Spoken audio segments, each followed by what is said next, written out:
Because Joe Rogan, out of anybody, he turned the tide on the COVID narrative, man. And that's so historic. We got to give him, big props for that. Sure. Yeah. And I think that when you look at all the people right now for the past 2 years that have come under attack from the establishment media as far right, alt right, whatever, Joe Rogan, Bill Maher's being called that now that he's stepping out, Russell Brand, Elon Musk, no way in hell Elon Musk is some kind of far right guy.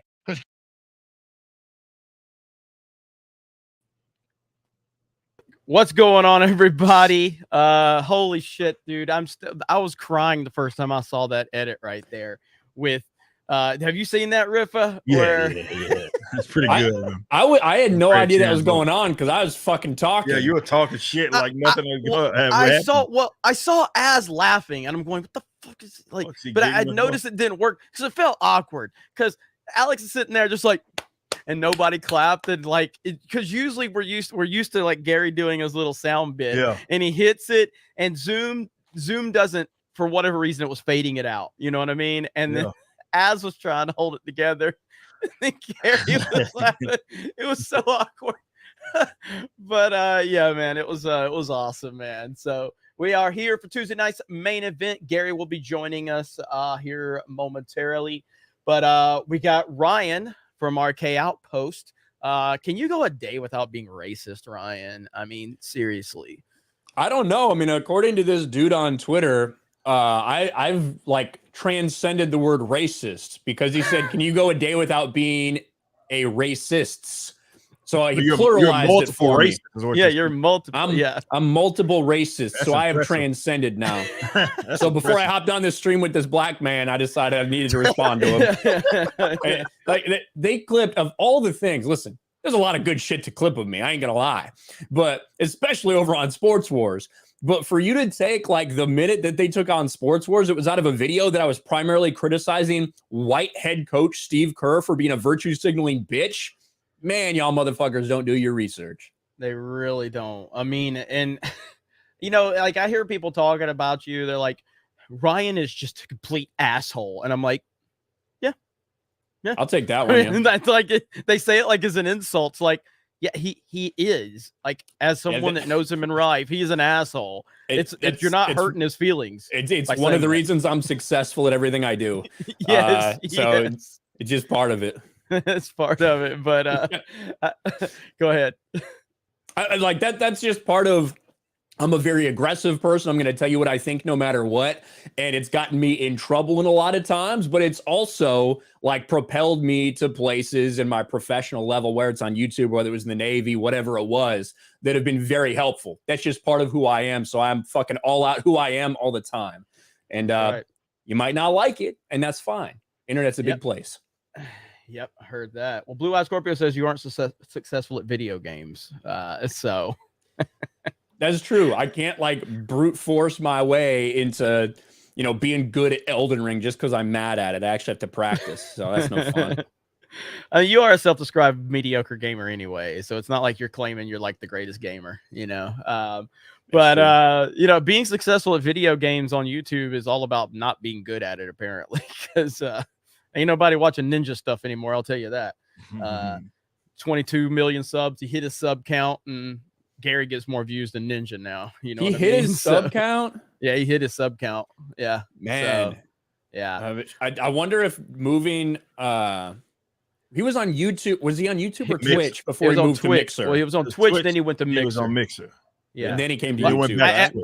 I don't think that was what hurt him. And again, I'm not a ninja expert. I've never been a fan of him, but I have seen a couple of breakdowns about like his fall from grace. And apparently it was kind of like he kind of felt like he was getting too big for his, kind of britches, so to speak. Like, he was like this super studio created and all this stuff. And it's like, he was a guy who kind of made it, I know Rippa, in your house. Ooh, I know it's a terrible thing when you have a studio in your house, but he had this super studio, and he kind of he started toning down the rants and the aggressiveness because he was getting more corporate, and people started to lose kind of a connection with him because he started. That's one thing, like with PewDiePie, like no matter your opinion of Pewds, I think he's awesome.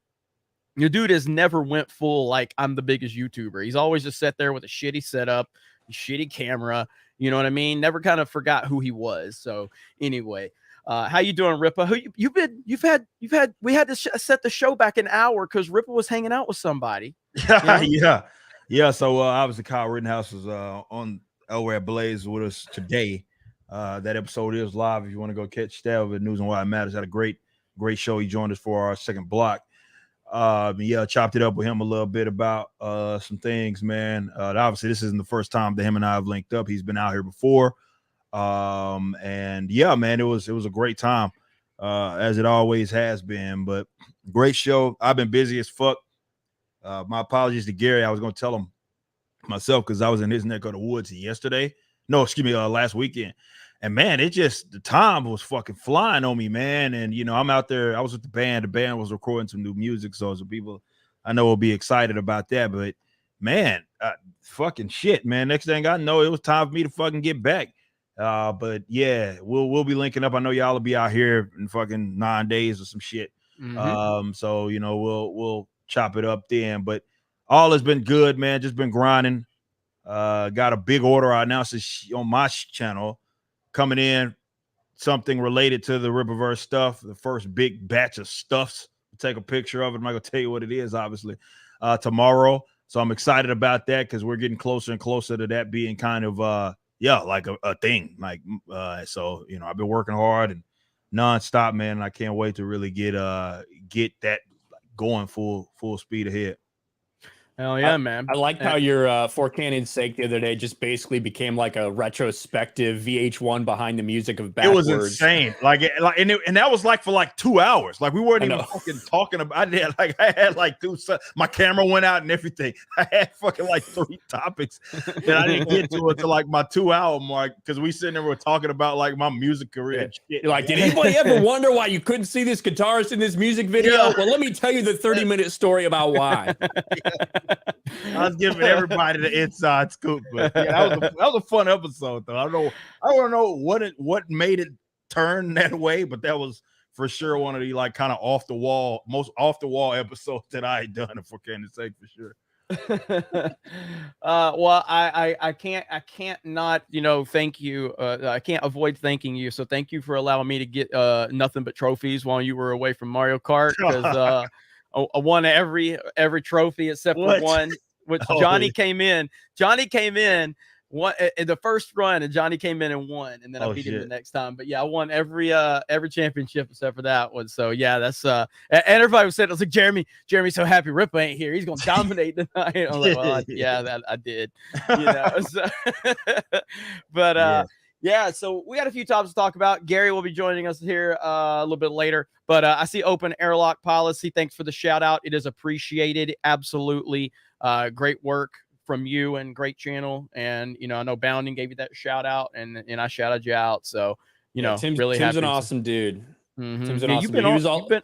You've been on with him, haven't you?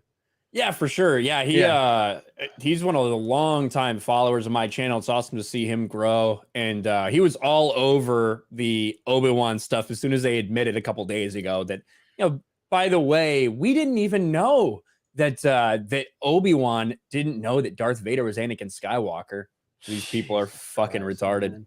It's unbelievable, man. I mean, and we're going to talk about that, here in just a little while. Samuel the Infamous says, which do y'all think will prove the worst film long term? The Hunt for Red Autism or Nopahantis? Which is which? Well, I mean, the Hunt for Red October or Pocahontas. Is that what they're saying? Or is it like a joke on like? I don't know. That's the only thing I can imagine. Yeah, because you got the Hunt for Red October, which has got Sean Connery, and then you got Pocahontas. But I don't know if that's a. Are we referring to like other? Yeah, are we referring to like other films that aren't those ones? Like is Nopahantas like Avatar or something? Yeah, you know what I mean. I don't know. I'm not clear on that. Maybe Nope is Prey. Okay, so Nope is the Prey, which is the Predator. Okay, movie, the trailer. Which we're gonna react to that because I haven't seen it yet. Yeah, and then I haven't seen it yet either. So we're gonna react to that live. And I don't know for Red Autism. I don't know. There's a lot of red-headed autistic people out there. If that's like the joke, I don't know. I'm out of the loop. Always out of the loop. Hang on, we got a couple. Let me catch up on first, and then we'll keep going. Enoch Maman, based solely on looks, I'm a 5.5. However, if you take into account my personality values and sense of humor, I'm a solid 2. If there are any ladies who want a fixer-upper train wreck, I'm your man. Oh, man. Samuel Vader. Hey, there's a 2 out there for you too, buddy. That's right. Samuel Vader says Ripa, Paul Walker, and his friend passed away. So. So sad. Angry Joe is already being tricked by the Prey trailer. Man, you guys are really talking about that. Do we need to go ahead and react to this now? Like, let's do it. I mean, so you got this trailer.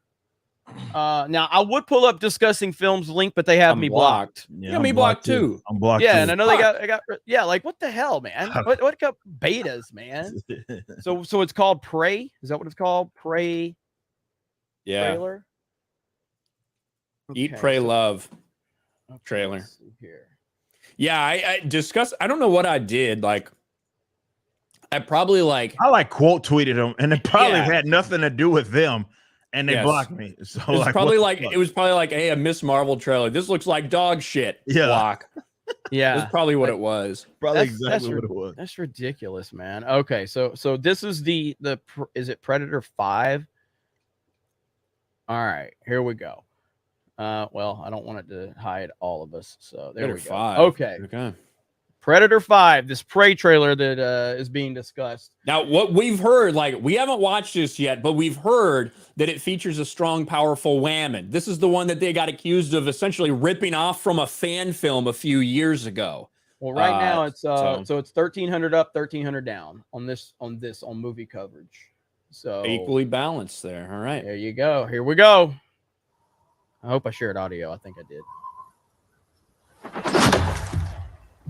Why do you want to hunt? Because you all think that I can't. Strong woman. I saw a sign in the sky. I'm ready.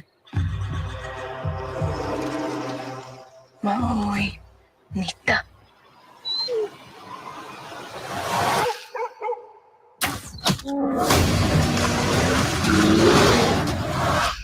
She can't even kill a bear.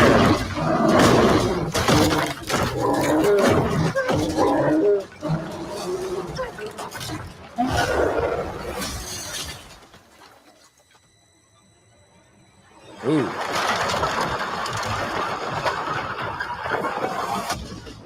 Is it Arnold? Oh. Oh. Are they going to team up? I'm coming with you. You can't. I'm trying to protect you. Protect me from what? The woman protecting the man. It's time.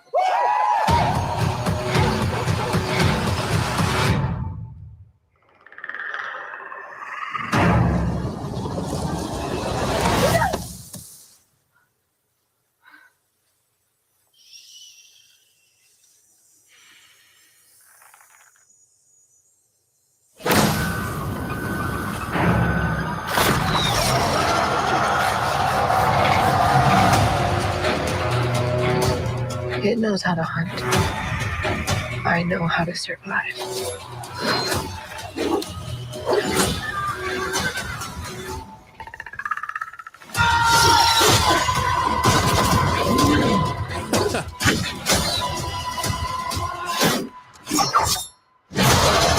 Whatever did this, I can kill it.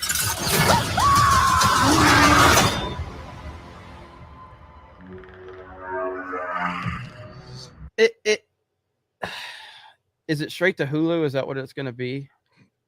Hulu original. I don't like. But first of all, if you've got like modern day weaponry and stuff like that, and you're getting destroyed by the Predator, how are like bow and arrows and hatchets and stuff like that? You see that like flip out shield that it pulled out? Like, come the fuck on, man! This is ridiculous. Okay. Let me ask this: Why does Okay. Why is this movie a thing? Like, what incentivized it? I guess is the question that I would ask. I'm just surprised we're on Predator 5. That's the biggest surprise to me. That's why I'm asking. Like, who asked for this movie? Number one. Yeah. why that age? I just don't. And to kind of Ryan's point, like unless Predator is gonna fucking obliterate everybody, like I don't see the point. Yeah, because As the in, like- time period, like, so this time frame, like, what year is this set in? 300 years ago or something like that. But I'll tell you why I think it's so many people think this happened. This is from like 6 months ago. Disney's new female Predator movie is a blatant copy of a 2019 fan film called Warrior Predator. Both are about an indigenous female who fought the Predator 300 years ago. Disney's so lazy, they're literally stealing SJW fan fiction. This is the fan film. And how, like, it even has like similar facial features and everything. Did they really do that? Wow. This is what it is in the fan film. Are you kidding me? No, I remember talking That's about bad. That is a carbon copy. this. Holy Yes. shit. These guys ain't got no fucking ideas on that's deal. Oh my God. It's DOA So- anyway. Yeah, I mean, like, I can't sit there and say that trailer's like the worst thing I've ever seen compared to other SJW nonsense. It's just not good. It's objectively just not good across the board. It's not good just because it's got the, I'm a woman, hear me roar nonsense, as much as just everything about that looks completely bad. But to Ripa's point, like, what That's led what us I know. to That's this? motherfucker. I mean, the social justice bullshit. I mean, that just why? That's my question. And I think Yeah. Ryan brings up a good point as far as, with these people with very inferior weaponry compared to what we've seen from Predator, be able to even fucking do a damn thing. Like, the fact that they would even be remotely competitive is like bullshit. Bitch couldn't even kill that bear. Yeah. We've gone from Arnold in his prime Yeah. to a chick that probably isn't even as big as Krista Nova. You're gonna be fighting Predator now. You know what I mean? Yeah. Like this is stupid.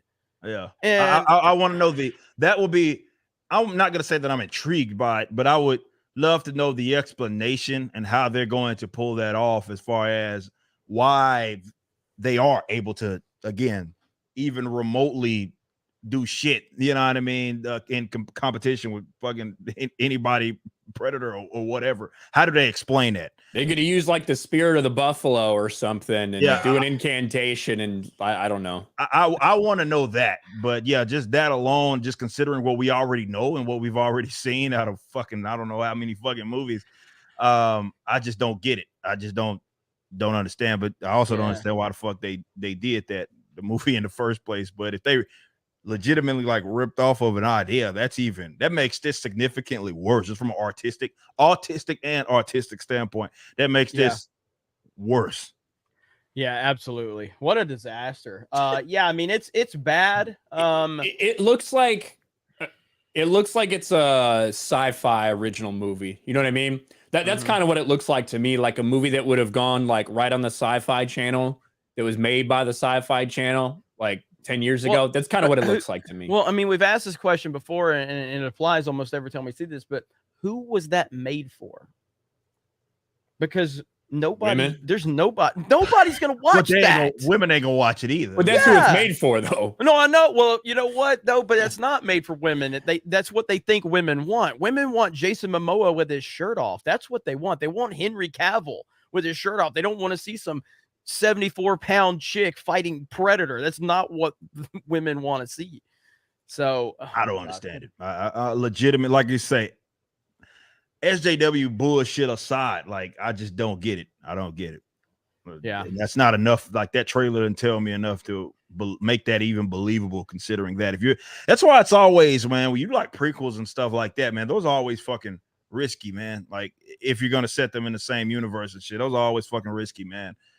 Because you have to try to make it make sense. And I don't get that from that. I guess maybe that's how they are trying to entice you to go see the movie. Like we make this make sense, but Hollywood these days can't make anything make sense. It's more of they had an idea and they knew it was a brand that they could kind of utilize to, let's say, push this, you know what I mean? And that was already I guess you think have a baked in audience. And they're just saying, we had a story that we want to tell. Why don't we just mesh the two ideas together and just see what the fuck happens?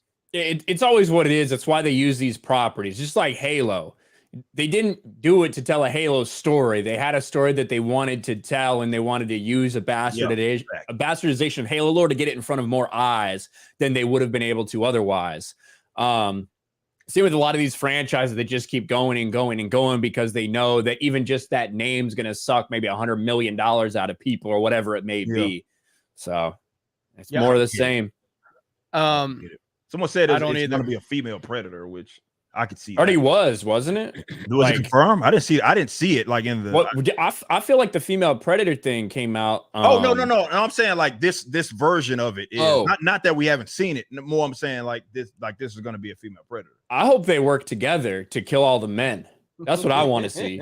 I want to see this. I want to see this little Indian woman who, for some reason, is not out gathering berries and shit, but she's fighting. Yeah, this is centuries ago, guys. Yeah, reality. This is centuries ago. This bitch standpoint, a lot of that dynamic be damned. You know what I mean? But rewriting history is all it is. They would have literally like beat her, and I'm not even messing around. Like they would have, like, if she was like that out of place and doing things that she wasn't supposed to be doing, they would have like beat her. That's the way it was 300, 400 years ago. That's the way the tribes, these tribes operated. Yeah, because unlike in 2022, where people get on Twitter and claim that women are oppressed, they really were back then. You know what I mean? It really was a thing. Racism was a thing. Well, I don't know if I wouldn't even say it's oppressive. Like the women had a role, they had a job to do in these tribal scenarios. The men did too. Like it's not oppressive to not let someone go out there and get killed. Like that's a good point. That's actually like protecting the future of your fucking species, of your tribe, of your legacy. You know what I mean? It's not oppressive. It's just again, probably fucking better life than going to college and the good old days, exactly. Better life than going to college, getting some dog shit degree and not doing anything with it. No. Sleeping around till you're 45 years old. I don't know. Oh man, who asked for that shit though, man? That's Megatonic Audio for 20. Hail, shameless plug. Please check out my Megatonic Audio channel. I just kicked off uploading on YouTube to promote my business. Hit me up if you need any music produced, mixed, etc. No matter where you're based, I'll work remotely. Thanks. Thank you, Megatonic Audio. Appreciate that. And good luck on your channel, getting that rolling. I mean, I saw the reaction to that today. And there's another one I haven't seen that me and you were talking about earlier, Ryan, this other trailer. What's this other trailer? I saw like clips of it. Pinocchio? We don't do this right now. Not right now. I don't want to. I'm ready. Rippa may end it all if we have to make him sit through another. Oh, no. I want to make Rippa watch this one. You want to make me watch it? Is it that bad? Oh, of course I've seen it. Oh, of course you fucking would, man. Like, I absolutely do. There even is a trailer chat, out even the there. chat saying no. Even the chat saying no. I don't care. You guys are going to watch it. We need to react to this too, because Pinocchio got more backlash than I ever thought imaginable. I wasn't really interested in reacting to this trailer until I saw this headline.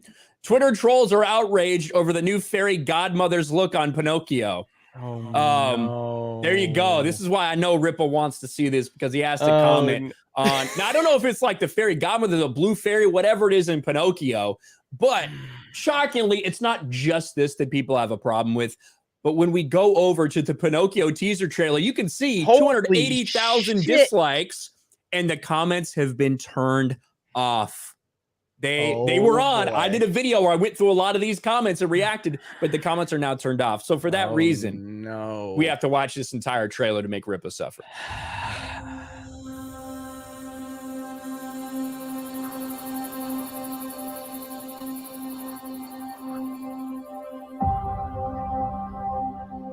Oh boy, here we go. Give us money because you gave us money in the past. Yeah.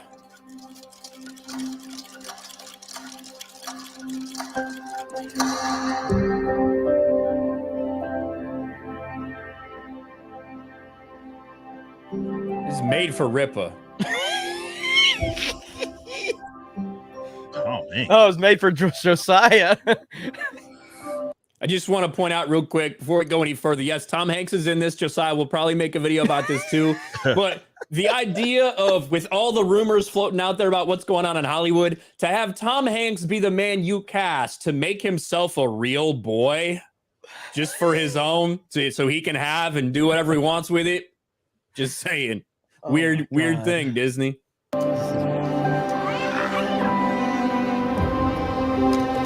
Starlight, star bright, first star I see tonight. I wish I may, I wish I might have the wish I wish tonight. When you wish upon a star,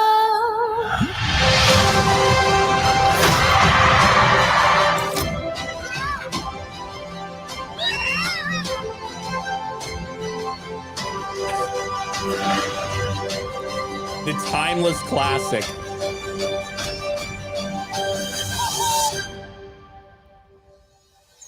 There it is. So stupid, man. Oh And my the thing god! that gets me like that about that, obviously, tokenization aside, like I don't know what is the attraction with the whole bald head black woman thing. Like, why? Like that's a thing. Like they, for whatever reason, that's something that they're like really pushing, as if a lot of black women wear their, not to say that there aren't black women that wear their hair like that, but they're put like at their overrepresentation. Like you want to talk about, you know, black women, a lot of them won't walk around like that. But the fact they're pushing that, in addition to the tokenization, I just don't fucking get it. It's like they went out of their way to try to make this like, okay, we want it to be like completely opposite of what you're expecting, like some shock jock shit. I don't know, man. The like, most repulsive thing we could do. Yeah, that's more. So it seems purposeful, and fuck, you know, the fact that the fucking actress had known she was getting herself into fucking the shit show, but she took the money, so here we are. But like, what people are gonna say in response to this, like when we call it dog shit, which is what it is, they're going to say, well, it's for the kids. And I hate that nonsensical argument, because it's like, why would I want my child or anybody that has fucking, you know, you guys have children, why would you want them to see bad shit? You know what I mean? Like, well, what kind of excuse is that? Like, okay, it has to be bad, or it can be bad. We should tolerate it being terrible because it's made to be permissible to an audience that is of a younger demographic. And it's like, that's such a shit excuse to put out bad art, especially when you are a $1 billion company like what Disney is, man. It's man, they're fucking laying some eggs out there, man. It's terrible. And they even say it, the timeless classic.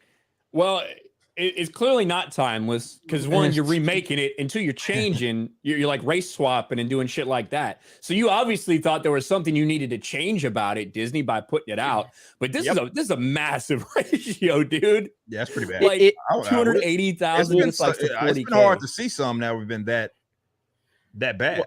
Well, and I think this is part of a bigger discussion, and I know people have been recently saying this to me lately, and I think it's interesting because, I mean, look, I've been saying this. I made this point, I believe, back in the day on a former Tuesday show I used to be a part of that long ago. Disney will be remaking the original trilogy at some point in time. It will 100% happen. Yeah, when George dies. I think they'll do it even. I think they will try to wedge it in before then. Like, I really do. I think they're building towards that. Now, I don't know if there's something in the contract saying they can't, but I don't think George really protected himself enough in that contract. Clearly, so, I mean, yeah, clearly. Like, so, I mean, I don't think that he's protected at all. I think that they will absolutely remake it. And to that point about timeless classics and how they celebrate, look at this timeless classic that we're fixing. You know, look at, you know, like they don't understand how stupid that sounds. But yeah, they will 100% remake the Star Wars trilogy. I don't think it'll be because there's a secret contract that George Lucas, all that fucking bullshit. No, that's not why. I just think that, like, from an optics standpoint, I think they'll wait till he dies. I don't think they'll have to wait super long. It's not like George is like in the best physical shape or anything. He's getting up there. But I think what they're going to want to do is they're going to want to redo the OT with Ewan McGregor as Obi-Wan. You know what I mean? So I think that they'd be fine waiting a little while for that to happen. And then they'll just redo all of them. They might do it from beginning all the way back. I don't know. But yeah, I think that's the end goal. Of course, they do it for everything else. They do it for Lion King. They're doing it for Little Mermaid. They're doing it for Beauty and the Beast, like everything. Aladdin, that's almost dog shit. Mm-hmm. They will 100% do it. And that's why they're dipping their toes so far into continuity as it is. And bringing people in that don't care. And that's going to be, we're going to talk about our next topic right here, which is, the writer for Kenobi. So I know a lot of people have been wanting your thoughts on this, Ryan. So I'll let you kind of lead this story. And you got a video coming out about this, don't you? Yeah, I've got a video. I'll probably release it in an hour or something like that. But to the shock of no one, the people involved at Lucasfilm have no idea what they're talking about when it comes to Star Wars. For the past 10 years, we've heard the phrase over and over, this doesn't feel like Star Wars. And there's a reason, because so many of the people that are writing this, that are producing this, that are acting in these things, they don't know Star Wars. So much so that one of the writers for Kenobi came out and admitted this, said, when we first started this, we had to ask ourselves, wait, does Obi-Wan actually know that Anakin is Vader? Like, could you think of like a thing that any Star Wars fan that would call themselves a fan, maybe not someone who had it on in the background, but you feel that moment in Revenge of the Sith where Obi-Wan watches what Anakin did and then sees him kneel before Palpatine. Rise, Lord Vader. Lord Vader. Yeah. And then Yoda says he's been consumed by Vader. Like, we know this. We know that this happened. We know he knows he's Darth Vader. What a fucking idiot. But these are the people who are in charge of writing a show about Obi-Wan and Vader. And because it goes into the whole problem with, I know Rip is not a Star Wars mega fan. He just describes himself as a normie, but like obviously the comic book element of, what you know more of than anybody. And you've seen this time and time again, these people that they bring in, it's the same exact template. They bring people in that are activists just to sit there and write stories about characters they don't know. Then when they get criticism, you're the racist, you're the sexist every single time. Good Lord, man. And I think one of the craziest parts, and this is the story from Bounding into Comics, and again, Tim from Open Airlock Policy did a great job on this too. Obi-Wan Kenobi writer appears to be oblivious of Revenge of the Sith, has no clue Kenobi knew Anakin was Darth Vader. And then this piece of shit later on has the gall to say this. It was a good day when we realized we could use it and do it. It made the story active, especially for the viewer that isn't as familiar with canon as we all are. Shut the fuck up, you piece of human garbage. Most of the people watching know it better than you. That's clear because they're actually Star Wars fans. But so many people that are involved in this, for instance, Moses Ingram, had never seen Star Wars before she joined the cast of Kenobi. And then all of a sudden, she's talking about diversity in Star Wars. First one, man. It's insane. It's about time. So many of the people involved with this have no idea what they're talking about. It's about damn time. Go full LeBron. It's about damn time. In the edit, Stephanie, you got to get the LeBron clip. All right, we put it's about damn time. Just put LeBron saying that right there. Got Reva, the first black character in the history of Star Wars. It's about damn time. But this is a show that's been like breaking continuity since the beginning. We have seen people for the past year fall over themselves, try to explain how it's okay for them to fight, how it will be okay for them to have this duel. When I left, I was but the learner. Now I am the master. Well, clearly, they don't care about that. They just want you to forget about that. They want you to do the job and explain it away so they can put big flashing lights in front of you. This show is an abomination. It breaks canon, it breaks lore, breaks continuity, it destroys their characters. For instance, if Bail Organa could just call up Obi-Wan Kenobi on a direct line, but he tells Leia everything about Obi-Wan except, here's his fucking phone number. Okay, that's why she has to send a random droid. Like, all of it's so contrived and stupid. But that's who's writing. Has Hayden showed up yet in it? Yes. There was a glimpse of him. Yeah. And that's the whole thing too. Like, this dude, like Hayden Christensen is probably like in this for 30 seconds. Any of the action, it's not him as Vader. Now, him sitting down like this could be him, or it could be another one of the actors. Well, There's three people that play Darth Vader in this. There's one that does all the stunts, and then Hayden and another guy split time when he's doing this stuff. Jesus This is Christ. the reason why I think particularly or specifically it's so just silly that they continue to go this route is because it's just so unacceptable, considering not just a pool of money that Disney, Lucasfilm, or whatever has. Remember, this is the same fucking problem that we're dealing with in Marvel's case as well. But because this is such a massive IP, there's no shortage of super fans that have the talent enough to tell a story, even if it was during that era, that made it make sense. There's no shortage of that. So this is why we should never give these mega corporations like the excuse at all, because it's like inexcusable. It's like you had to, for something as massive as Star Wars, you have to go out of your way to fuck that up. You have to. There are people with the extensive knowledge upon this. So when you break continuity, you have some sort of errors there, then you're going out of your way to employ people that can't catch that shit. And they can't be forgiven for that. They shouldn't be forgiven for that because that's lazy. It's like, that's Hollywood, right? Everybody, it's like favors. That's how everybody gets these gigs. It's not about who merit be damned. Definitely now that they have these elements of checking boxes, like we got to have this amount of people that are in these positions behind the scene. So it's not like they're sending their best anyway. But it's particularly inexcusable for a company that massive and a brand that's that massive to have anybody that works for that company that isn't like not very, very knowledgeable on the Star Wars universe. It's no excuse for it. Yeah, no, it isn't. And you know, they're gonna keep doing it, but people, I know I've, been around around and around with Lucasfilm and Star Wars and all of that. But as much as I despise what they're doing, I find a lot of joy in the fact that the people that are trying to take up for this shit really don't want me talking about it. They really don't want me, ranting about it.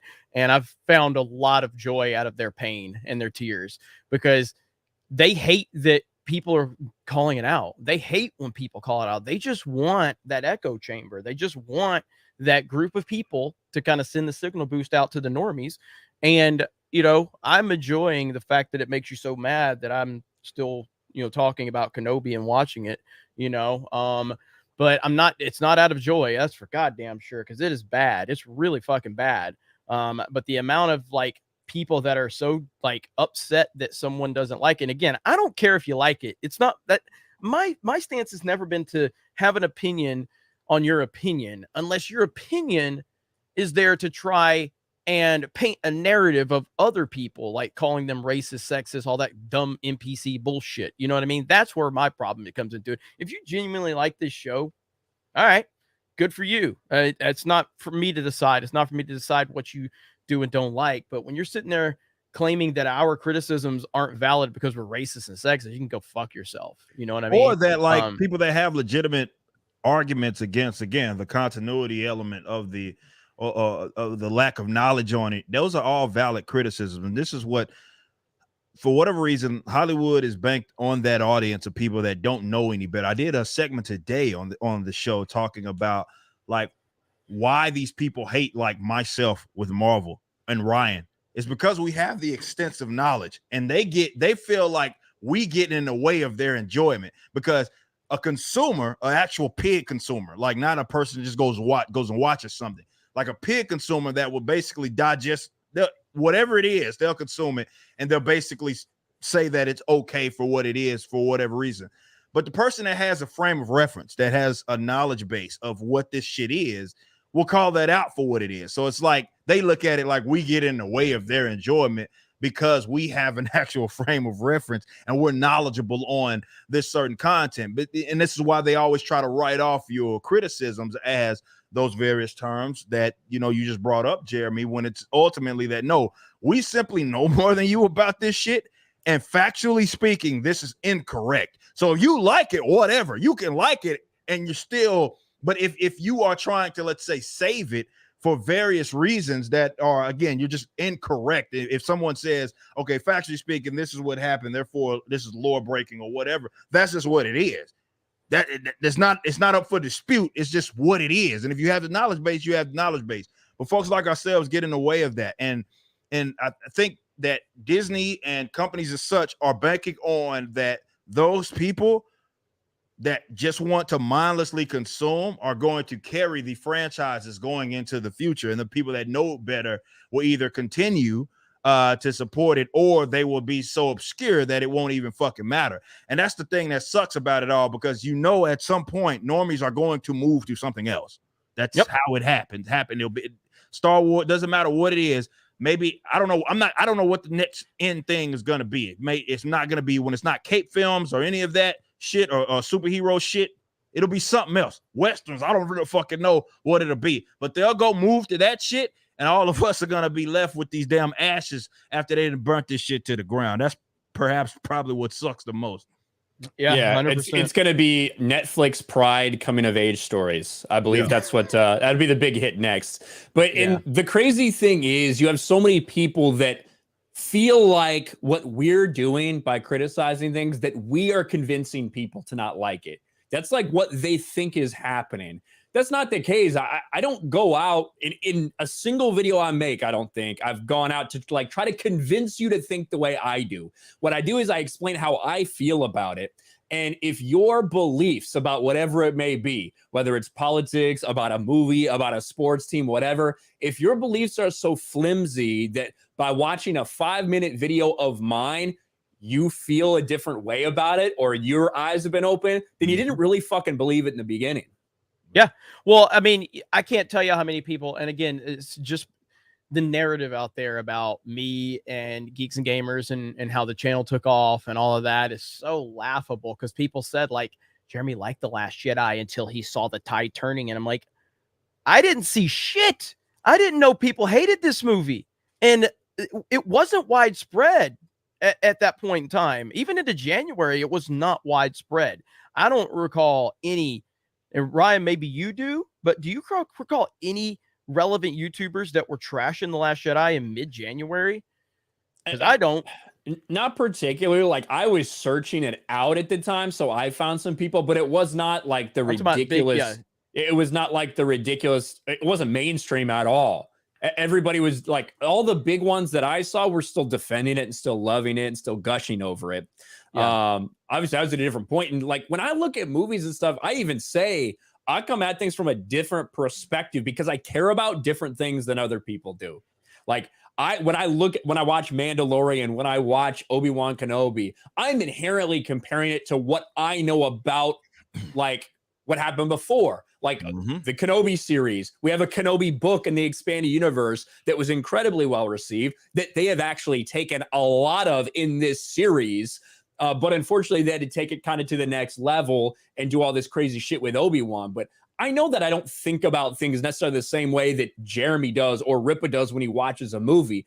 But that's why there's so many different YouTube channels, because we don't all have the same fucking take. But the weak-ass motherfuckers on social media who can't take a different opinion. Me and Ryan sit there and cuss each other out over Clone Wars. I don't give a fuck if he likes it. I don't give a fuck if he's got continuity errors on it. I like it. He doesn't. Who gives a fuck? We'll argue over it, and then, like grown-ass men, we'll go on about our fucking day, because that's what fandom has always been about. Got these little bitches on Twitter who just can't take a different opinion. They're not actually interested in this shit.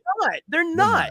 And that's why any discussion that goes against what they want to believe, that's why they want to cry about it, because they're not interested in this stuff. Fans argue over the dumbest, most retarded shit all the time. That's what we do. We argue over continuity. We argue over this character wouldn't do that. This character. We argue over shit. How many times have we had the Batman argument? Well, does he get prep time or doesn't he get prep time? Would he beat this person? Does he have prep time? It's a fucking retarded argument. Guess what? That's what we do. We have these arguments because they matter to us, you know? And I've never seen such a weak mentality of these people that just blindly defend everything Hollywood every fucking time you turn around. Like, even through the prequels, which I defended passionately. When I was arguing with people over the prequels, I was at least arguing with Star Wars fans. Yeah. You know what I mean? At least I wasn't getting called a racist and a sexist or No. vice versa because of a difference of opinion. We were just arguing over, okay, well, you know, this doesn't line up or this, whatever. You know what I mean? That's what the arguments were because that's what fans do. And well, when you didn't like Ray, you were a sexist. Now that you don't like Moses Ingram, you're a racist. What was it when people didn't like Jake Lloyd? Yeah, exactly. Or Hayden Christensen. Yeah. Those are two white guys. Yeah, people had a problem with them. Well, some people did. I don't remember a lot of hate towards Jake Lloyd as much as I remember hate towards the entire movie. I even remember a shit ton of hate towards Hayden Christensen in episode 2. I mean, massive hate. But again, I always bring this up when this discussion comes up. Do you remember? And Ryan, I don't know if you remember who I'm going to say or not. The person that has faced the most criticism in Hollywood over a casting decision. Do you know who it is, Ryan? And in my opinion, anyway, it's Ben Affleck when he got cast as Batman. Ben Affleck Batman was a big one. I have never heard more hatred for a casting announcement than when Ben Affleck got cast as Batman. That was enormous backlash. Was it because he was white? No, it was because people like his face doesn't look the right way. His voice isn't quite right. Like, really? The guy who played Daredevil in that bad Daredevil movie, he's going to be like, we've had these discussions forever. And the more people care about a character, the more like wary people are going to be. That's what fandom is. When people stop caring, you have a dead product. Yes. Yeah. But yeah, I see people mentioning like Heath Ledger and all that, and Michael Keaton, and I know a lot of even Hugh Jackman got a lot of hate. I was actually very critical of Hugh Jackman when he got cast. Yeah, because that was like way too tall. I Way too remember tall. that. Don't look nothing like Wolverine. Yeah, no, it was funny because like he did, man. Oh man, this like he was on some like weird shit too, like during that because he was doing like Broadway shit too. So a lot of people were like, like, nah, he ain't even nowhere near manly enough to fucking play this fucking role. And then he played it, and people thought now they can't see Wolverine being someone else. You know what I mean? Yeah. It's kind of how it happens. But yeah, it's like when you do give a shit about it, of course, those discussions are always had. That was kind of the cool part of what made it fandom. This is what the negative thing about what people consider geek or nerd culture becoming more mainstream is that you have, as Chuck Dixon calls them, tourists, you know what I mean? Which is basically what they are. It just happens to be the end thing, and they want to latch on to it, whether it be for FOMO or whatever reason, because it's the end thing, whatever. So again, people having those conversations that they had always had is a threat to their enjoyment. And like Ryan said, and I said it as well, it's like if you allow people to get in the way of you enjoying it based upon that shit, then you probably were never actually interested, certainly in this at all. Right. No, yeah, that's it. And, you know, we're going to continue to, you know, be ourselves and, you know, being a fan is being critical of it. You know what I mean? And holding it to a standard. You know what I mean? That's what it's always been. That's how it's always going to be. And what we are so far beyond like just a bad interpretations of characters now, where you're basically blatantly going out of the way to just hijack the lore of the character and change them for a completely different, you know, reason. Like everybody knows I'm a huge G.I. Joe fan, and like I can stomach the G.I. Joe movies as much as I don't like them. I can stomach them, you know what I mean? Because at least there's like, compared to what we're dealing with now in Hollywood, I will say, because I fucking hated them when they came out, and I still hate them, except for Snake Eyes and Storm Shadow. And don't even say it, Ryan. Don't even fucking say it. Don't have to say it. You forgot to put away your Channing Tatum Joe back there. You left him standing up in the back. Fuck Channing Tatum as Duke. But anyway, but even still, like at least there's something there that resembles G.I. Joe. You know what I mean? And we're moving into an area where these things just don't even resemble our properties anymore. Or at least it's like it's an attempt to like do something from somebody who, you know, cared about what they were doing, even if they made a huge mistake or bad. But like a lot of people feel that same way about the prequels. Like I love them. You know, obviously there's stuff wrong with them, but they came from like this is George, this is what he wanted to tell, and he obviously put his heart and soul into making these movies, right? And some people didn't receive it a certain way, but yeah, now it seems so often like they don't give a fuck. They're using it to push a message. They're hijacking what came before in order to destroy it. Well, and I guess there's at least one thing me and Ryan can agree on, that Revenge of the Sith is greatness. So. Yeah, that's my favorite Star Wars movie. Mm-hmm. And it's arguably mine. Like, it's moved up significantly over time. It's not to say I'd ever disliked it, but I always, I had like Empire and, even like Return of the Jedi, I had ahead of it. And obviously, Star Wars, but it's just consistently gotten better over time. And it's arguably my favorite Star Wars movie at this point. Even though Empire is the better movie. Yeah, 100%. Probably so.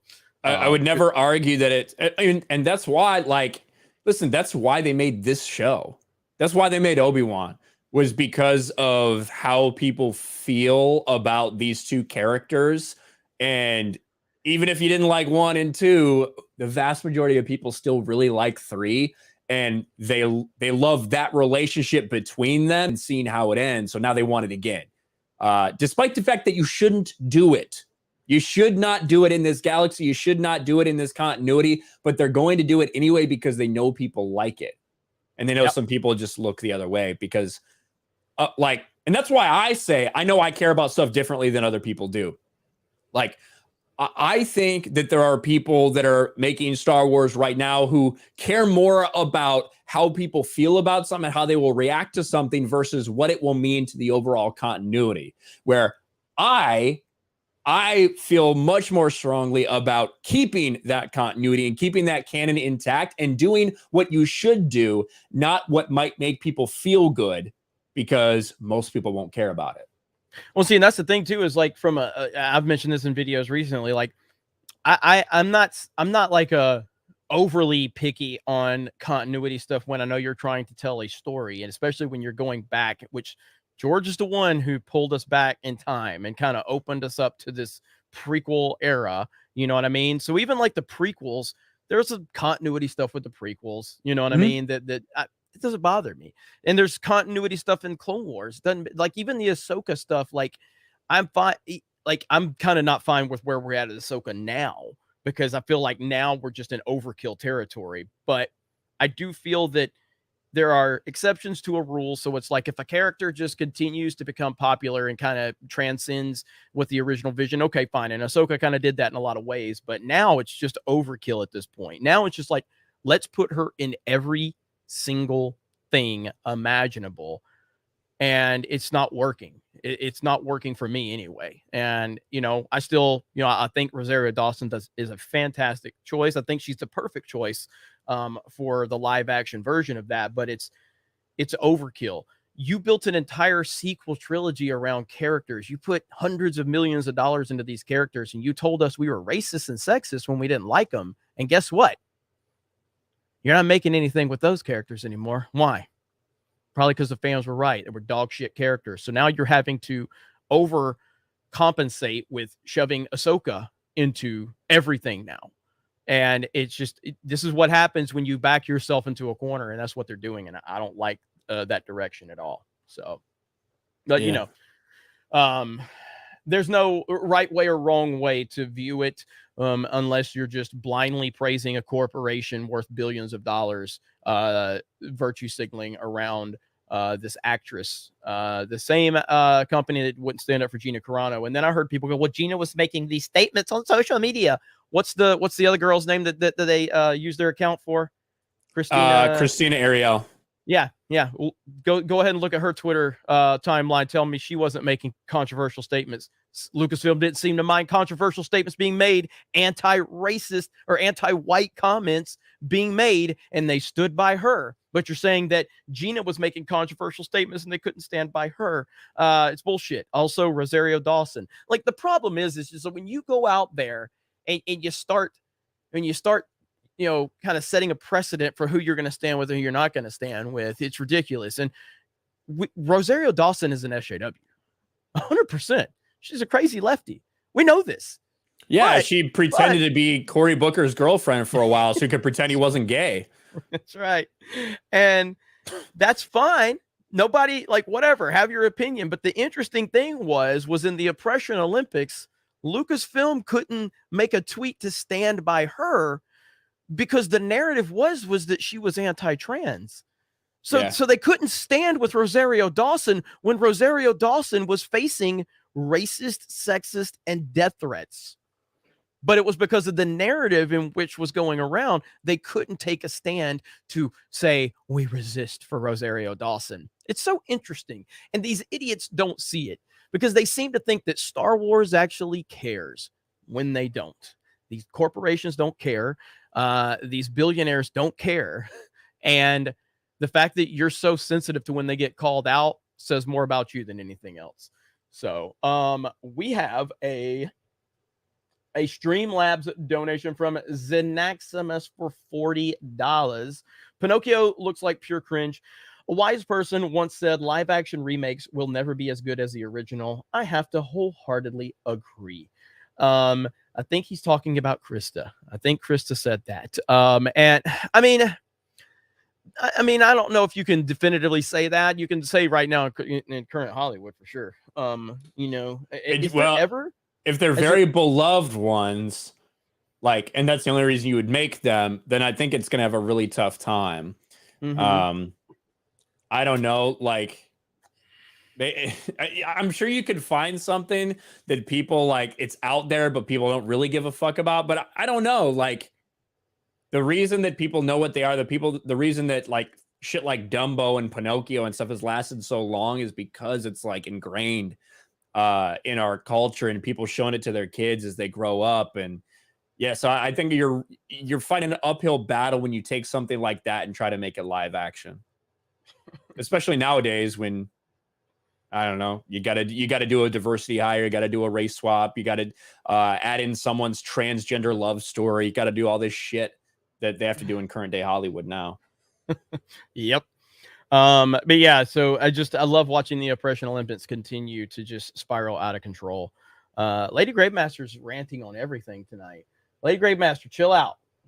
Screw you, Ryan. Attack of the Clones is on par with Revenge of the Sith and Phantom Menace as the best prequel film. I will fight you into eternity on this.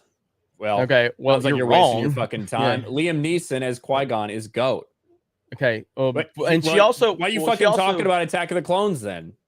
Well, that is pretty funny. She also said Batman prep time is a dumb argument. I was saying it's an argument I've had 1,000 times. I'm saying in the bigger scheme of things, how people view the fact that nerd arguments are dumb. I'm giving into the narrative there. But no, Attack of the Clones, look, it's a worse prequel movie. I've probably watched Attack of the Clones more than I've watched any other Star Wars movie. Really? Yeah, I think so. Why? Just because the age I was when it came out and how I was getting into Star Wars at the time, and I preferred watching that one to Phantom Menace. So yeah, I've probably watched that more than any other, to be honest. Do you think it's the worst prequel film? Yeah. Yeah, I think it is. Like, I think that it's better. Well, here, I think it's more palatable to watch at times than Phantom Menace because of all the action in it. Like Attack of the Clones, like just kind of goes, and you have pretty good action set pieces all the time, where Phantom Menace is a little bit more drawn out politically. So I can see how, I don't know. When I was a kid, especially, I was like, I don't know if I want that or not. Yeah, I mean, again, I like all the prequel movies in their own way, but I also can acknowledge which ones are or aren't good, or the ones that have, like, Attack of the Clones is the worst in my opinion, and I don't think that's even an opinion. I think that's a fact. Let's see, I was 11 when Phantom Menace came out, so I would have been 14 when Attack of the Clones came out. I was old enough to remember making jokes about jerking off in the theater to Natalie Portman when I was watching it with my buddies. So, about 14. This sounds about right. That's funny. Yeah. So, you know, it is what it is. Shout out to the prequels though, because they've gotten a lot more love in recent years thanks to Disney's disaster, but they always deserved the love. and I've always been a big defender of them. So, okay, hang on. We got Alpha Suma says, "Don't be such a lorist, Jeremy." The lorist is actually Ryan. Ryan would be the lorist, I think. Probably a little more so, yeah. Yeah, I think Ryan would be the lorist. But like to your conversation, to your point about like when George did stuff, one, like when he made Star Wars, he never thought it was going to be as big as it was. So he even had like a sequel, you know, like a tie-on story that ended up being made into a novel that was completely different, had a completely route to go, thinking that, well, this is just going to be it. This is going to be my story. And then when it got huge, they really built out the universe. And that's when Empire Strikes Back and Return of the Jedi come out, it was still kind of being developed. And so things that George did, like he had originally intended for the Clone Wars to be further back, for Darth Vader to be older, you know, than he ended up being. So things did change for sure, but it's one thing when the creator of the universe changes it as they're making it, rather than a mega corporation that built it to suck all the life out of it and the soul out of it. It's also different than when, and I mean, look, but let's be real. When George changes stuff, people get pissed too. The special editions, are you fucking kidding me? Big like, time. It's not like Big Star time. Wars fans just forgave it But when let it was me- George. Well, let me ask you this before, and yeah, that's where Ripa went, by the way, just to confirm. Ripa did go to shave his shoulders, so when he gets back, we'll see.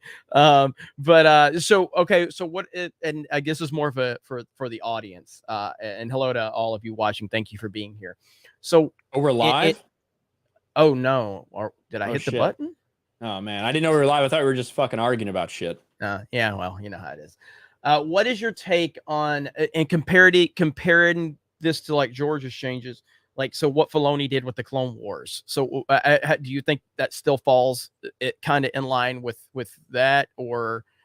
I personally think that I said this a while ago that I thought that the changes that were made during the Clone Wars were a kind of a precursor to the attitude going forward with continuity with Disney Star Wars. And I think we've seen it like continue to play out.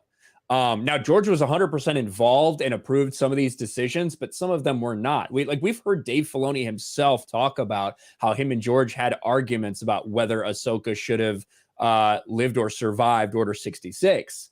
And, you know, George says, no, she needs to die, right? Because of the massive walking continuity flaw that she is. Dave didn't want that. When Disney buys Star Wars, what do we have? Ahsoka survives and in fact is a vital part of creating the fucking rebellion in Rebels. Which then like begs so many other questions that you have to follow up and ask. For instance, in Kenobi, why didn't Bail Organa talk to fucking Ahsoka Tano? You don't think he would have trusted her? He trusted her to build the rebellion with her a couple years later. But those are the problems that happen when you let these characters continue on. Darth Maul. I think that bringing Darth Maul back killed death in Star Wars. You know, because if Darth Maul can survive, who can't? Like who cannot come back after Darth Maul gets cut, like spine severed, doesn't even have an anus anymore. You know what I mean? Like, I don't know how he survives for that many years, just with all that waste inside him. I don't know what happens, and then he falls down kilometers down a pit. If you can come back from that, what can't you come back from? And that's a problem when you're trying to have like this suspension of disbelief for this universe. So, and as someone obviously huge Ahsoka fan, and you know, I like everything they've done with her post, you know, Clone Wars, but the answer is yes, she should have died. If anything, she should have died in Rebels. Like that would have been the perfect death for her. That would have been perfect. That would have been the way to send her out. And you know, it's kind of like it's a problem we see in Hollywood over and over again, though. People just want to continue to run. They just overstep. It's why I like somebody like Christopher Nolan, who we're not getting an Inception 2, we're not getting an Interstellar 2, we're not getting a Dunkirk 2. You know what I mean? Like he just continues to move on, and it's important. Could you imagine if we got like Interstellar 2? How, you know what I mean? I'm sorry, not Inception 2, because that was one that people have questions, and that's still a debate. But in any other director in Hollywood would have 100% built off of a movie that made almost 900 million worldwide. Joker too. You know? Yeah, you know, so any other director would have done that. But even not that, I mean, like Joker making a lot of money is impressive, but it still was based off of a pre-existing character. Like Inception's a completely original film, or outside of the fact that obviously, I know the whole thing about the other whatever that was movie that people say he ripped it off. But Lady Gravemaster, Attack of the Clones is my favorite, but Phantom Menace is the best of the prequels. What the fuck are you talking about? That poster has nothing to do with the movie. The fact that you're bringing the poster for episode 1 into your argument just shows your argument doesn't exist, Lady Gravemaster. But that was a badass poster. It's one of the best posters ever made. That poster with Vader and Anakin's shadow was brilliant. Simple, but yet epic. I agree with that 100%. It is one of my favorite posters of all time. Add that to political intrigue, pod racing, incredible worlds, and emancipation. Phantom Menace takes the cake. I like Phantom Menace a lot. I do too. You know, I do too. I think there's parts of it that are between Jar Jar and young Anakin. There are parts that are just so very like cringe to get through, but it's cringe in a different way than Attack of the Clones is, which is cringe in a different way than Revenge of the Sith is. Revenge of the Sith truly feels like a Shakespearean like sci-fi thing you're going through, right? Which is why some of the acting that you get from Hayden and from Natalie Portman, I think, works in it. But yeah, I can't agree about Attack of the Clones being best of the prequels. But I will say I love Lady Gravemaster's passion, and she's always been passionate about her love for the prequels, and she's got a weird view on them. But I respect the hell out of it, because any love for the prequels I respect. I wish we would have explored Padme's grooming of Anakin more. That's one thing I really regret we didn't get into in the prequels. Oh man, that's why she's going to be a Disney princess now. Yeah, man, there's so many things that I'm starting to think back of, like, when Disney purchased Lucasfilm and how hopeful I was and how many opportunities were there. God.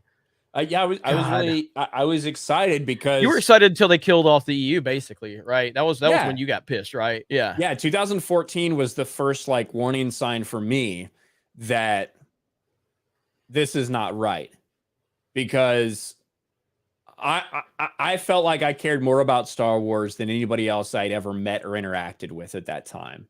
That's just how I felt about it, and I think that's probably the truth based on who I'd come into or who I'd run into. And so for me, who's like reading all these books, who's playing every single game, who's buying all these comics, who's devoting like thousands of hours of my life to Star Wars and to all the stuff that's going on outside that Lucasfilm had built, to throw all that away only to start immediately picking pieces of it and like bastardizing it for different things. That felt shitty as hell. That felt terrible as a Star Wars fan. It felt like these people didn't give a fuck about me. They didn't give a fuck about what came before. They just wanted to do their own thing. But then their own thing was just a ripoff. It was just creatively bankrupt. They didn't want to do their own thing. They just didn't want to have to adhere to any sort of continuity. So that to me was the first, like, this is fucked up. And I remember having arguments with a buddy of mine before they officially got rid of it, where there were rumors out that they were going to do it. And I'm like, no, they couldn't. Like, they have all these stories. They have all these stories already written. Why wouldn't they just use these stories? Why wouldn't they just adapt these stories? Then you don't need to pay retards to write the High Republic. You don't need to pay any of these people. You already have the books. Just reprint them if people want to know all these things that happen.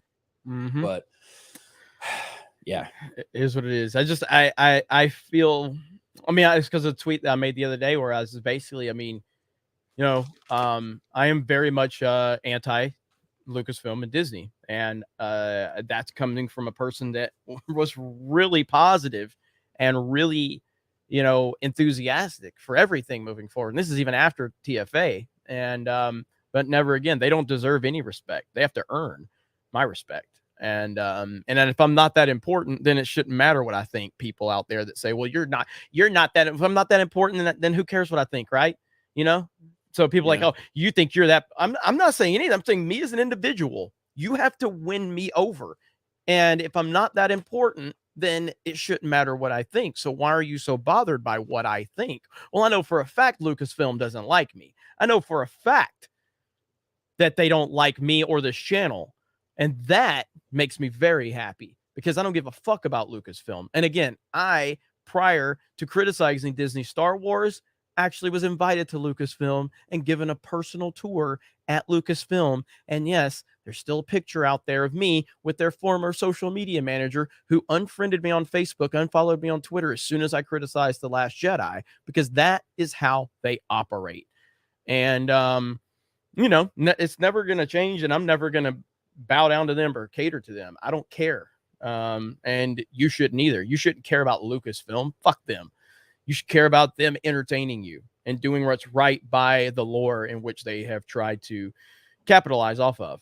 So, yeah, the world is a better place when Jeremy's making videos on Geeks and Gamers. That is because true. people get very mad. Yeah. It takes some of the heat off me. Yeah. So, I mean, and that's the thing. So I've, and by the way, Gary will be here shortly. I just heard from him. But that's the thing. This channel, I'd say for a little over a year now, has not had the same focus from me as it did in the years that kind of built it to where it was. And that's because there's a lot of reasons why, but we have a lot of channels now. We've created a lot of stuff, a lot of things going on. And, but a message from someone. And again, I'm going to read this message again. And I actually responded to them on Twitter the other day. By the way, Krista, you have the wrong D-Day Cobra linked to the Twitter chat. So you got to put my new, or I guess old account in there. But this message that I received, and I'm not going to name their account per se. Got to find it though. Here it is right here. It says, "Hey, Jeremy, I'm a big fan of Geeks and Gamers and the crew's individual channels. Loved Geeks and Gamers house streams. The whole team is doing doing a lot of videos and streams on their channels, but it seems the main channel has relatively little activity on it except for Mario Kart, Main Event, and Odin's Box Office Breakdown. It also seems that with exceptions, video numbers are down, which I find to be sad because I kind of see the main Geeks and Gamers channel as home base for all of you. I was wondering if there were plans to start having more activity on the main channel again. Again, I hope so. I find it fantastic the way you support everybody on your team, encourage others to do their own channels. Great leadership right there. I just would like to see them posting more on the main channel. Anyway, keep it up. I'll be watching." That message from this individual really kind of it stood out to me. And as you've probably seen over the past week or two, the amount of video production has gone up a lot. And Ryan can stop yelling at me now. Well, he'll still gonna yell at me. I've been telling you that for fucking 6 months. You get one random fucking Twitter DM that pumps you up and makes you feel all good, and all of a sudden you make videos. Jeremy needs positive reinforcement like a little bitch, apparently. The negative reinforcement didn't help. Like, I really love you, Jeremy, and I want to see you succeed, buddy. You just got to start putting out more content on the main channel. That's all I needed to say. Look at Amber Heard fan. Oh, Hannah Lana. Oh my gosh, this dumb bitch. I think it's a troll. Because she was in my live stream the other day, and there's gonna be, there's always these misspellings and shit. So I'm pretty sure it's a troll. I abused her. I had the entire chat spit on her.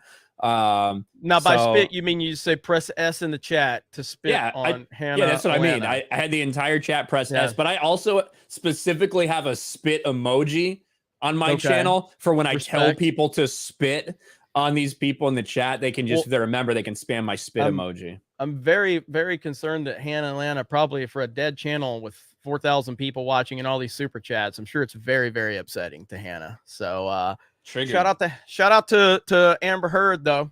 Yeah, that dumb bitch. So apparently, and I haven't seen, did she actually respond, or was it her attorneys that responded to Johnny Depp's TikTok video?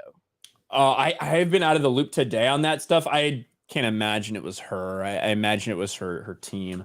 Okay, we'll have to look into that. So, but yeah, I mean, if Amber Heard just wanted to start a YouTube channel bashing her, she could make that money back in a heartbeat. That would be great. She just becomes a VTuber and she just like trashes herself, but doesn't say it's her. She'll make a lot of money. So it looks like Amber Heard it says Amber Heard responded. Let's see, Depp's TikTok message. Yeah, I saw Flawdzilla in the chat. What's up, Flawdzilla? How you doing, man? And by the way, while you're looking that up, I'll just say hello to there's a Todd in the chat. What's going on, Todd? Let me see. What's up, the good Tom King, Christian, Fear the Beardo, newest member of Geeks and Gamers, along with Locked and Loaded Latinos. Just we've a got spokesperson. Huh? Just a spokesperson. Just a spokesperson said it. Okay. Let's see. My Nerdy Holmes in the chat says, "Notice me." I notice you. Hi, my Nerdy Home. And she wore red glasses and everything. Yeah, she's here. She's here. Okay. Bye. Yeah, no women. That's a Ryan rule. That's a Ryan rule, not a me rule. So I mean, I have to look. Ryan just hit what 145,000 subscribers.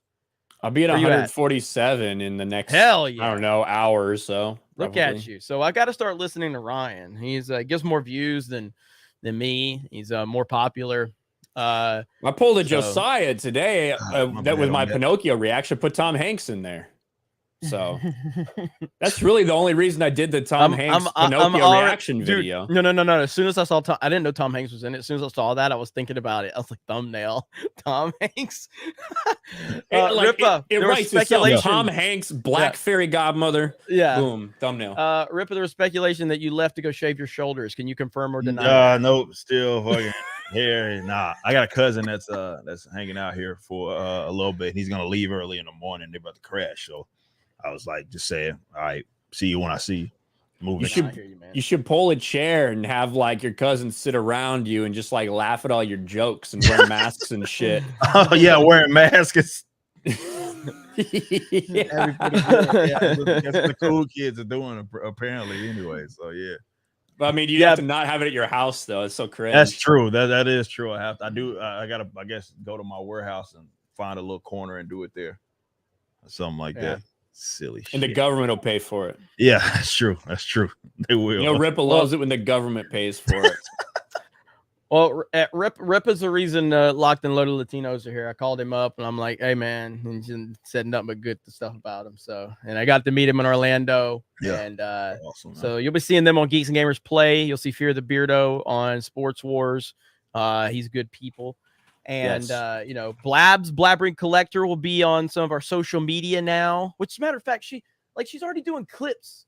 She's already doing like, do you see this? Ryan? Is she gonna do more of those Dr. Pepper reaction videos? Yeah. Here. What kind of fucking crazy person hasn't drank Dr. Pepper before, whether you like it or not? I don't understand. First of all, she's like, I went to Walmart and got Dr. Pepper. She's like, yeah. Have you never had Dr. Pepper? What the fuck's wrong with her?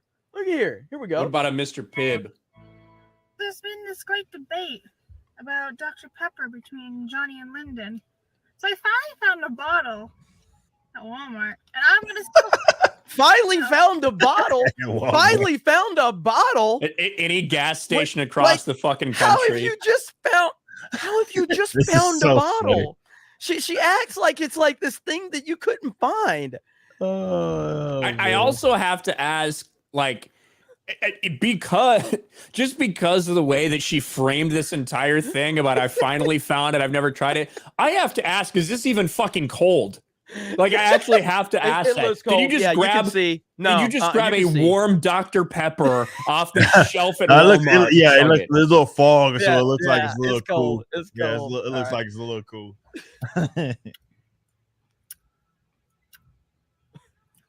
What is this? 23 flavors. It does taste like cough medicine towards the end. You get a weird aftertaste. I like how she keeps drinking it while saying she doesn't like it. But you have to fully experience it. But like no. She says no, but then she drinks it again. Nope. Hard pass. No. Coca-Cola for the win. I finally found. How many downvotes does that have? 12. How many upvotes? 119. Okay. Here, let's see. There we go, right there. Yeah. So that's on the clips channel. But again, the key here is finally found. So Here we go. silly, man.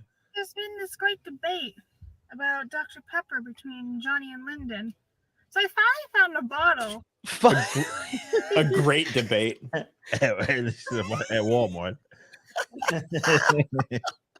This is Dr. Pepper's fantastic, by the way. I Okay. don't know. The wife has a Mountain Dew Mountain Dew Zero. in the fridge down there. It's like one of Melon Berry joints. I don't know if she got that shit for me or what. Is but it it's in is the it refrigerator. alcoholic? No, I don't think it's alcoholic. But it's one of pink Mountain Dew joints. But it's in the Yeah. refrigerator downstairs. I got Mountain Dew Zero. A lot of people were drinking my Mountain Dew Zero at the G&G house. That's all I'm saying. Fucking, Well, a lot of speaking people of that, fucking grabbed that. Speaking of that, I'll show you guys one more from the G&G house. Rippa's gonna like this one. Want that hype train? Oh no! No! I'll earn that money. Oh my god! What? No! Oh my god! Oh, this hot tub streaming, man. True Twitch talk. Look at me. Look at It's like, you. what the You fuck? True. Like, look, if you go back a little bit and you Hang look on, at hang that, on. you can see everyone's kind of like seems somewhat engaged. I'm just like, yeah, you have no desire. Look at that. yeah, everyone else is very expressive. I could not give less of a fuck. No! Oh my god! Everybody happy. Ryan's just like, fuck. I could be making videos right now. Yeah, that's what I was like. What the fuck, man? Sports Wars is dead. Oh, man. Oh, So man. good. Okay, we got a huge Streamlabs from Jay Schwalbach, 134.67. It says, as a black man trapped in a white man's body, I would still ride an elevator with Ryan alone, pet Jeremy's alligator, buy anything Ripa wants to sell me, and pull on Gary's beard for luck. Trust is everything. Hail Friday Night Tights. The 67 cents changes matters. Hail. Thank you so much, Jay Schwalbach. Always sending some retarded stuff, and I love it, dude. It's so good. I found a story that is entertainment related, but I think Ripa might have an interesting reaction to this. George Takei, washed up actor who's only famous for one thing. Oh my god. Crazy thought. But those 20 million AR-15s now in this country could sure arm a lot of Ukrainians.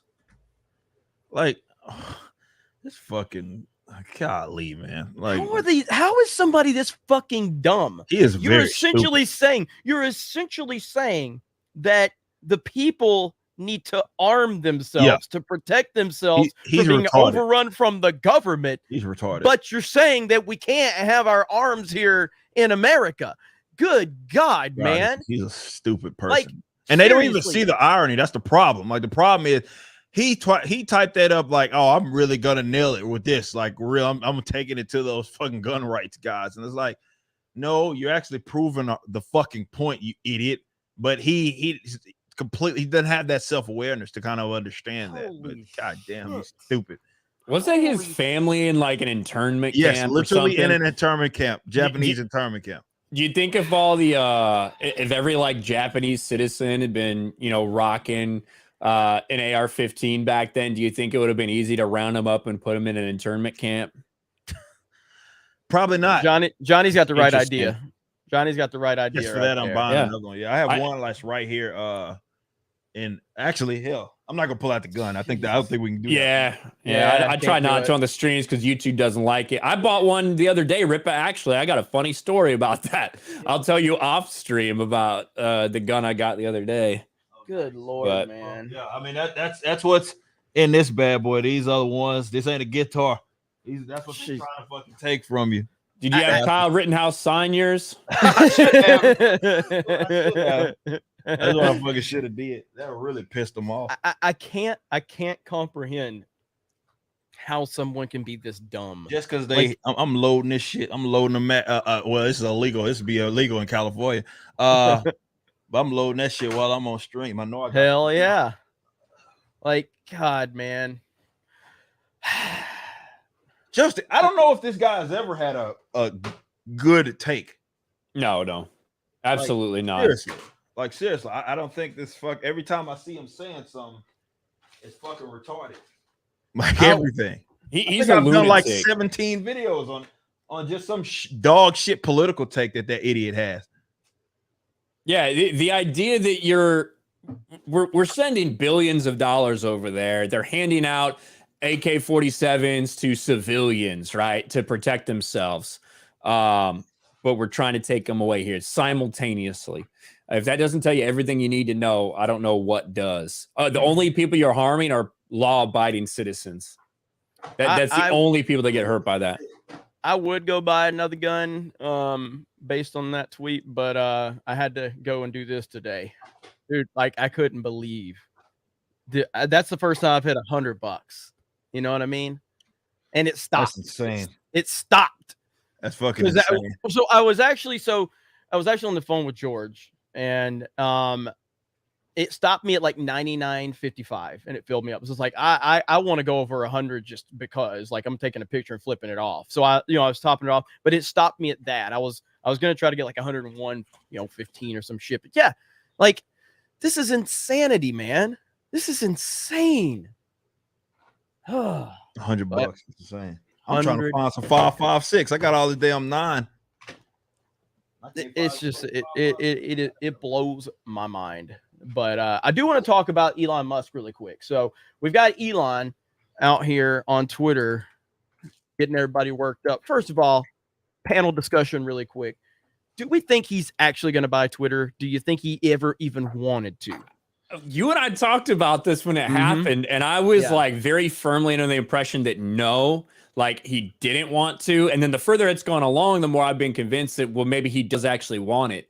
But it is tough to tell with Elon, but there's no doubt that he's putting Twitter on blast for this whole bot thing. He's trying to pin it on them, where if everything falls apart, then Twitter would be liable for it for not disclosing what they had to, and thus would absolutely demolish and destroy Twitter's stock. Is it used as a distraction? I don't honestly know at this point. I do think that Elon is a person that is believing like what he's talking about when it comes to free speech and everything like that. Maybe he's just trying to get a lower price. I don't know. I don't know. I don't know. My position is, I think he still wants it, but I don't know. I really don't know. Because didn't it cleared through the antitrust and all that? Yeah. Was that this week?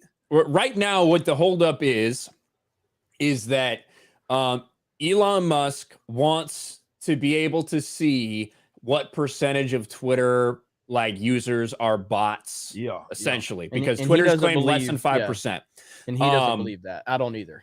By the way, I don't know. 5%, that is a lot, and I do imagine they get cleared out from time to time. I think that we overestimate the amount of bots there are.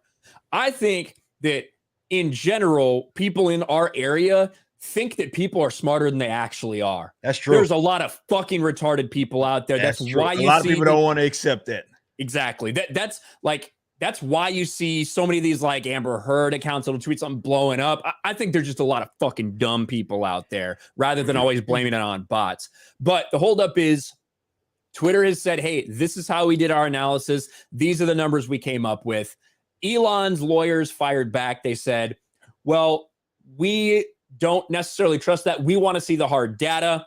They're saying, well, you have everything you need to make your decision, to understand that this price point is valid. So that's where the holdup is right now. And it's tough to say that Elon Musk doesn't have a point in wanting to see what he's buying. But at the same time, I think Twitter's worried that if they show him something and he might not actually intend to fucking buy it, he'll just find a way to get stuff out there that could damage the company. And I think that's kind of a rightful thing to be worried about too. Yeah. I mean, I can see that. Yeah. I think look, when you're the richest man in the world and you're a meme guy, like, You know what I mean? You can have some fun with it, but I think he's very unpredictable, but I also think he's pretty damn smart.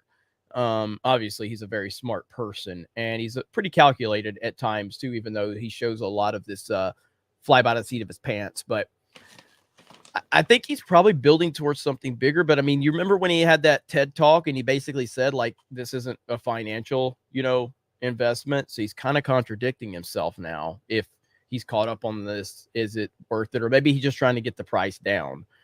But it's interesting, I don't know. I mean, it's hard to tell with this guy. It really is. Do I trust Elon Musk? No. Do I think he probably has a lot of different views than me? Yeah, but I mean, that is what it is. It's not like I think he's the end all be all or anything like that, but damn, I'll do it right now. I'm just going to tweet, "Thank you for everything, Elon Musk. You are my great savior." Like if I tweet that out, they'll start screaming because they hate it. They hate it. They're like, "Oh my God, he doesn't even own Twitter yet." I'm like, I know, but it is fun to watch the reaction to it. But I guess we'll see. But he is pretty unpredictable. Yeah, I think that I do think that when it comes to the free speech stuff he's been talking about, I do think he truly believes that shit. The way we've heard him speak about it and everything, whether he intended to buy Twitter, whether he intended to let it go this far, I don't know. My gut instinct was that no, he doesn't intend to buy it, but I didn't think that they would accept it. When we talked about that months ago. So I don't know, man. Yeah. I guess time will tell. I hope he continues the trolling of YouTube though, but I think YouTube, I don't think Elon Musk can actually buy YouTube. That's how in terms of the money it would cost. I don't know what the market value is for YouTube. I'm sure it's twice that of Twitter, if not more. I'm sure it's substantially more. And I don't even know influence. Oh my God. I mean, to me, and I don't know why, I don't know why this is even a debate, but it seems like the perception among a lot of people is that Twitter is the public square. YouTube is the public square. YouTube is 100% the public square. Not even close. Not even close. But YouTube, I would say the majority of the content on YouTube isn't necessarily like this with us having conversations. Remember when YouTube used to have the reply function where you could reply with a video? I know Ripple probably does, but and that's why I always say Twitter is weird and different than any other social media platform because of the way that people can engage. The fact that I can quote tweet a dumb motherfucker like I did today, call him out for he tagged me, so he asked for it for doing dumb shit, and immediately this dude gets ratioed. Immediately this dude gets blown the fuck out. Twitter is a different animal, and that is why I think that Twitter is unique when it comes to that kind of conversation.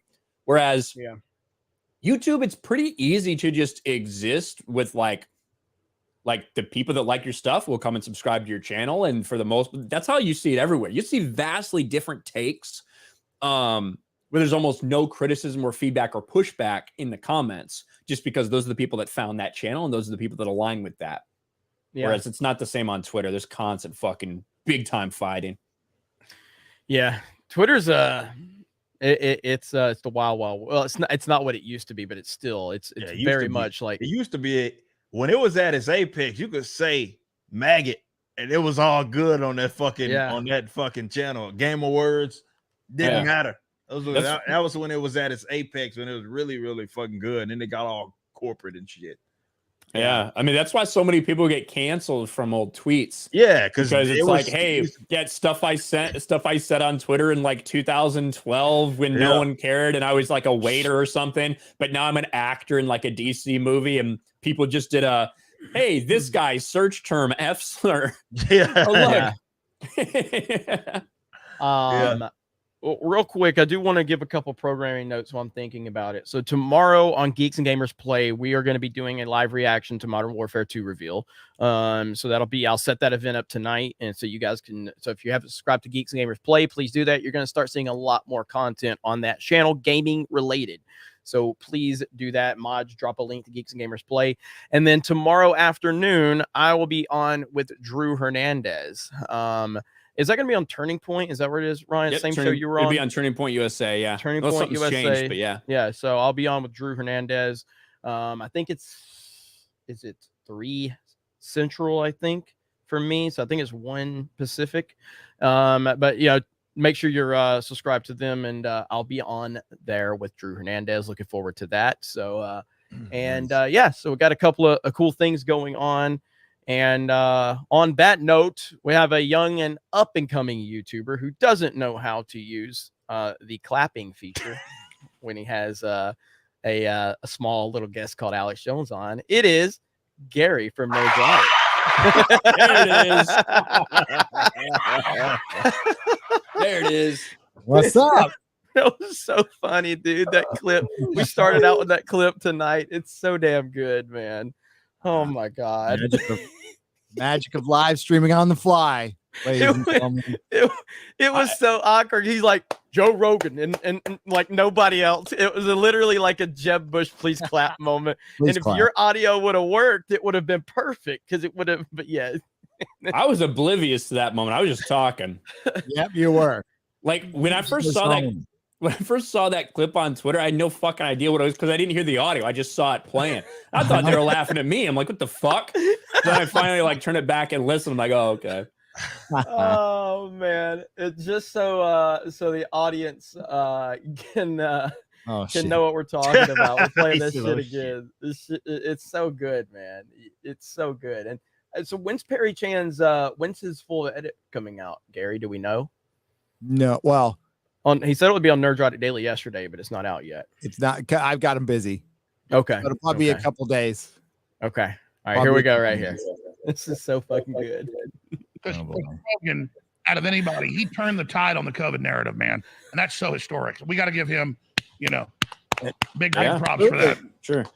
Yeah. And when you look at all the people right now for the past 2 years that have come under attack from the establishment media as far right, alt right, whatever, Joe Rogan, Bill Maher's being called that now that he's stepping out, Russell Brand, Elon Musk. No way in hell Elon Musk is some kind of far right guy. Ryan powering through while Gary and Az are just dying, dude. Yeah, I had no fucking idea what was going on. Oh, There was man. a lot of stuff going on. Oh goodness. But yeah, man. So how you doing, Gary? I'm good. I like just finished my video and sent it to Perry. So that's why he probably hasn't been able to do Nerdrotic Daily stuff. I I've hear you, been man. very busy. Busy all the time.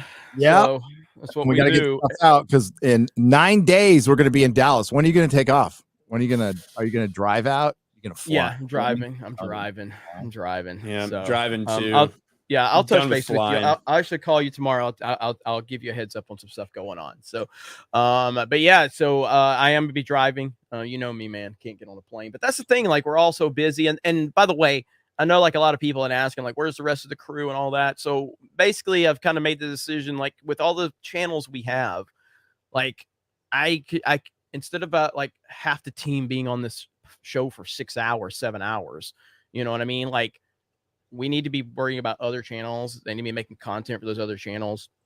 This show started out with me, Ryan, and Ripa, and obviously I talked to Gary about it when he first, when we first started. He said once he gets settled, he'll make appearances here and there. So that's kind of the idea behind it. So so it's not that anybody did anything wrong or anything like that. It's just that, tightening things up a little bit. So what's your video on? Can you tell us? Yeah, it's Lord of the Rings. It's all the crap that's come out over the last it's like I don't usually do one article anymore. I wait till like 4 or 5 come out and then I'll do a video on the 4 or 5. So it's like George R. Martin calling fans toxic and then basically contradicting himself 5 minutes later, and then all the Empire photos that we saw, including this is for just Lord of the Rings fans. Most people aren't going to know, but Celebrimbor looks like a freaking like lesbian school mom, right? And it's terrible. It looks awful. It looks so shitty. Ryan, it looks like it's a elven Ryans. That's what it looks like. A bunch of Ryan elves running around with their short, kind of reddish brown hair. And yeah, I care about that stuff. I give a fuck. So it's. If I was an elf, Galadriel wouldn't be running things. I'll fucking tell you that much. You'd be begging for me. With her 1 foot long freaking sword hilt that's like this big. If you look on that cover, she's got the biggest fucking. It's like all about like dick energy. It's all about like giving that man spreading. Yeah, man spreading, penises. I mean, just put a penis on her. Fuck it. Hey, you know what? They didn't specifically say that. You know, Tolkien never specifically said that female elves don't have penises, so they can argue that. Good You might as well just say that. He didn't give him an idea of shit. Yeah. I see we have Ryan's alt account here as CJ. Love you, Jeremy. Well, probably not if you said love you, but Channing Tatum G.I. Joe movies were great and the cast well, including Duke, Snake Eyes, and Storm Shadow. The writing was awful, but the cast was well done. No, but I appreciate the super chat and I respect your opinion. Cool. Snake Eyes was fantastic, and so was Storm Shadow. And this even goes into like Rise of Cobra. So the Rise of Cobra is the first one, but no, Channing Tatum as Duke is offensively bad on every possible level. Like Duke is like he's like the Superman of G.I. Joe. You know what I mean? Like that's who he is. Like he's a, you know, even like a Luke Skywalker-esque type of character, you know? And that's not Channing fucking Tatum coming in there with his fucking dance. Which one was Marlon Wayans in? So the first one. That was he was terrible. And what they did with Cobra Commander in that movie, holy fuck. But Snake Eyes and Storm Shadow were fantastic. So, and then the second one, less offensively bad. Cobra Commander was cool, at least from an aesthetic standpoint. And Snake Eyes was still cool. Ray Park is a legend. I actually liked Rocka's Roadblock, and the fact that Channing Tatum died was really good. But yeah, neither one of those movies are good. It's really sad, but they're both far better than the recent Snake Eyes movie. The recent Snake Eyes movie is the worst fucking shit I've ever seen. So, and it's not even that it's woke, because it's not really woke. It's just, it's so bad. It transcends wokeness. That's how bad it is. Like, it's unbelievable. Morbius. I haven't seen Morbius, so I know. No one has. No. I mean, like, this is the first superhero. So yeah, no, you're right. That's the first superhero movie I missed in fucking decades, dude. Dude, they brought it back to the theaters because of memes. Morbin time. Yeah, because of the memes. I got a morb. Oh, it's Morbin time. Yep. And they learned very quickly that memes do not equal money. No. No one went to see it, and now they're just fucking trolling him harder. Like, it will go if you make a Morbius 2. You know, like that is G.I. Joe Resolute is fantastic. Outside of the fact that I had a problem back then when this happened, and I still have a problem with it to this day, that they gender swapped dial tone, which is bullshit. But overall, the movie's really good. It's not my favorite. The 87 animated movie is my favorite. But anyway, enough about G.I. Joe. Although I don't know, maybe I'll do to Gary what he does me at FNT and just talk G.I. Joe for 4 hours like he does Star Trek to me. So, or no, if I want to get back Gary, I just talk video games. We talk about The Last of Us Part 2. I can talk to you, Joe, dude. I know, because it's the Marvel comics. So, a very, very, again, do we need to remind everyone what Dan Bass did to me? Gary was so mad at what Dan Bass did to me over the whalebone and ruining the first appearance of Storm Shadow in the silent issue. Gary considered changing the entire theme song of Friday Night Tights, Dan. That's how bad you offended us comic guys with G.I. Joe. So go fuck yourself, Dan Bass, piece of shit. I love you, Dan. But anyway, so Gary, so far we have talked about the Kenobi show, and the fact that the writer didn't even know that Obi-Wan. Are we surprised a bit about that? No, not at all. I am surprised he told anyone that.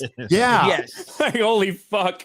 I would never admit that even if it was true. Holy shit. Again, what is the point? Like, again, but it just shows how these people don't understand it. Like, they just truly don't get it. You know, like Ryan, you know nothing about anime. Okay.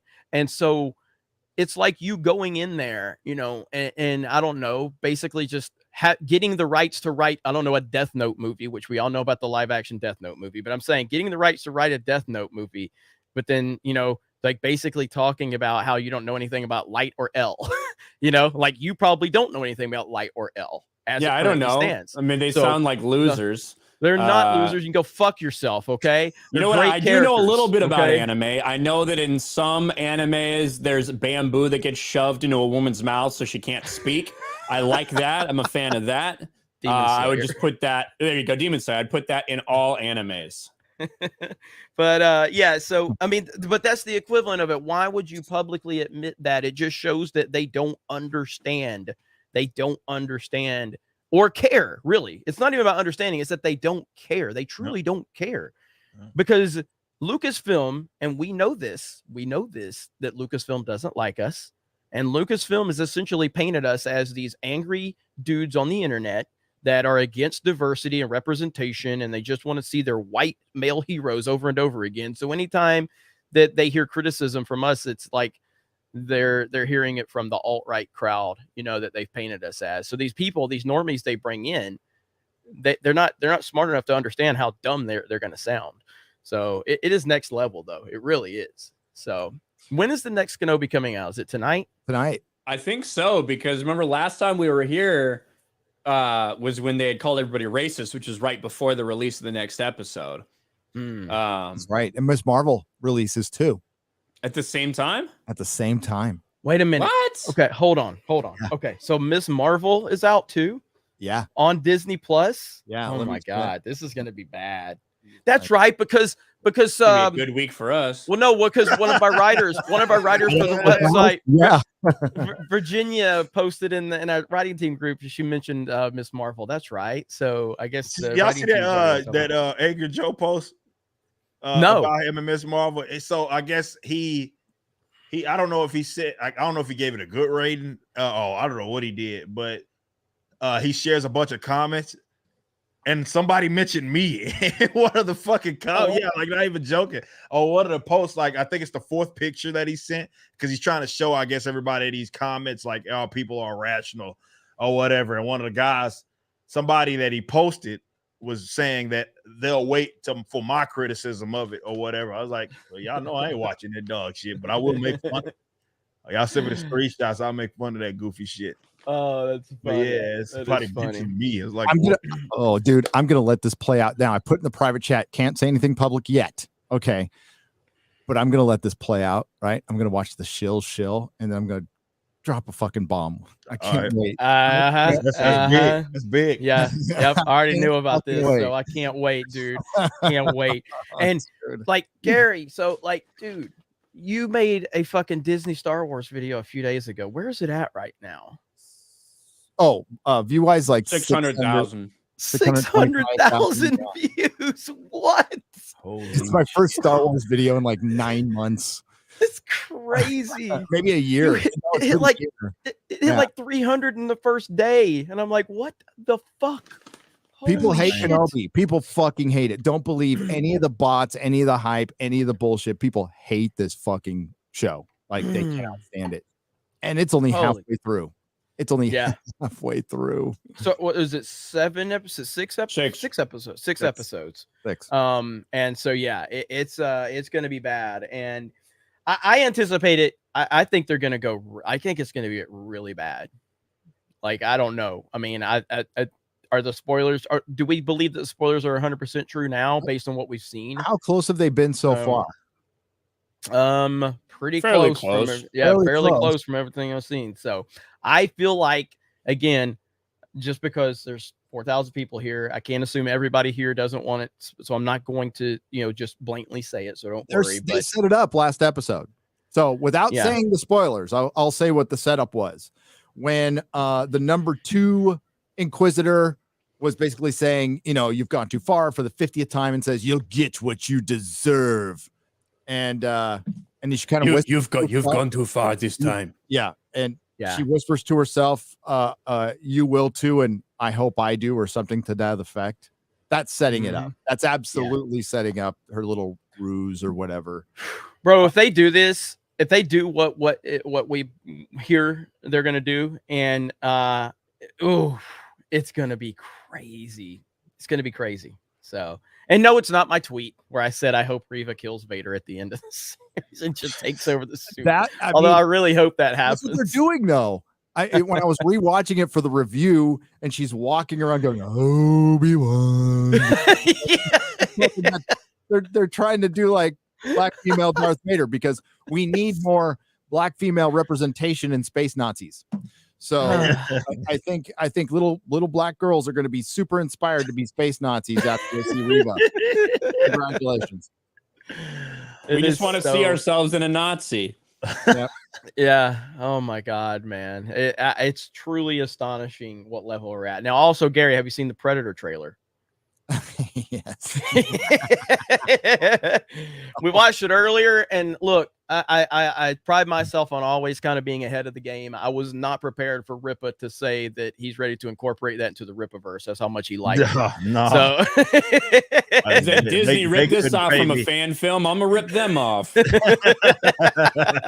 hilarious. That I didn't know the fan film was out there. I knew there was the Dark Horse comic. Yeah, right? Pull that back up, Ryan. That data racer thing, if you can find it, because that's pretty interesting. I don't even remember that story going around. So I remember a lot of people talked about it when it happened. Yeah, it was like maybe 6 or 8 months ago, which is like 2 seasons in YouTube time. So yeah, right. And frankly, I mean, they put it on Hulu. It's just they know what it is. I thought this was going to the theaters. Didn't everybody think it was going to the theaters? Maybe I was misinformed, but you know. I thought so too when I first announced it, but yeah, Disney's new female. This is from November 13th. Disney's new female Predator movie is a blatant copy of a 2019 fan film called Warrior Predator. Both are about a quote indigenous female warrior who fought the Predator 300 years ago. Disney's so lazy they're literally stealing SJW fan fiction. Wow. Well, yeah, it's like even down to the style of clothing and the mark across her face. It's exactly the same. You have that's crazy. Look at that. That was like the teaser they released initially, which is what we got, and then this is from the fan film. Wow. So it's going to be a female Predator in the main one too. You think? I would have to imagine. What I said was, I really hope that they team up to take out and kill all the men that don't want her to be a warrior. The trailer kind of makes it look like that in the beginning, or at least at one point they do. Yeah. Oh, that girl was in Legion, the Star. She was okay in it, but not a lot of range acting wise. Let's just say this is the worst before it gets better. I mean, but it's going to get much worse than Prey. Believe me. Yeah, it's going to be. There's so much garbage out there, and they're dumping it on streaming services out of desperation. And 2 years ago, they thought they could just dump this garbage on streaming services and people will just show up. And now that the bubble has burst officially, by the way. It's completely burst.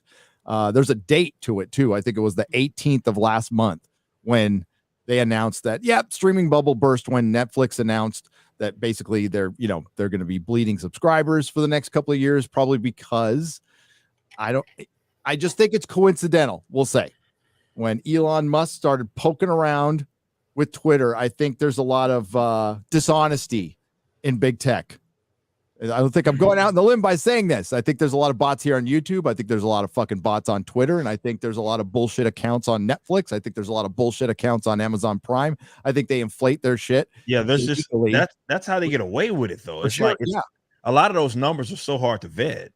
They're impossible. And I could certainly see a world where they're like making shit up. I mean, a lot of different entertainment industries are smoke and mirrors anyway. So why would this be above the fray? I mean, why we see this in the music industry? I can tell y'all hella stories of people who albums ain't sold shit, but y'all thought they sold shit. But you know, there's a lot of shaking and moving that could be done. And now with the whole streaming stuff, it's so hard to vet those numbers, man. Yeah. Jeremy, I don't know if you know this or not. Yeah, I just retweeted it. Yeah, I was gonna say this is news to me. Yeah, there we go. Kyle Rittenhouse and D-Day Cobra will be on front lines with Drew Hernandez tomorrow. That's gonna be awesome. So I don't know how exactly that'll work, if you guys will be on at the same time or just the same show or whatever. But it's gonna be awesome. Give Drew a retweet. He just sent me the tweet. So already did. You know, give Drew a retweet, everybody. Show him some love, and I'm looking forward to it. So it's gonna be awesome. Fucking Drew's awesome, dude. Yeah, he is. Yeah, he is. Let's see. So I was Future Trunks. Krista, is that who I was? I don't know my Dragon Ball Z. So I was Future Trunks in that one. Okay, They all Krista, look the same to me. tell us who all I'm bringing you in. Krista. They literally all have the same fucking hair. Who was who in that? Oh, hi. Let me pull it up again. I got it. Here you go. Oh my gosh. So, Drew is Goku, you, Jeremy, are Future Trunks, and Kyle Rittenhouse is Vegeta. Vegeta. Okay. Vagina? Okay. Vegeta. You say Future Trunks? Yeah. What kind of a name is that? He's from the future. He's literally from the future. His Yeah. trunks are That from the version of future. Oh, that version of him, not Yeah, his that version of Yeah. Trunks is Oh, like so his Trunks name from is the future. Trunks. Okay. Yeah. That makes Yeah. sense. I mean, All right. still his name is Trunks, but whatever. Thank you, Krista. Thank you. Bye. Bye. All All right. the women. Ryan Dunson says, man, the gas pump stopped me at $125 this week. Let's go, Brandon. Indeed. Also, can't wait for Dallas. Yes, Gary. So while you're here, give us a quick pitch on Dallas so everybody here knows. I'm sure everybody here is already watching Friday Night Tights, but what we got going on in Dallas? Well, it'll be 8 days from tomorrow. And on the 16th, which will be the day before Dallas Fan Expo that Kevin Smith and Clerks all just canceled on, by the way. Why? We're going to Really? do, which makes it much better to go to. But I was looking forward to meeting Kevin Smith. I really was. We're going to be at Gators at 6 p.m. in Dallas. It's a bar. It's pretty close to the convention. Quarterback Garrett and the missus hooked it up. And we're going to do a meetup there, 6 o'clock to whenever. And we'll have merch, and there's food that you can, buy. Of course, there's booze, and you can hang out. I think there's pool tables too.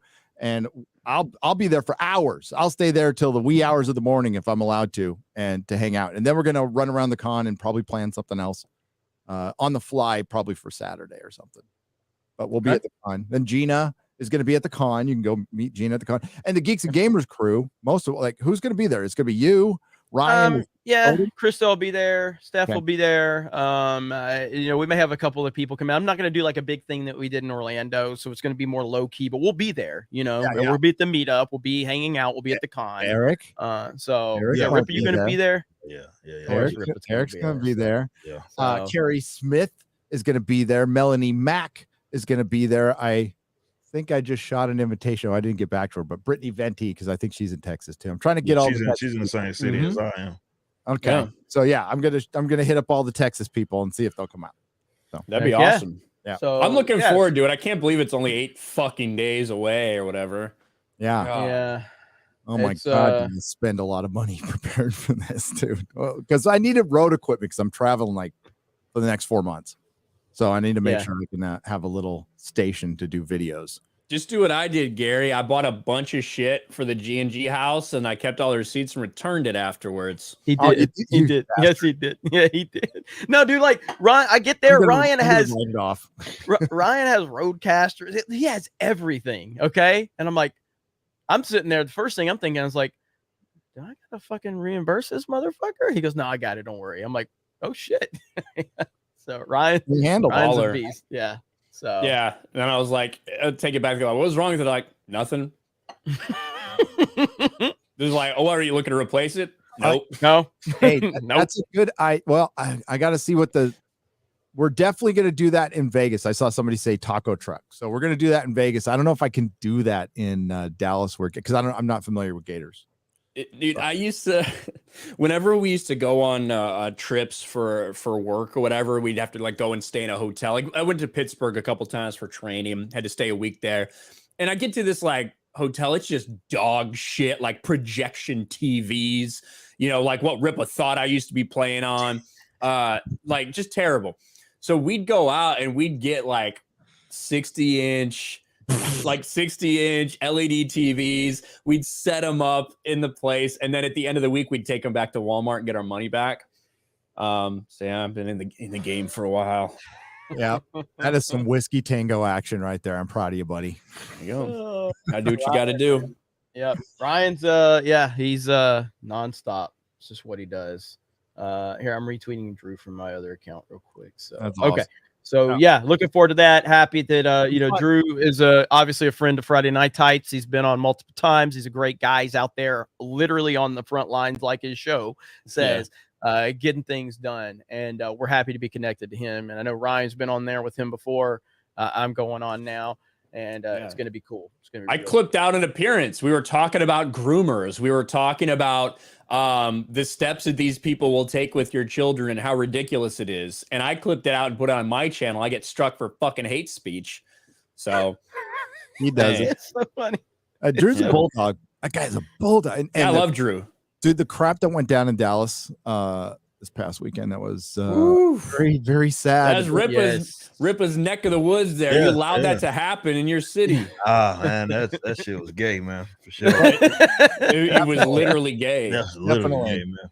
No, but, man, at it's least there's politicians in this state who will try. I mean, I don't know if they're going to succeed, but they're going to try to do something. I would kind of think there's already laws on the books about that, you know, because the alcohol, the availability. I think that's what they're going to get them on. Yeah. With the kids. Yeah. That's what it should be. Like, no kid should be in a strip joint. Yeah, like what the fuck, man? Like, or not in a drag show either. I think that's pretty reasonable. Yeah. Texas needs a governor who will actually stand up and do something. Fuck it. What an asshole. Oh man. see, no one is safe from Ryan's being an asshole. It's just that's what he does. Okay, right? White he men, you're going down too. Yeah. Oh man. But yeah, so it's exciting times, and fresh off of the Alex Jones appearance on Friday Night Tights, a record Friday Night Tights, and got Salty on there as well. Dude, Alex Jones nipples, dude. We got Alex Jones nipples. Him singing almost a complete White Zombie song, or at least about a third of it. Yeah, that's fucking great. You can't ask. He was talking about butt fucking people, simping on the ladies. It was great. But the thing was funny. Okay, and I'm gonna play this clip of Salty right here in just a minute. But like, so I go off camera because I'm texting Mrs. Salty. Okay, because I'm like, my whole plan was to try to make that happen. I didn't tell anybody, but like I was the one putting Salty Cracker's name into that. Okay. And I was like, if I can get anything out of Alex on this, I didn't expect him to keep going though. Alex kept saying, he goes, "Where's Salty Cracker? Where's Salty?" He just kept saying it. So finally I was like, "Hey, Mrs. Salty." And, you know, because I've been working with Mrs. Salty and everything. I haven't made that public, but Salty did, which is fine. I wasn't trying to like clout chase or anything. But he made it public on that. But so I'm texting her. I'm like, "Alex wants him on right now." She goes, "What?" And I'm like, "Yes." It's like, and I know how Salty is. Like, it's not his comfort zone to be on a big panel like that. And she goes, "Okay, what program?" I was like, "We're using Zoom. I get you a link right now." And she goes, "Okay, let me figure this out," because he's getting ready for a show.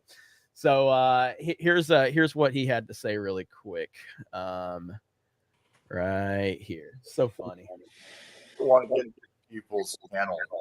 So it's very hard for me to do other people's shows because, again, I need to be a good guest and not fuck anything up. But Jeremy from Geeks and Gamers, that dude's been in contact with the Soul Queen. They're working together. He's a stand-up dude. Again, loved that channel for years, and is helping my channel grow and offset some of the stupid behind-the-scenes stuff, like paying bills and paying taxes, all of that stuff. Geeks and Gamers is a gigantic brand out there, and as we're selling merch, we're leaning on him to help us out. And so when Alex Jones was on the 200th episode of Friday Night Tights, God bless Jeremy. He's in there, crowbar Salty Cracker into the discussion, and it gets Alex Jones to admit that we're in a gay relationship during Pride Month, which is hilarious. The Soul Queen goes, "You gotta come on, Alex Jones." I'm like, holy shit. And so that's kind of behind the scenes of how this mashup got going. And it's so funny, man. I was like, man, I was really happy to have that happen because Salty's a legend, dude. I mean, he's crushing it. And I'm so happy, man. And so but FNT is the thing that has just become our heart and soul of everything we got going on, man. So it's good to see, Gary. It's awesome to see. It's awesome that you see the good people behind the scenes and on the channel, like both places, you know, the good human beings. When they keep at it, they keep grinding, they get great success. You see like Tug succeeding now, and Salty and Yellow Flash and Nick, you know, Eric's always succeeding. So You know, I'm that's trying out here, man. I'm just giving now you a that now shot. that Jeremy made his channel for him. Yeah, finally. exactly. Yeah, apparently, yeah, I do that. I was the first motherfucker on this stupid fucking site, but apparently Jeremy made me. Yep. Before Jeremy even heard of YouTube. Yeah, exactly. Exactly. Like it was a different channel when I first started on this motherfucking site, man. But Well, it's just that kind of brings up like these people that just they don't do any don't know. research, and Yeah. they say some of the dumbest things, and we've talked about it many times. Like, I didn't know you. You Yeah. had a huge channel before we were ever introduced by that Star Wars girl. Yep. That's how we met. You Yep. had like 100,000 subs, I think, when we met. It was Yeah. close. yeah. And then, you know, you grew after that, but it wasn't because of me. Like, these motherfuckers think I like a shout out. I'm telling Motherfucker, Lex Luthor, man. I can't get 100,000 views per video, but apparently a shout out from me gets you 150,000 subs. The fuck kind of logic is that? Like, it's so stupid, you know? Like, it's crazy. They think I you're the don't brains understand it. behind like all of this operation for all of Yeah. everybody in this space. It's actually impressive, man. On one hand, I'm a high school dropout. Then on the other hand, they think I'm this evil mastermind that's just pulling the strings, and I got this YouTube network of, what was it they accused me of, Ryan? This network where I basically make all of you pay me from your channel. So everybody that's on Geeks and Gamers, they say that I get it's I can't remember what it's called. They had said it was something. A multi-channel network, an MCN. Yeah. Well, and actually, I remember, Jeremy. People probably hadn't heard this yet. I remember you demanded reparations from Ripa when you built his channel. So nobody even heard about that. That's the worst thing ever. I can't believe you do something like that, Jeremy. Oh man. That was good. That was good.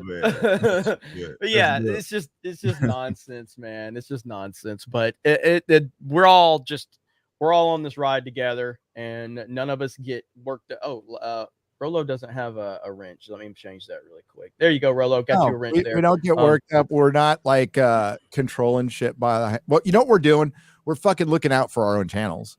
Like, we're definitely do that, you know, but we're not like nobody's telling anybody what to fucking do.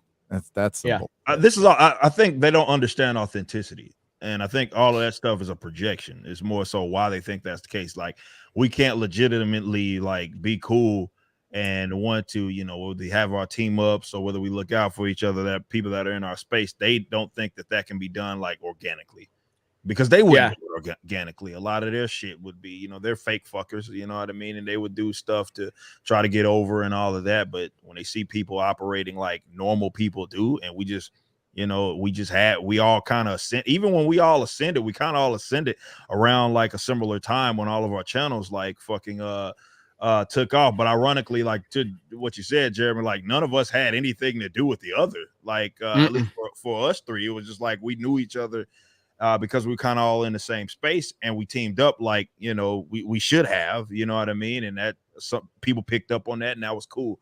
And it's not controlled, it's just organic, and they don't know what that looks like. Yeah, I know. And then they can't conceive of just people genuinely rooting for each other, not being jealous, because it's hard to judge somebody else by one's own standards, even though one's own standards might be shit, you know.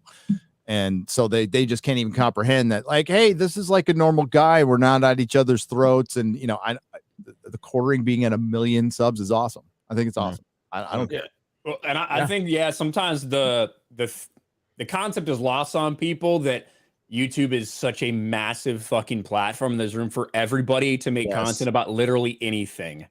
And you could do it in different ways. You can build your channel in different ways by talking about different stuff, whether it's videos, whether it's streaming. Like, there are so many different things you can do and talk about. You can go full Josiah and talk about Hollywood pedophiles.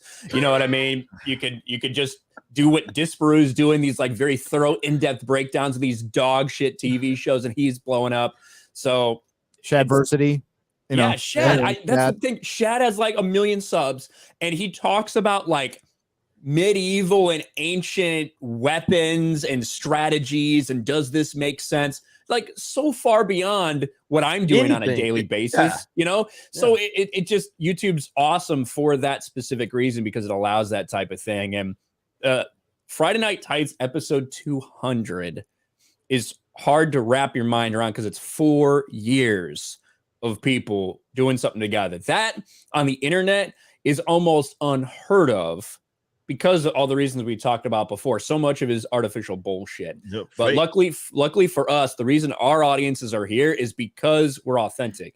And that's all we need to be. We just need to shoot the shit and joke around and everything. And it works.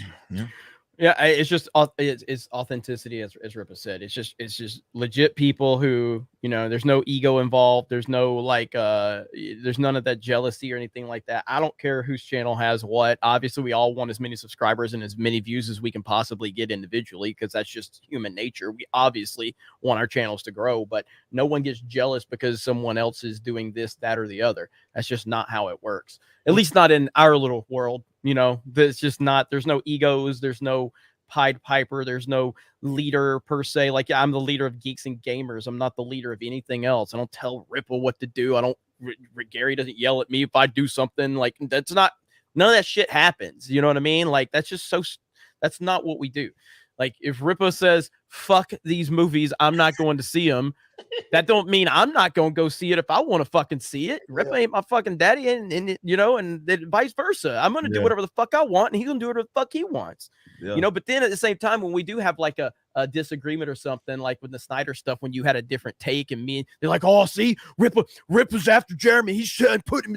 What? No, we had a disagreement. Like, what? You know, or when me and Gary argue with the binge mother, like, guys, please, guys. And we're like, trust me, it's fine. We this is what we do. But we understand, though, you have seen a lot of channels and a lot of content creators probably have a falling out because they're built on a house of cards. They're built off of fake and phony bullshit. Yep. Me and Gary arguing for a little while on FNT, or me and Az arguing, or me and Ryan arguing, that's called a day in the life of. That's just what we do. You know what I mean? But I do understand. You guys arguing over, what was it, mini golf? That was on I can't remember, was that Krista's Instagram or TikTok? That was the funniest shit I've ever. Steph, sorry, Steph. That was the funniest shit I've ever fucking seen. It wasn't even Ryan. It wasn't even being filmed when we started. No, it wasn't. Like, it was that was like over mini golf.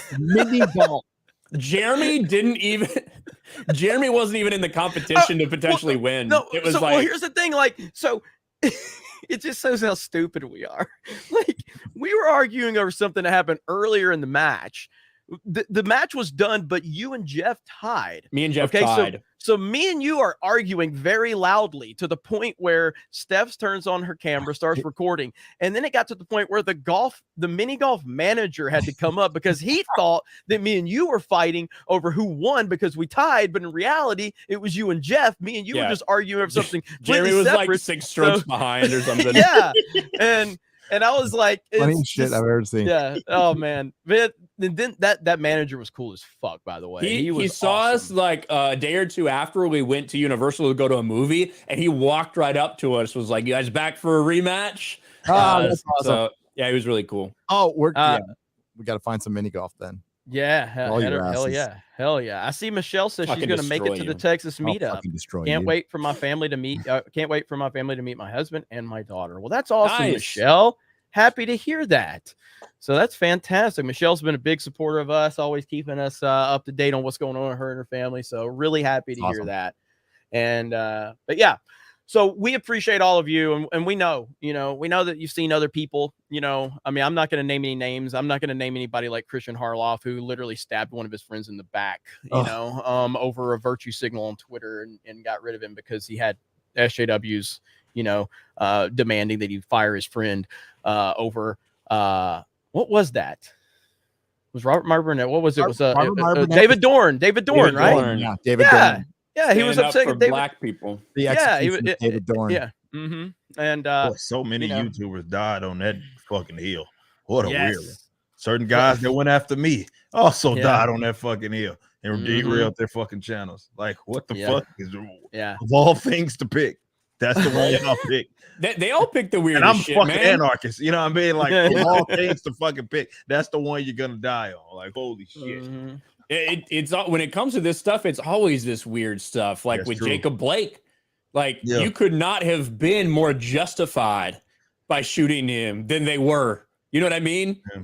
But that's the thing that derailed so much. It's inevitably why Kyle ended up in Wisconsin during that time in Kenosha, you know, and a lot of people talked about that. The NBA protested their games. They canceled games for Jacob fucking Blake. Jesus. But not for the Texas school shooting. Yeah. As you said, you brought that up. Mhm. So Yeah, again, they seem very I outraged about that, but their levels of outrage are different. They're not willing to not play when it's a bunch of, you know, innocent children that something like this happens to, when an insane person goes out and does something. But when it's a career criminal who's armed, who has been attempted to be tased multiple times and he has not gone down, who is getting ready to literally kidnap children, that's when we'll take a stand over it. Holy shit. That has to put it in perspective for anybody with a working brain and the slightest bit of common sense. They canceled games and they released statements and players were crying over that shooting, a career criminal, but not for the recent disaster in Texas, which was by any decent human standard just a horrific thing to hear Not about. It far was from awful, man. So, me. Not that far. Yeah. You're not insanely far. yeah, and so nothing from the NBA, no canceling of games, Yeah. you know, nothing like that. So disgusting. As a matter of fact, we've got someone who can put it in better terms than I can, and that would be disgusting. Disgusting. There you I need go, that right clip. there. I need that clip, by the way. Yeah, I'll send that to you. But yeah, you want this one too, Gary? I'm going to teach you the meaning of pain. I'm going to teach you the meaning of humiliation. I'm going to humiliation.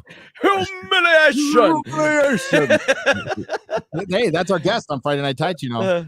Is it? Nice. Yeah. Nice.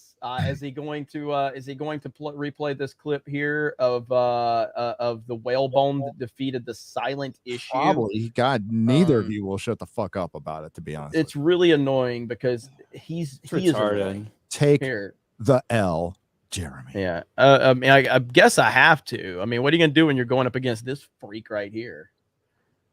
Fuck you, Jeremy. That's so stupid, man. It's so fucking stupid and good. I love it. No, man. Dan Dude, is too much like time on his hands.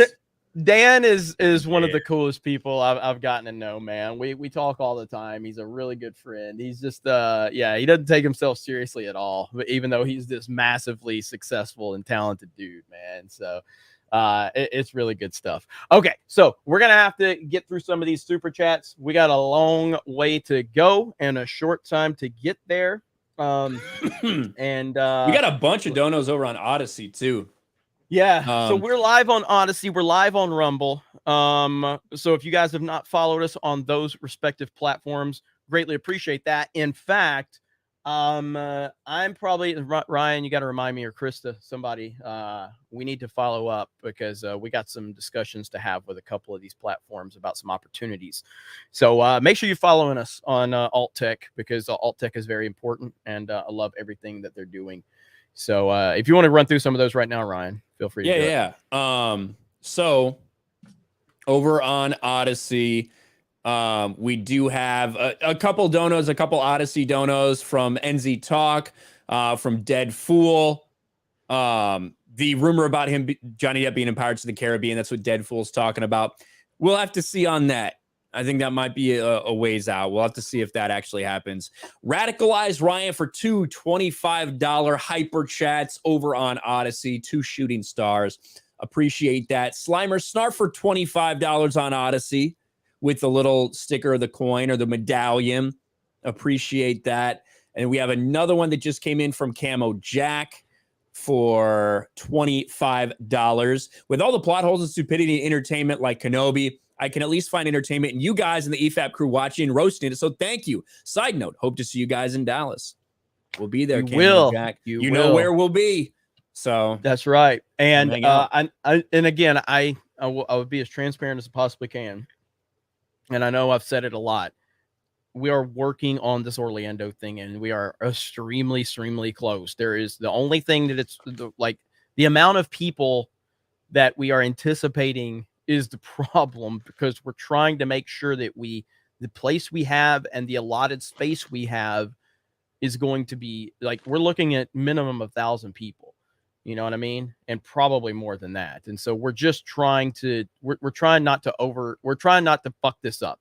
So, and a lot of places are, you know, like they're intimidated by that number, you know, the fact that it's not like we're not paying people, or we're not taking, you know, like we're not having people charged to come, and so all of that good stuff. But basically we're trying to work it out to where, you know, it'll help us out if you buy drinks and food and all of that from there, you know. So that's what we need to sell to them. That's what I'm having a hard time with. All right. Cause I'm not trying to be a dick about this, but my wife brought this up because I never even thought about it. She put on a ton of events for her salon and stuff.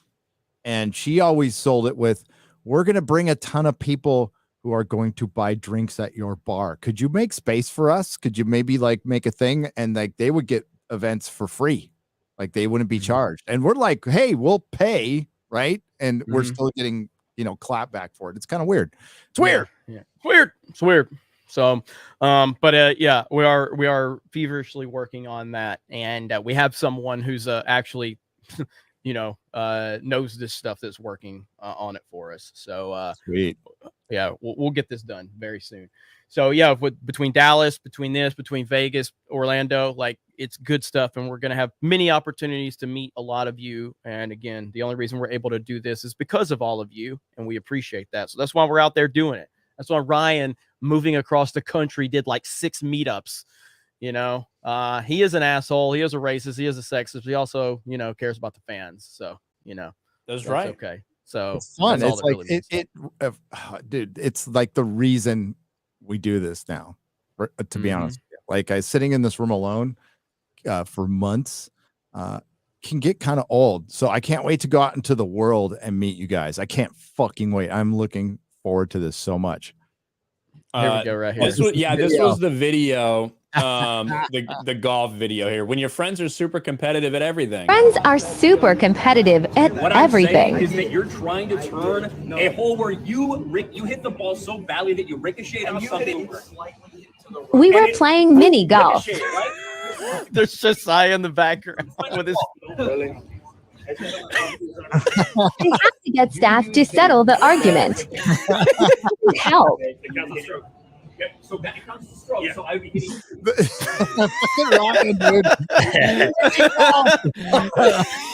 We were like, you're screaming at each other. Like it was so good.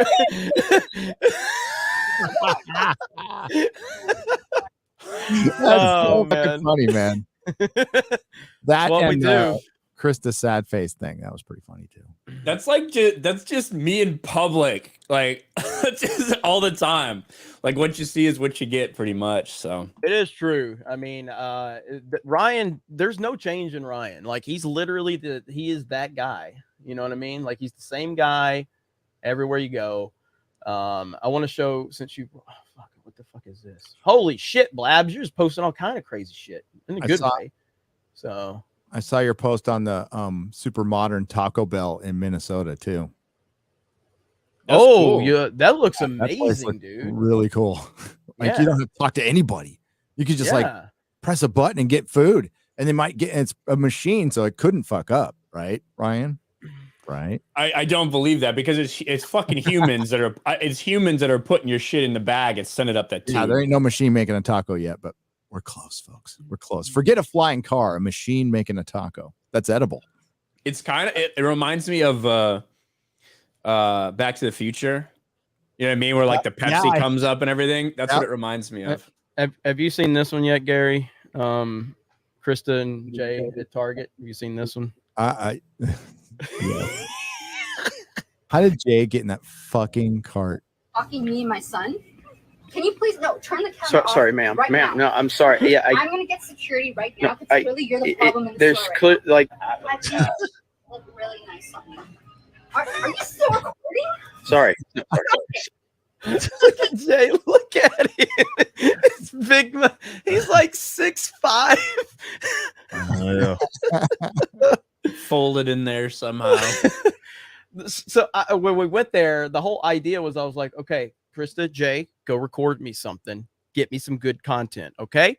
So then I'm like, me and Johnny are walking around the store. Next thing I know, Krista comes pulling around and Jay's like knees are up in his face. I'm like, what the fuck are you doing? How did he get in there? How did that happen? I had to hurt a little bit. There's a lot of content that we are going to be rolling out. That's another thing too about why a lot of people aren't on here. Like I need Ivan editing, you know, a lot of people doing a lot of stuff right now.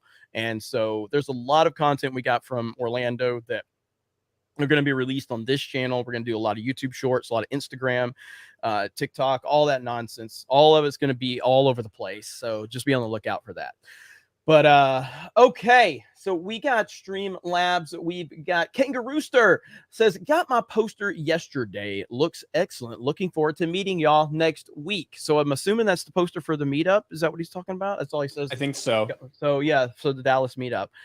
Which do you still have that pinned post on your Twitter, Gary? Yep. Okay, let me pull that up really quick. So this is the poster he's talking about. And all of the information that you need is on Gary's pinned post over on Twitter as well. But there it is right there. And that's awesome, man. So up Clint Eastwood.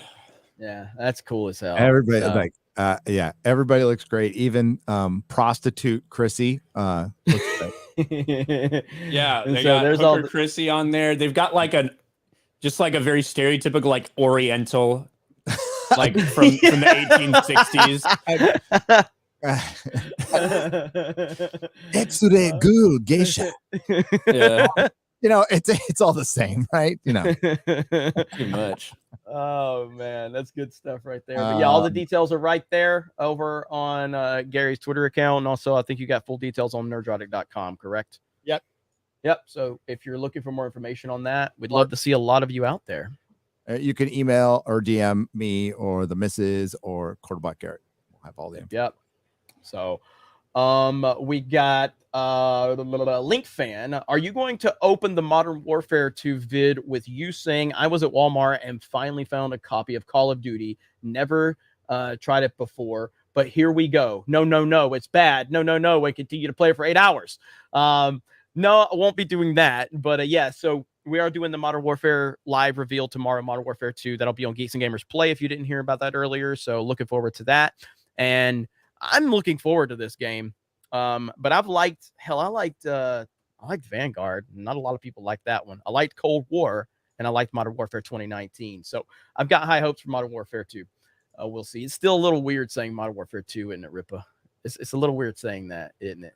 Yeah. It brings you back to a different time. Yeah, way different time. Hopefully the lobbies are the same. Yeah. Well, you know good and damn well that it happens. So you know good and damn well. Let me see. Hey, Viper, hang on. Viper Chief, how does your ex keep you out of an entire state? My ex is from Texas. I can't go there. Texas is fucking huge. What part of massive, man? It's not well, maybe he means like legally. Okay, yeah. Is the restraining order the entire state of Texas? Jesus, that's what I was hoping for Rian Johnson, to get that type of restraining order from Star Wars. You know, where couldn't go within like an entire state of production. That would have been good. He can't. He never will. Well, to be fair, I mean, I'm at a point now where I've kind of flipped on that, where I kind of hope Rian Johnson gets his trilogy. Like I actually want to see it now. You need like another pool or another house. Yeah, that's it. Don't worry. The Marvels will be everything you want it to be. It's gonna make Eric so much money. It's gonna make me so much money. It's gonna make everybody so much money. That's gonna be Christmas in February, whenever the fuck that comes out. I mean, I'm thinking Kenobi's gonna be good for us with that finale. That's for sure. I'm thinking Kenobi's gonna be really good for us. So yeah, and so much for us not doing videos on it, right? Yeah, I heard that. Well, hey, you did a poll. I did a poll. And our audience, so it is funny because before the show came out, it was like 80%. Yes, Jeremy, you have to watch it. After the show came out, it dropped. It was still over 50%, but they're like, yeah, maybe you don't need to tell us about this dog shit anyway. But We listen to our audience. Unlike Hollywood, unlike Lucasfilm, we actually listen to the people that actually make our channels and make our, companies and respective brands what they are. Shocking, I know. It's shocking. Ripa actually is going to listen to his customers when he creates the Ripa. Oh man, what an amazing concept! I know. What? Yeah. That's only if they agree with him, though. Yeah, only if they agree with him on literally every issue. Every period. single Yeah, thing. every has to be they in like, and I agreement with me. I can't mess up. I hope I'm I'm not breaking friendship confidentiality right here, Ripa. But I've seen some of the fine details, and if you ain't got hairy shoulders, you might as well just give up being a fan of the Ripaverse. Like that's in the details. If you don't have hairy shoulders, in the you contract can't buy of it. purchase, terms of service, man, is that how it works? Like, to be fair, it did say like if you don't have hairy shoulders, we resist. That's what it says. Oh, So- God. We resist. That shit was so cringy, man. What the Dude, bad. It's written by a 25-year-old transgender. Yeah, that's who that shit's written by. Like, it's very easy to tell that Star Wars social media it's written by a Raylo. Yeah. It's written by someone who would put pronouns in their bios. Did somebody not put L plus ratio or something like that? Didn't they? Yeah, that respond was to that? from the same account. Yeah, they put L plus ratio, some shit like that. It's run by the same people who have Ukraine flag in their bio in May and then shifted over to fucking rainbow in June, not realizing that gay marriage ain't even fucking allowed in Ukraine. Oh God. Like, dude, when you the best thing ever, and I can't remember, like, God, I'd love to find this. Like, there's a tweet out there, and I said it. It was somebody said, like, or maybe I just did it on a stream. I can't remember. Maybe I told people that they should do it. I can't remember. But somebody, this is back when like the whole Me Too stuff was going on, and this SJW chick was like, I have no sympathy for any men, blah blah blah blah blah. And then I was like, even George Floyd. Oh yeah, oh boy, I remember that. You tweeted that, yeah. Like, oh boy, like, oh, and yeah, man, like I was like, just watching the wires cross. I have no idea how to respond to that. A malfunction right there. For sure. Yes. I know you guys watch all of our live shows, right? So you watch Real BBC. Did you see Uber Geek's meme of because fucking Az said the George Floyd grill? No. The George Floyd grill instead of the George Foreman. Oh my God! Oh no! Is it just a? I'll find it. Hang on. I have not seen it, but is it just a picture of George Floyd? One George Floyd picture we've all seen, but with like a grill. No, like it's a pretty simple meme, but the simplicity is the beauty of it. Here, I'll find it.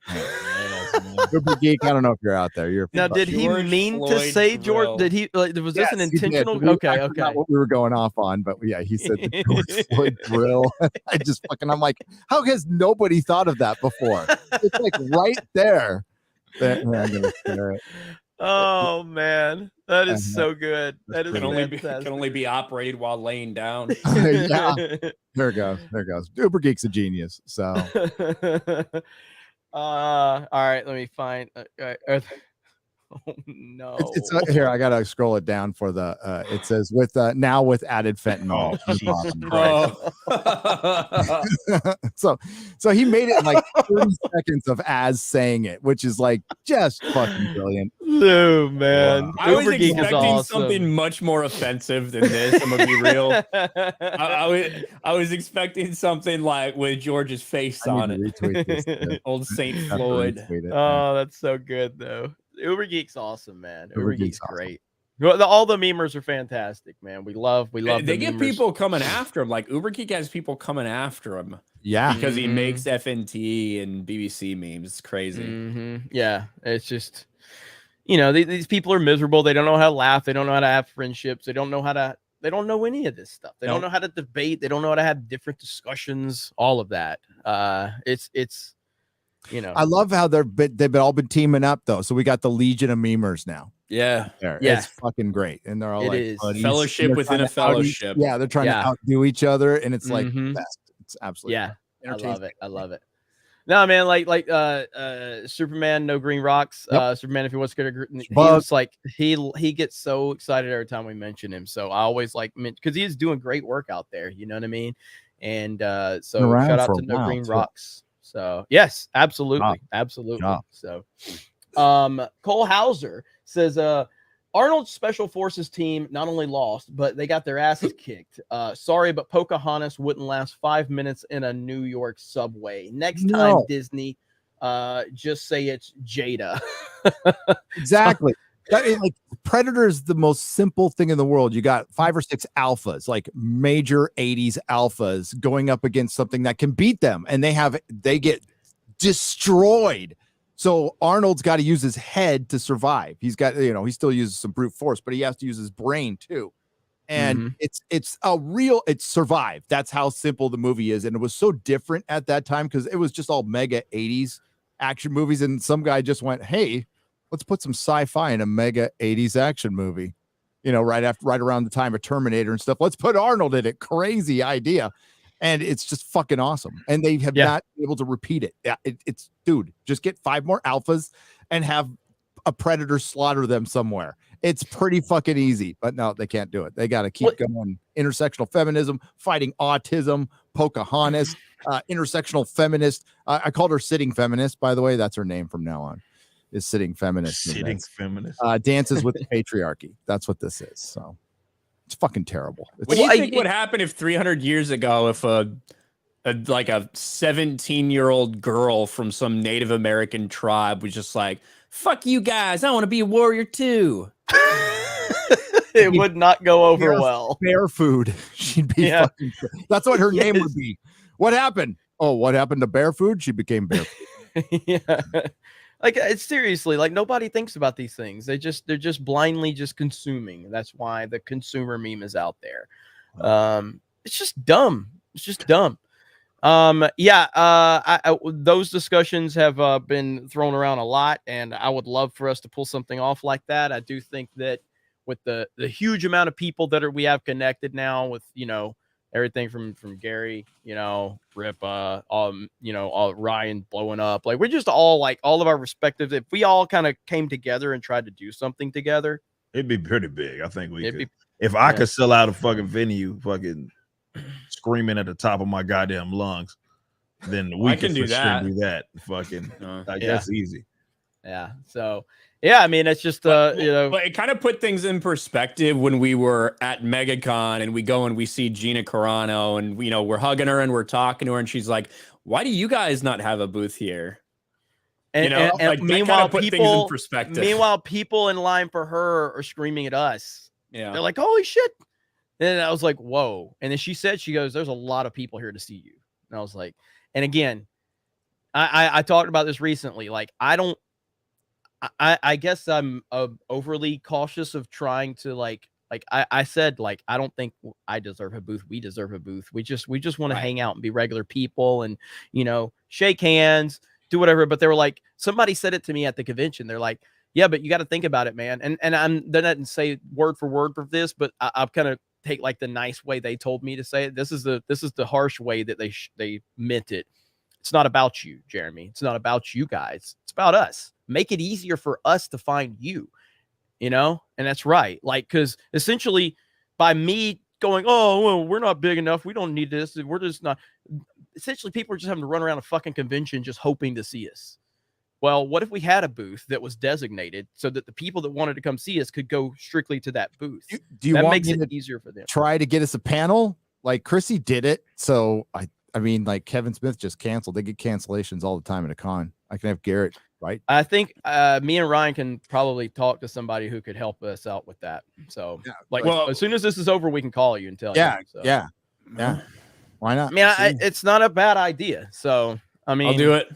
Look, I felt bad. I felt bad that there were people there that I heard from. They're like, we tried to find you and we couldn't find you. Yeah. Yeah. So, it's all about just, again, I'm truly, truly humbled and thankful for everything we have. And, each of us feel that way too. And so we never want to feel like we're, we're talking about Ninja earlier, how, his Gary gets more views than Ninja now, even though Ninja has 22 million subs, because Ninja kind of Gary didn't try to do the floss on New Year's. That is in true. front of a bunch of He people. also didn't get into it with me over mask. That's right. Yeah, you know what? That's where Ninja's downfall happened. That's where it started. You fucked with the bull and you got the horns. Okay, that's what happened. That should be my next video title. I took down Ninja or some shit. I think his audience aged out of Fortnite. They started at 14, then they turned 16. John Ghost has a second super sticker you've sent. Thank you, John Ghost. Greatly appreciate that. And we are going to get to all the super chats. I know there's a ton, and I know we're going to, we always, run through them and everything. We will. But the discussion has been so good, and you got, really good, strong personalities here. We want to make sure we keep the discussion flowing and going. But we obviously appreciate all of your support and everything like that. But yeah, Ripa, Ripa's just plotting now. He seems to be playing Fortnite too much. He's like, I'm gonna take that motherfucker down too at some point. So hey, I got Ripa playing Fortnite with me too. We need to get back on that. So we got a good crew now, man. We're like Fear the Beardo and Rolo, Johnny, Josiah. Disparu's just retardedly good, and it bothers me. He's really good at everything. Fuck him. He's really good at everything. I'm glad I fucking killed him in Dungeons and Dragons. Fuck him. Did you kill him? Yeah, I killed his ass. Yeah. I heard the controversy, but I haven't watched the full episode yet. So ain't no controversy. I was fucking justified.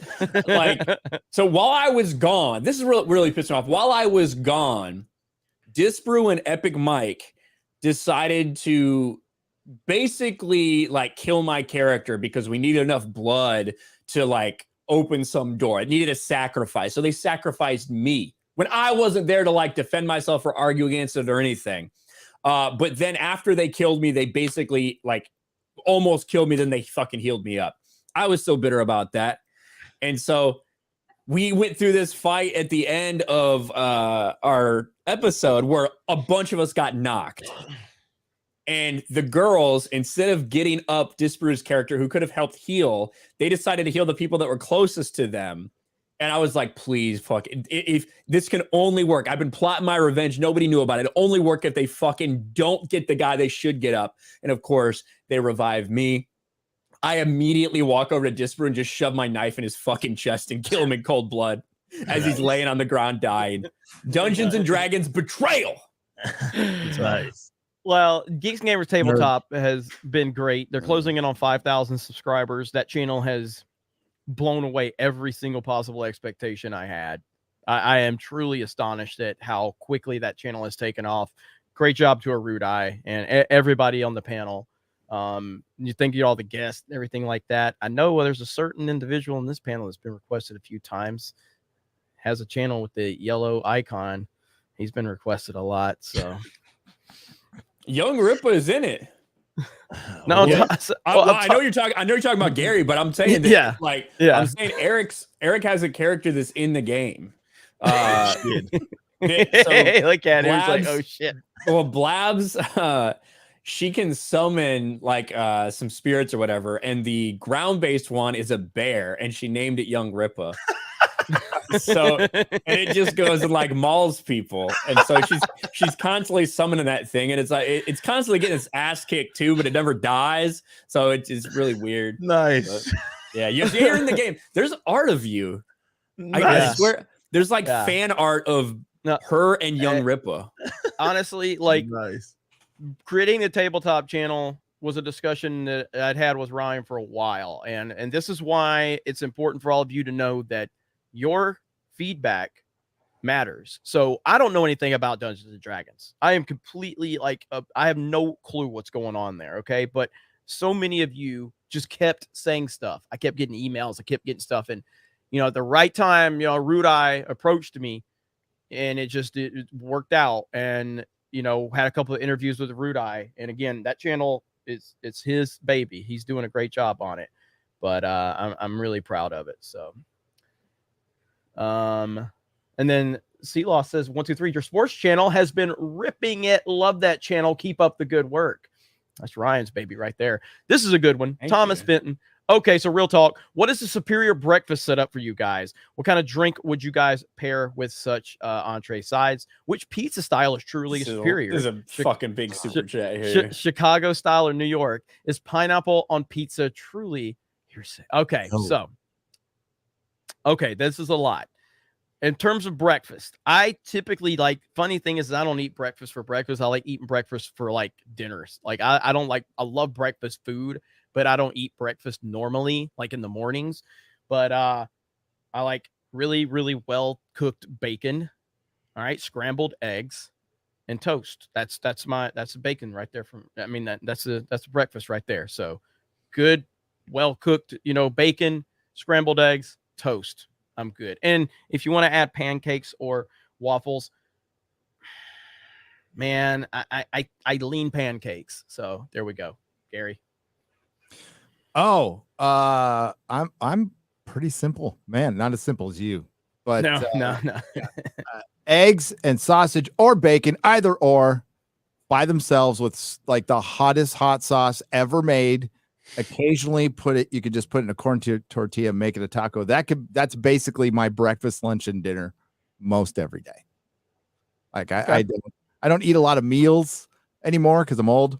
So that's pretty much but yeah, a pineapple on pizza is fucking glorious. It's heaven. It's like going to heaven in your mouth. It's so fucking perfect. And anybody who misses it, it's their loss, man. And I will die on the fucking pineapple on Pizza Hill.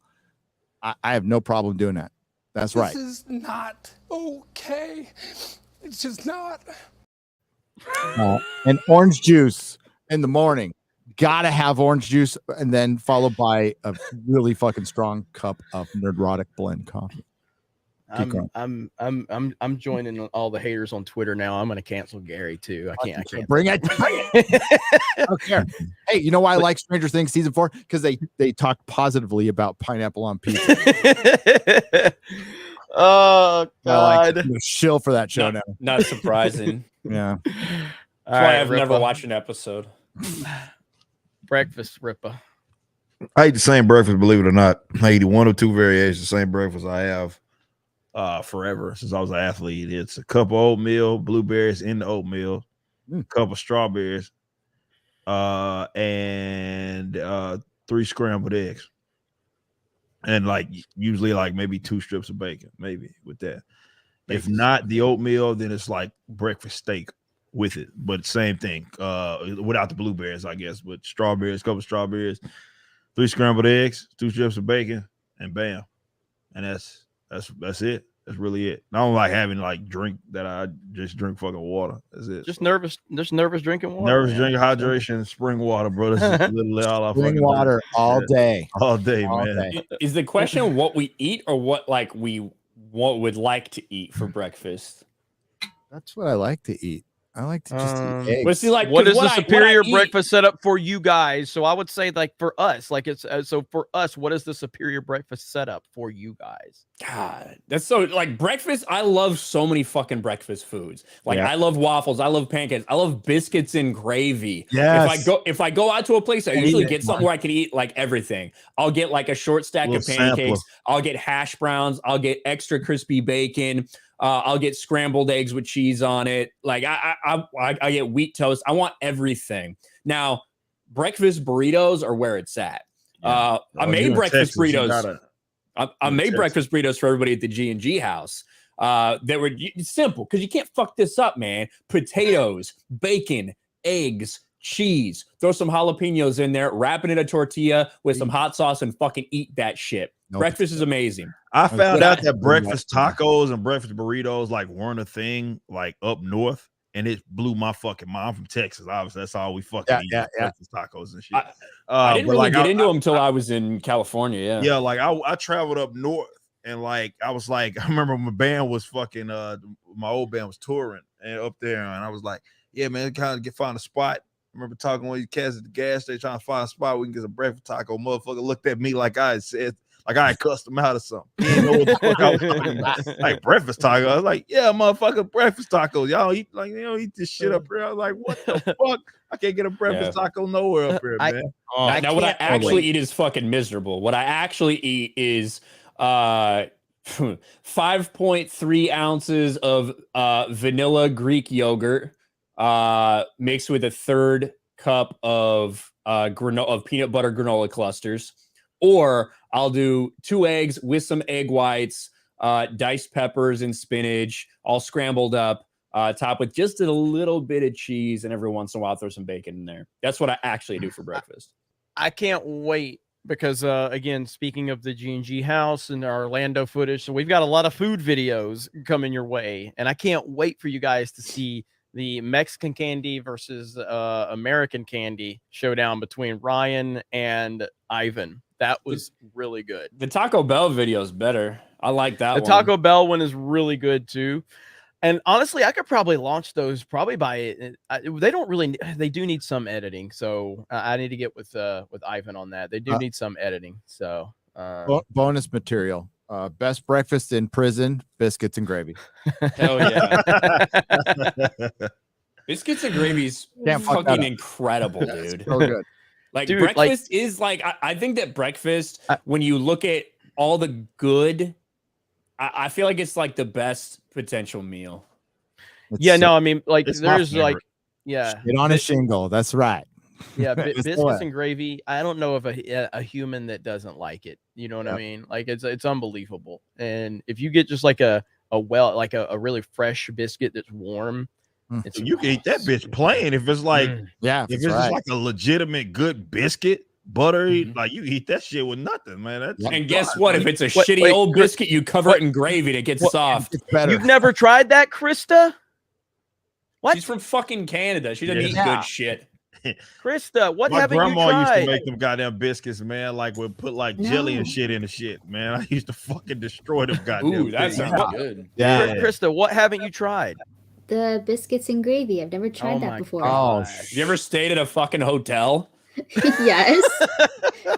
Krista, are you going to be in Vegas? I am. She's gonna be in Texas. She's gonna be in Texas. Oh, you'll be in Texas. We'll go to a diner. We'll go to a diner and get biscuits and gravy. I'm sure Yay. somebody knows a diner. Yep. I love trying American foods. Do it. Yeah, biscuits and gravy is amazing.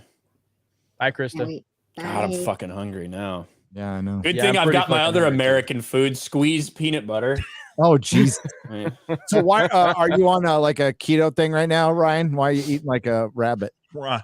Eat whatever the fuck you Eat want. like a fucking rabbit. I got a tube of fucking peanut butter. Like 2 egg whites and like kale. It's 2 eggs plus egg whites. Stuff you're eating.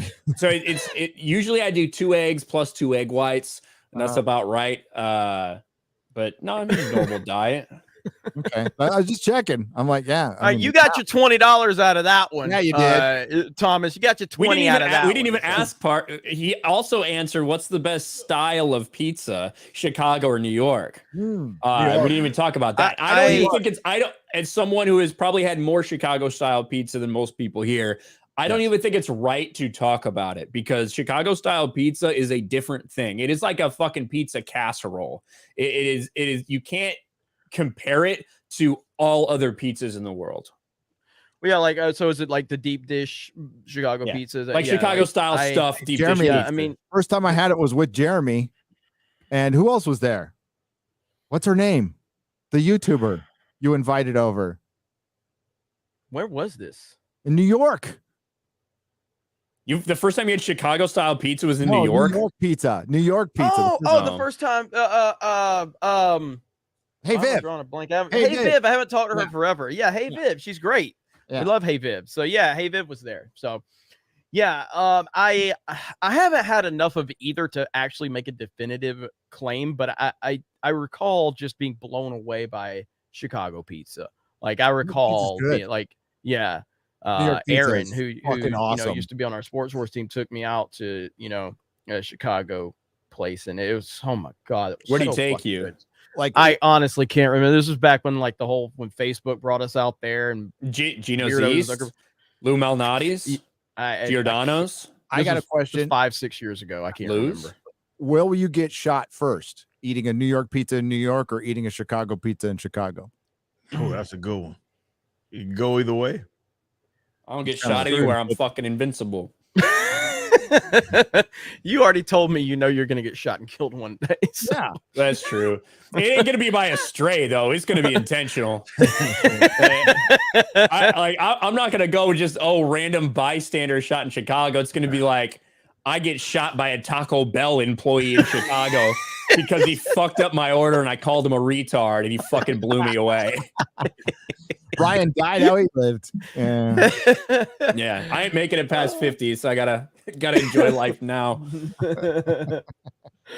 Oh man, we were talking about that before the stream started, because I forget even how it came up, but Gary asked me about that diet. It's like the only reason I go to the gym or that I eat healthy in any way, shape, or form at any time has nothing to do with health. I don't give a fuck about living long. I could die as early as hell. I literally just want to look good in front of people. That's like literally my only fucking desire to work out or eat in any way that's healthy. My only motivation in life. Because I know I ain't living long. You don't want to look like I that's part of the motivation I go. Certainly. Yeah. Why the fuck not? Yeah. You feel better. That's what it's for. That's why I love that Eric is out there fucking motivating people to go to the gym, guilting their ass, shaming their ass to go to the gym. However you fucking do it. Keep doing Honestly, it. I'm not gonna lie, like there's been days where this is no bullshit, because I'll do my workouts here and there, and there's days I'm like, oh fuck, and I open up Twitter. Eric. God damn it, Rippa. Let's get down there, like fucking asshole. He's like, get your fucking workouts in, you fat son of a bitch. Like stop being fat. Stop being that's how I hear him say it when he tweets that out. Yeah. Don't get on the shaming machine. Run. Yeah, no, I hate that goddamn machine, man. Fucking shaming people. I wish they take that shit out of the fucking gyms, man. I love the account Fats posting their L's. That's good. Fats posting their L's. There's a one group posting their L's. There's a lot of good ones out there, man. It's a lot of good ones. Oh, man. Lena Dunham. God, yeah, damn, I saw that ugly. one. I saw that. That was ugly, bro. That was oh my god. Didn't Kylo Ren fuck her or something in a movie? In a TV show, Girls, right? Or whatever. She had somebody gave her an HBO show. We are in the darkest fucking timeline. Jeez. Bro, she looks rough, bro. Like even minus the fat, bro. She looks rough. Bro, holy what shit is going on? It's really not like a face there. You know what I mean? It just kind of all like meshes. Yeah. She is rough. That ain't pretty skinny. Lena Dunham poses poolside, just stunning. Someone says, well, they're not wrong. I was stunned thinking why anyone would want to take a picture of that beached whale. Holy shit. Golly, that's rough, man. Oh, the memes grow this week. There be whales. There be whales here. Good God. Yeah. Shout out to the Uber Geek. He recently started his channel and been destroying Obi-Wan. Go check it out. Also, pineapple on pizza equals okay. Thought this was America. Eat what you want. That's you right. Can eat what you want. You'll also be made fun of. Yeah, that's right. That's right. I've been made fun of. This is Pride Month. You can eat a dick if you want. Right? Doesn't mean I ain't gonna fucking say something about it. Yeah. Oh man. All right. So we're at our 3-hour mark. And I know Gary, you were on be on for about an hour. So if anybody needs to bounce, you and Rippa, if y'all need bounce, it's all good. We're gonna run through super chats and do whatever. So when do you expect your video to drop, Gary? Day after tomorrow, probably Thursday. Maybe tomorrow, but probably Thursday. Well, 500,000 views in 24 hours. Easy. Wait for it. So easy. I don't know about this one's long. Very long. I couldn't imagine having a video that took like days before I think I'd put it out. Like I feel like if I haven't talked about something in 4 hours, it's a missed opportunity. That's very true. Okay, so this shirt. So the secret is I have a recording shirt, right? Because I know sometimes I'll record in a day. Rare it happens, but it's usually 2 or 3. So I I mark out some time and I write my shit down. I write my notes down because I don't script anything, but I have to research everything. Like everything I say, I got to go back and look at what could be whatever. But I have to wear the same shirt 4 days in a row. Thankfully, I was born with it's called a genetic defect, but it's actually awesome. I don't have body odor. So I can wear fucking a shirt for a week and nobody would ever know because nice. I don't have to wash it. It's part of it's like 2% of the population and some kind of gene that's not active. It's called ABBC11 or something like that. Yeah. I don't think Lena Dunham's part of that 2%. Yeah, my wife likes that too. But that's what I do. I'll have my recording shirt ready to go, and that's how it goes. And then I say you're a goat. I'm a goat. Yeah, that's what someone said in the chat. Or the goat? Is he the goat or a goat? No, a goat. A goat. There is a goat. Yeah, I might be a goat. Do goats not smell? According to Josiah, they smell. Yeah. I eat aluminum cans, so sure. Tell it like so. This fucking video, that was a Mexican candy video, right? Mm-hmm. Like, it's the most insane fucking story that comes out of this thing because of Josiah. Josiah just started talking. Yeah, so it was. I had to eat Mexican candy. It's dog shit. Like I said, it was. I even convinced Ivan by the end, the Mexican himself, that it was dog shit. Dolly, yeah, it is. Dolly the goat. Yeah, so Josiah, after seeing my reaction, how I hate this shit. This is gonna be a separate video too. Like, I'm gonna leave it in that one, but I'm also gonna clip this shit out, like the Dolly the goat talk, because it's so insane. Go ahead. Yeah, so after they see my horrific reaction to this, like, watermelon or mango sucker that's just literally coated in fucking chili powder, it just tastes like dirt. Like it tastes like dirt that fell in shit. It's just bad. After seeing my reaction, Josiah figures he needs to like actually taste it and see for himself. And as he's sitting there, he's like chomping on it and he's like sniffing it and chomping on it. And finally, it's out of nowhere. He's like, "This smells like a goat's asshole." and you asked, how does he know? And we're recording this whole time. We're still doing the thing. And I'm like, how the fuck you know what a goat's asshole smells like? And he's like, well, I used to have a goat. So then, since we're recording, I'm like, two things came to mind. I'm like, all right, I got two questions, Josiah. What was its name and how did it die? Right? Because, like, that's just what I wanted to know. And he's like, well, it was Dolly the goat. And he goes on this whole story about Dolly was awesome. And as he's doing, he's like sniffing it. He's like sniffing the fucking thing because it's like bringing back memories of Dolly the goat in his head. He's like, yeah, we used to get in the pen with Dolly and, she'd try to ram us and headbutt us and we'd jump out and whoever the last one in would win. It was like musical goats. I don't know what the fuck they were doing in that pen. Did Josiah get caught and he was telling his dad that I'm just trying to help this goat over the fence? Maybe. I don't know. But he like goes on like all these great memories of the goat. And he's finally like, but then, one day, we came home. She used to eat everything. One time we came home and, Dolly got into the razor blades and she just ate razor blades and cut her stomach up and she died. Damn. What the fuck? That's my goat never fucking did anything like that. It's so story. Got into the razor blades. What fucking razor blades? Yeah, who just has a bag full of razor blades sitting around? Fucking, I don't know, serial killers. But then the same type of person that meets Gina Carano with no fucking shoes. Okay, that's the type of person that has razor blades laying around. Josiah, that's the kind of guy who moves somewhere, doesn't have internet, and can't figure out how to make a video for fucking 3 months either, even though he owns a phone. I don't know. But the thing was, I just couldn't stop laughing. Oh, like, dude, because Ryan doesn't like to laugh in these videos. He was dying laughing, dude. I try to play it pretty straight, like just most of the time. I don't laugh. I don't laugh a lot in general when I'm like not with people. I think I'm a fucking sociopath, but like, so I don't laugh a ton as it is. But when he said that, I could not. I just died laughing when he told me about how his fucking childhood goat killed itself by eating fucking razor blades and tearing its stomach up. Look what makes Ryan laugh, right? I don't laugh very much. Because Ryan's very sad, but he hears about his goat dying from eating razor blades, and he just starts laughing. It was just so funny. Have you seen Josiah just sniff his sucker the entire time he's talking about a goat's asshole story? It reminds me of Dolly. Yeah, oh Dolly, I miss Dolly. Dude, it was so funny. Yeah. I'm actually okay. I think I can actually pull that one up.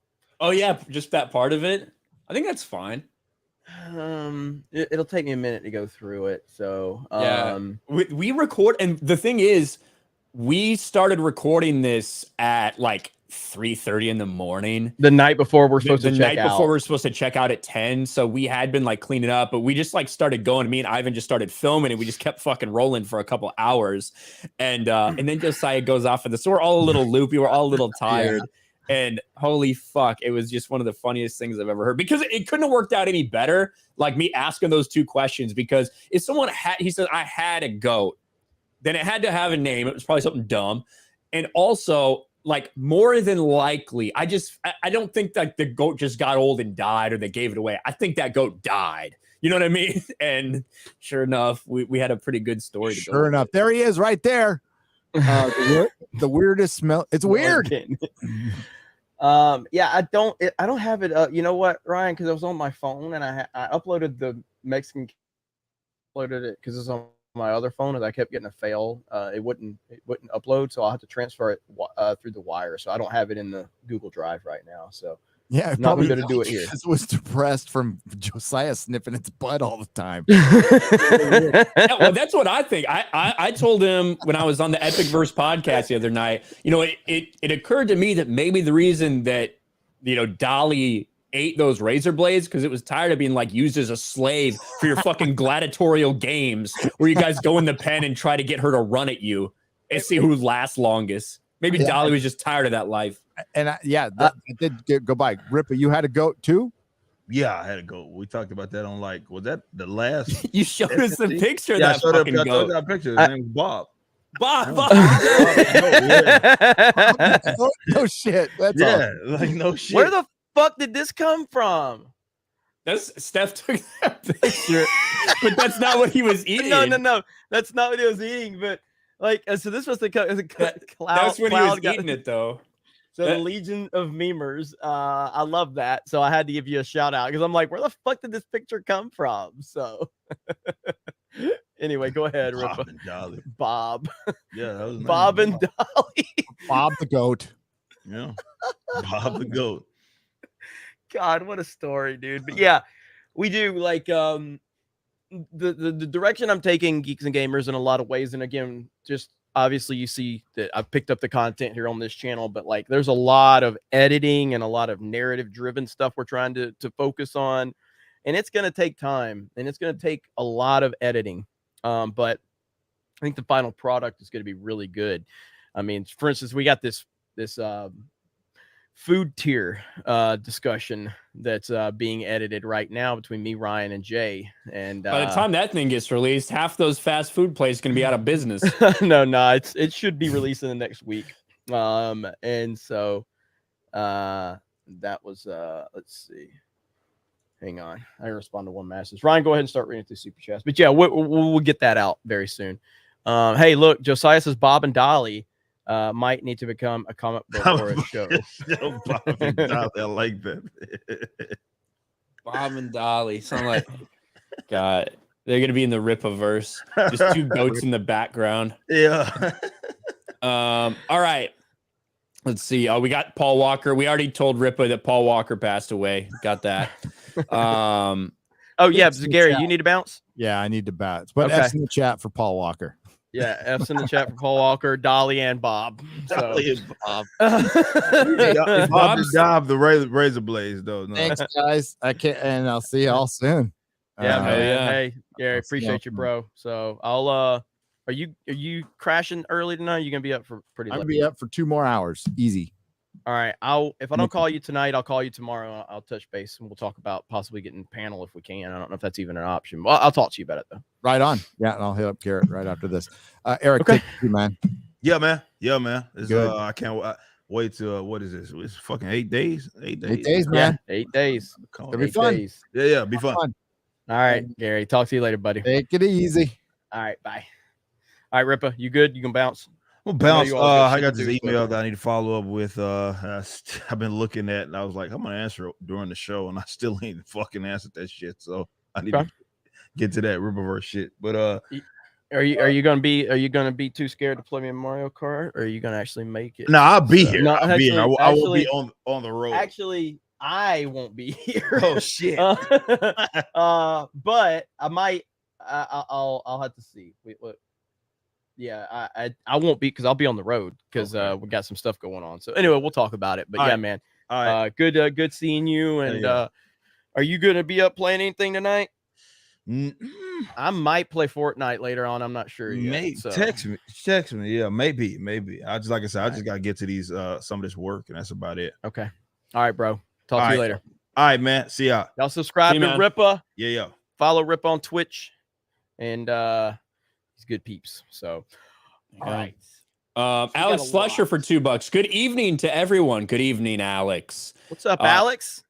Samuel the Infamous for 5 met the Predator and Prey respectively with his autistic redhead comment. Lar 1996 for 20. Thank you, Lar. Thank you, Lar. And then Enoch Maman says Ryan is right. Life's short, so you should not. So you should do what you love. That's why I stand on overpasses and throw boxes of doll heads at passing cars. Dude, when I was in high school, I used to throw shit at cars all the time, like at the bus windows, like all the fucking time. Like not shit that would. Well, I guess we did throw coins and stuff that could fucking fuck shit up. But yeah, I was an asshole then. Way Still different are. than now. Well, I don't throw things at random cars. Rolando A. Ramirez for 2. Can't wait to see the female Predator. Thank you. Samurai Vader for 2. Samuel Vader. Also Strippa. Get Splatoon 2. I guess you called him Samuel Vader earlier, Jeremy. Oh, did I? Samurai Vader. I might have messed it up. So. Antoine Soldier for Canadian 279. Love you 3. I'm broke, so grab a coffee on me.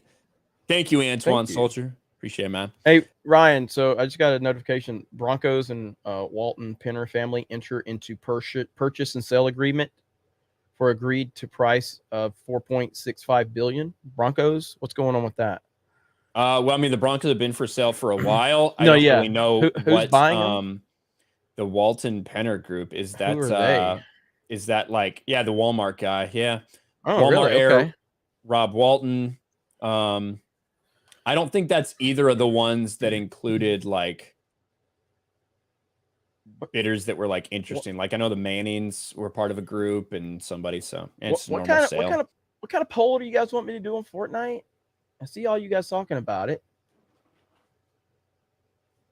Chris is not here, so Steph would have to do it. But what are they wanting, Steph? I don't know. I don't think she can do a poll. Oh, she can't? Okay. I guess I don't know if mods can. Maybe they I can. guess I can't. I can't. Will I play? Oh, okay, that's what you want me to. Okay, will I play?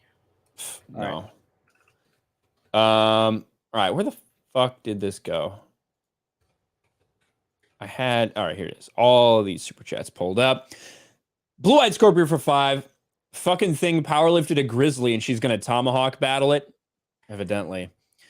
Stephen Wasik for 10. The eternal question: who is this for, and why does it exist? It exists for women, but they're not interested. Your future ex, hello there, for $10. Hail, the Predator will be female. Predator stole this from the real BBC today. Haha. Thank you. Stern Ritter Karama for 2. When will you have Knights of Melvin on the show? Knights of Melvin is an awesome channel. I love Knights of Melvin. I like Knights of Melvin. I heard, I don't think Melvin's watching right now, somebody accused RK Outpost of being a Disney shill. And there were actually people in the chat that thought he was serious. All right. So you got to knock that stuff off in the Knights of Melvin community, guys. Yeah, I like Knights of Melvin. He's awesome. Let's see. Mr. Bubba Matt for 2. Woke Hollywood is going to woke Hollywood. Indeed. Yes, they are. Sensei Sharkbait is a new member. How many new members? We got 2 new members so far. I'll give you 1. If we get 10 new members, I'll give you the full. But Canadian bear.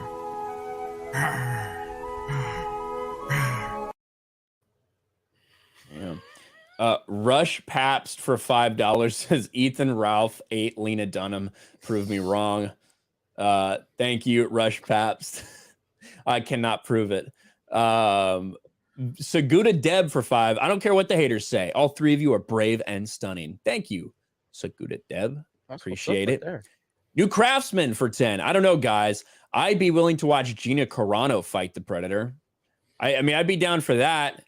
I don't necessarily think that, well, in the right circumstance, I also think that if you just throw Gina Carano in a random tribe 300 years ago, I don't know how well that plays out. But yeah, but I see your point there. But on that note, Terror on the Prairie premieres next week. That's right. We talk a lot about, you know, hey, we need stuff that's not agenda driven, and we support this and we support that. It is very important that everybody supports Gina Carano and the Daily Wire with this particular project, because we want to see more of it, and it looks really good. So we're excited to see it. We'll give you our honest feedback on it whenever, you know, we see it, and it's going to be great. I think it's going to be great. It's definitely going to be at least exciting to see something that's not, you know, produced by Hollywood. So I'm looking forward to it. I'm looking forward to it. All right, where are we? Rolando Ramirez for 10. Az says if there isn't an Indian in a wheelchair, he'll be furious. We need the representation. Death by Snoo for 2. There is absolutely fuck all to watch on Hulu. There's Always Sunny in Philadelphia. That's about it. Mike Rescott for 5. If they did a Predator 1718 adaptation, I'd watch it. Predator teaming up with a pirate captain facing a mutiny to get a chance to fight him. Sweet. Hey, there you go. Jack Hudson for 2 with a little corgi. Thank you. Alexander Shernock for 2. Gina Carano's Prey, better Lady Arnold. Yeah, that would be like more believable. Gina Carano is an action star against Predator. Sundrop. Was an action Sundrop Puddleton for 5. Disney's Dumb did a limited theater release of classics, new audience of kids. Grandparents, parents could bond over it. They could include limited merch. Good idea. Xanaximus for 10 says, a bit behind the stream, but Jeremy, can you name me an animated movie remade into live action that was legitimately better than the original? Because I sure as heck can't. They've all been trash as far as I'm concerned, but I'm curious to hear yours. You know, I've been thinking about it since we talked about that earlier. There are 2 that I can name that I personally think are far better than the originals, and at least one of them is considered an all-time classic animated, and that is the live action Cinderella movie that was released before ever all the wokeness and shit started happening. That was, to me, that's far better than the animated Cinderella movie. And then there was the Peach Dragon movie that I loved a lot. And so I don't really remember the animated version that much because I saw it when I was really young. But those 2 I thought were better than the respective animated versions. Outside of that, I mean, obviously you're looking at like 95% of them are worse. You know what I mean? So there you go. This is from Renee.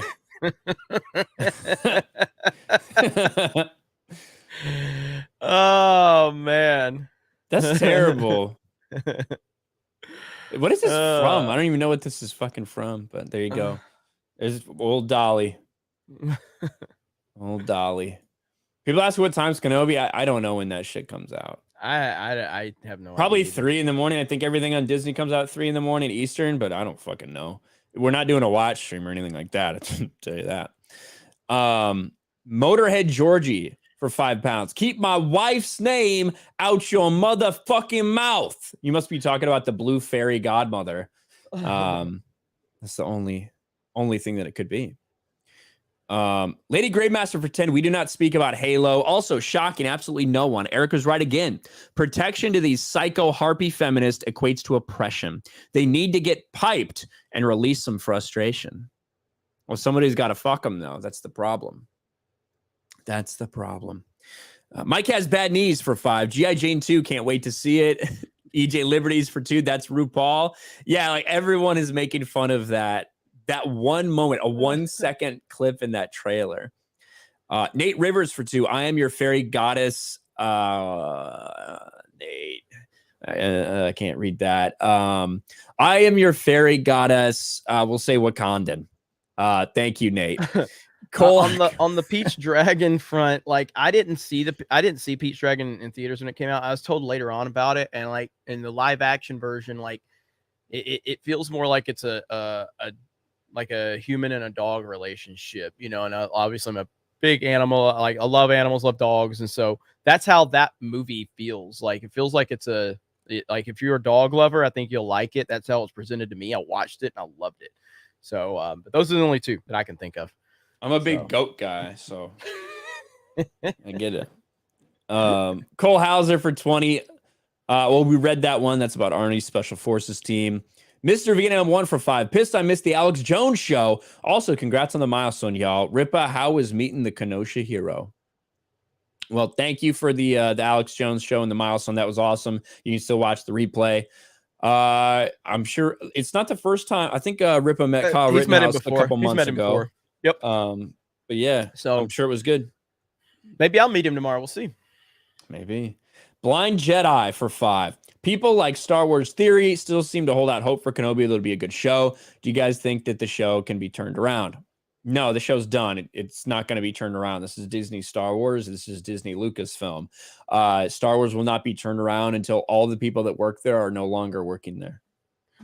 That's true. Like, I mean, again, I know a lot of people, were bringing up, it's like Star Wars Theory in the chat and all that. Like, I'm friends with Star Wars Theory. I have no problem with Star Wars Theory having his opinions. That has nothing to do with like my overall narrative of how you see things going on out there. Just like with like Ripa, when he says, "Oh, fuck that, I'm not going to see this dog shit movie. People need to stop seeing these dog shit movies." That's fine. That's Ripa's opinion. I'm going to see whatever the fuck I want. You know what I mean? Theory's going to have whatever opinion he wants. I'm going to have whatever opinion I want. Ryan's going to have whatever opinion he wants. And so, but me and him are cool, and we're not going to have, we're always going to be cool. We had our issues back in the day, whatever, we put them aside because we're men and we handled it. Yeah. So if you're asking my opinion is Disney Star Wars is dog shit. And I have no faith in anything that they're doing. Doesn't mean they can't give me something I might enjoy momentarily, but Kenobi, I see nothing good from Kenobi up to this point. Nope. It sucks. Sorry. But I mean, if people like it, they like it. Mad Dog Gamer for 5. Disney caring about black women representation, but seems to always choose gnarly looking ones. At least choose cute looking ones. Dear Lord. There you go. Mad Dog Gamer wants hotter women in Star Wars. Ginger Adventure for 5. All Disney had to do was copy the original Pinocchio and adapt to live action, like Lord of the Rings. Get the same tone to a new movie. Well, they can't just do that. They have to fix their timeless classic. They have to change it. I would be interested to go back and watch it because, I mean, this is all before the wokeness, all the bullshit. I would actually like to go back and watch the Cinderella movie now and see if I see anything that they were pushing back then. I don't think there is. I remember loving that fucking movie though, and I wasn't even excited. I was forced to go see it by the women in my life, and I was like, "Fuck, this is gonna be fucking retarded," and I thought it was awesome. So I haven't seen it in a long time, so I'm interested how it would hold up now. Probably still love it though. Brianna Watson for 2 $5 super chats. Part 1. Hail Jeremy, sent you an email, but wanted to shout out your guy Hollywood Scholar. He's amazing. His TGM video was awesome. You should bring him on TNME. Yes. Yeah, Jed's awesome. Hollywood Scholar. Awesome guy, great writer for the site, doing a great job, great work, and so I greatly appreciate everything he's doing. And so his channel's doing really well. And obviously, anybody that's part of this team, I want to see you succeed. I want to see your channels succeed, your individual channels. Nothing makes me happier than seeing that, like with Ryan and Josiah and what they've been able to do. And, I know we're talking to Beardo the other day. He mentioned he's seen a little bump, from, coming onto the team. And that's my greatest joy. If I wanted to do this and make this a Jeremy show, I clearly have a channel. It's got 100,000 subscribers that I haven't posted to in 75 days because I'm more focused on the Geeks and Gamers element, the team element. I like, I've always been a team guy. I like the sports, kind of breakdown of things, and I like what we have. I like the people we have. I like the personalities. I like the different opinions, and I love everything we got going on. So Hollywood Scholar is great. Yep. And I saw another super chat coming right there. Liberty Movie Productions. OMG, you're talking Hollywood Scholar. I fucking love him. Yeah. He's one of the writers here on geeksandgamers.com, and he's got his own YouTube channel. So definitely go check him out and support him. And then part 2, Hollywood Scholar had a 300% rise in views and a huge sub rise this weekend alone. He's well on his way to monetization. Just shouting him out and asking y'all to sub. Let's make it happen. We appreciate it. How many subs is he at right now? Like 300 or something, I think, or Let's make closing it in on happen. 300 when I last checked. Let's get it going. Pedro Navajo for 5. The fairy god pronoun is a dead giveaway. This looks like a complete, stunning, and brave trash. Yes. James, Eye the Tiger for 5. It's like Disney Plus is hiring people who don't even know how to write a story and don't even know the source material. This is getting out of control. Now there are a million of them. Yes. Soylent Green for $10. Or no, Johnny Arbor for $10. Soylent Green. That's how they want us. Maybe. Johnny 64. Steph Curry deserved unanimous MVP. So we have an opening up on our team now. So if anybody wants to take over the role of being the loser that plays Mario Kart and gets beat down by me, we've got an opening now. I'm just glad Johnny finally got in that stream last night because I was about to come on and then Johnny came in and it was full. So very unfortunate timing. But I was happy with the outcome. Amazing how that worked out. So yeah, it was. Sid Dave I tuned in and I see 9 people and I listen and I hear someone say like, oh, Johnny's coming on or Johnny just logged on. So then I like message. I'm like, is Johnny coming on? And I popped in the back and just sitting there like a fucking idiot. I wasn't expecting him to come in. Wait, you were in the back? Only for about maybe a minute or so. Okay. But yeah, so I wasn't expecting Johnny to come in because he did the 49-hour stream or whatever, 48-hour stream. There's Jay Hailstorm's fucking crazy ass. So are we playing Fortnite tonight, guys, or not? I'm going to yes or no? Sleep. Immediately when this is over, I'm going to fucking sleep. Sid Dave for 2. Heath Ledger, Joker, and Daniel Craig Bond was worse. There was a lot of backlash to Daniel Craig Bond. Like a fucking lot, dude. That was when they cast the guy that didn't have black hair. Like that was blonde, that had light colored hair and light eyes. Imagine what's gonna happen when they cast a black transgender woman. Yeah. No, exactly. You know, and it's just like it's just insane that they continue to do this. But like I was looking at a notification there, but I think that the reason Affleck's was the biggest is because of how famous he is. Like he's the most famous person I think we've ever had cast in a major role like that. You know, like that would be like Tom Cruise getting cast in an iconic superhero. Yeah, like because and I guarantee you that would get a bigger reaction than Ben Affleck because of the just sheer fame of it. You know what I mean? Because they're just so fucking famous. And like Ben Affleck is a worldwide, his name is worldwide. You know what I mean? Heath Ledger got a lot of backlash because that was kind of coming off of like Brokeback Mountain and all of that. And it's the Joker and you know what I mean? But it was in our little world. You know what I mean? Like Ben Affleck got cast. Fuck, it was crazy, man. It was everywhere. It was international news and it was not good generally. I liked it. I was happy with the announcement. There's a lot of backlash. Yeah. I didn't feel any certain way about it. I was like, I guess we'll see. I was happy about it. I mean, obviously, I didn't like those movies, but I love Ben Affleck. I'm a huge fan of him, and I just was like, I was definitely okay with that. I actually thought that Ben Affleck could have become my favorite Batman, even though Christian Bale probably will always be my favorite Batman. Like I thought Ben Affleck had the opportunity because I love his movies. I love his directing. I just didn't like the movies when I saw them. It's a lot of backlash for Pattinson too. There was a lot, but it wasn't that level for me, at least in my opinion. I don't think it was that level, but I think it was almost more dismissive. You know what I mean? Yeah. It's like, oh, the Twilight guy, really? Mm-hmm. You know, as opposed to like people, I guess, fighting about it. But yeah, like this is how we judge people. We judge them off their like body types, right? Like that's what we're talking about, especially when you're dealing with visual mediums. So it's not crazy that we've been pretty critical of things in the past for a variety of reasons. All right. Lady Greymaster 5. What the fuck, Jeremy? Oh, that's the prep time for Batman. Thank you, Lady Gravemaster. Sid Dave for 5. White actor should play Black Panther and black actor should be Batman. Joker should be played by an Afghan and Bane should be from Pakistan. Be interesting. Spider Claw for 5. Funny thing, Batfleck wasn't the worst casting. That would be Eisenberg, who is smoking what?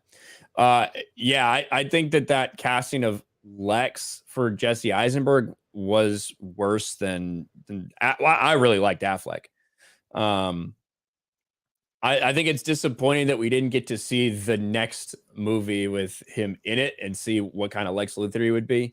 But yeah, that was far worse. The Rand Man for 2. Messing with canon worked so well for Doctor Who.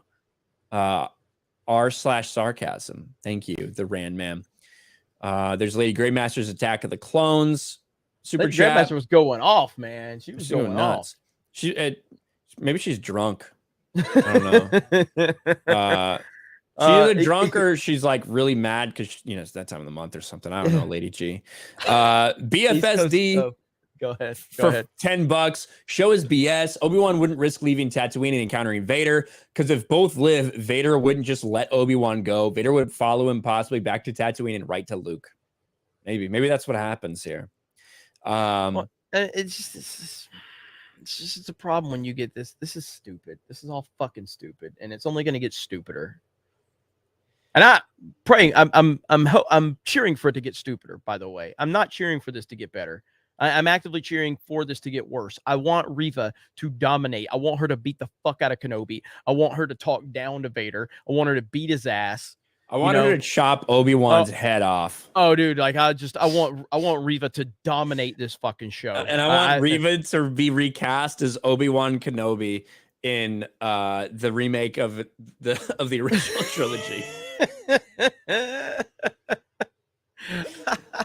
Just do it. Accelerationism at this point. It's not getting any better, folks. Yes. So, East Coast Toasty Boy says, there's a reason why Disney is so eager to buy everything, regardless if it has anything to do with Disney or not, because Disney is the left's main culture weapon in taking control and destroying our favorite franchises. It's a fucking good point. That's a really good point. Mm-hmm. I agree with that. God, I have so many fucking tabs. That's there what we you go. do. Yeah. Well, I got a new computer, so now I got a new computer. That just means I can handle even more tabs. So that's the benefit of that.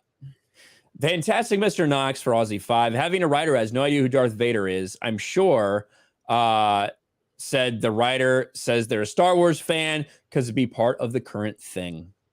That's it. Probably Fantastic Mr. Knox. Jess, aka SPD045, Jeremy, pin G&G and you in a retweet of Fortnite about them and their Marvel crossover comics with special stuff unlocked from buying comic. There'll be 5.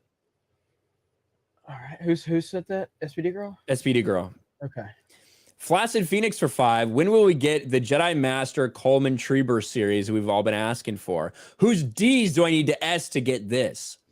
I heard a rumor they're going to do a Yoda show, but I don't know if that was like a Mike Zero rumor or what.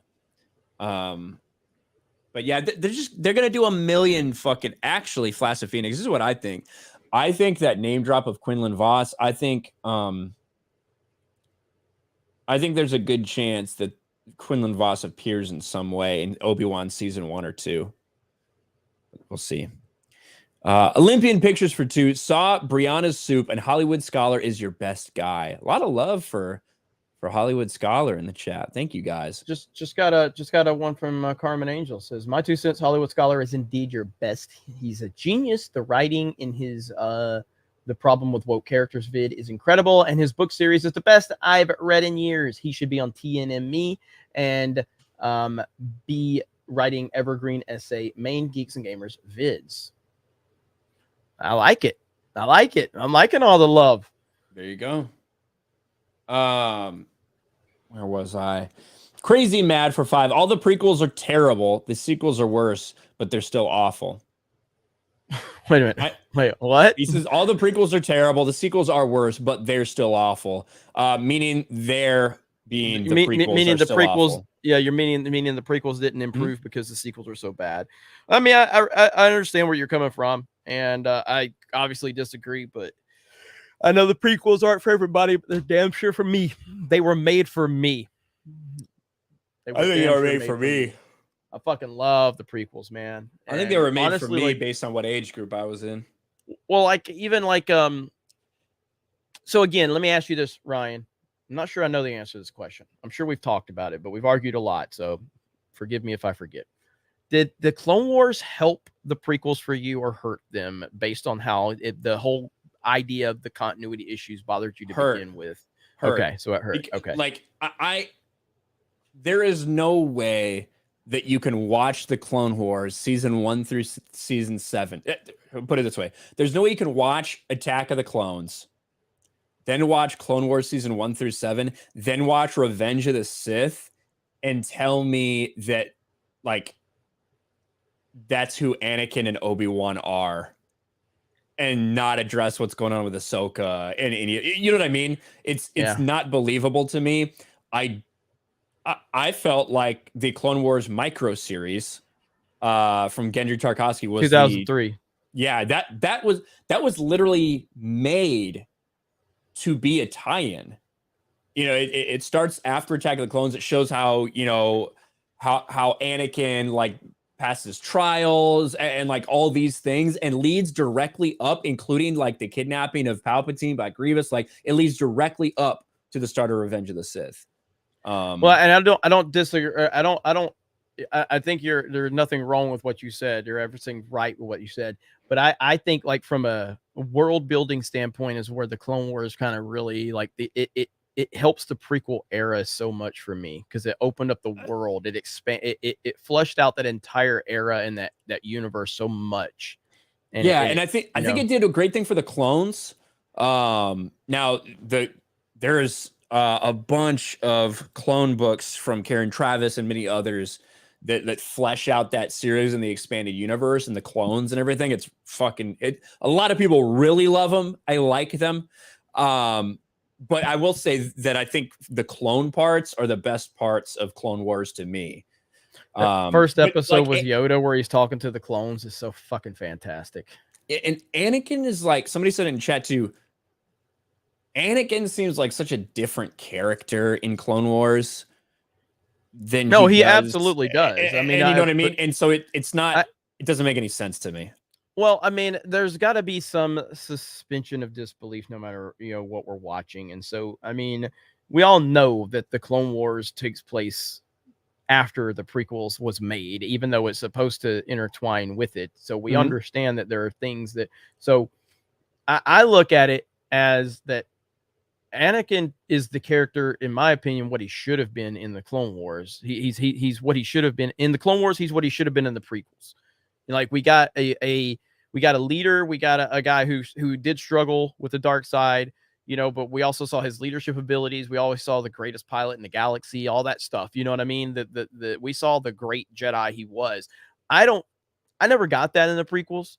Like I never felt that Hayden Christensen, and I love Hayden Christensen, and I love him as Anakin, but I can also acknowledge that he never felt like he was this grand, incredible, you know, Jedi that had this aura around him. He never felt like that in the prequels, but he did feel like that in the Clone Wars, if that makes sense. You know what I mean? I just think you get a lot more of him.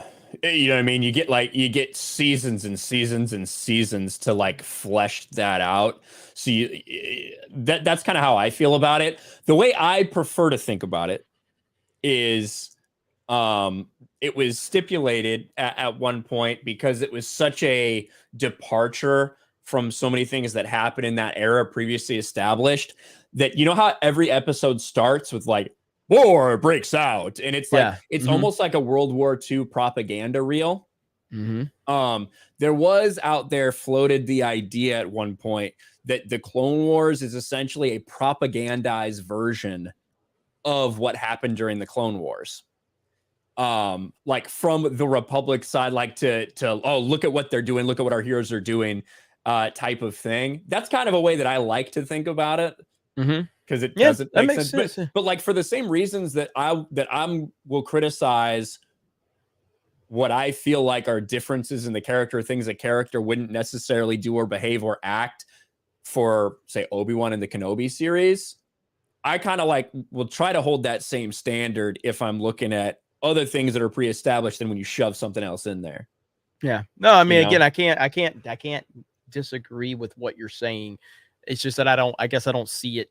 I watch it from a different perspective, from a certain point of view. You know what I mean? So but I unapologetically love the Clone Wars. I love the Clone Wars. I love every season. Like the first 2 seasons are a little weak. And I don't mean they're bad, but they don't really get rolling. But when you get to season 3, season 4, season 5, I fucking love the Clone Wars. Start getting a little more adult themes. And the animation gets better, everything. Like it's just so good.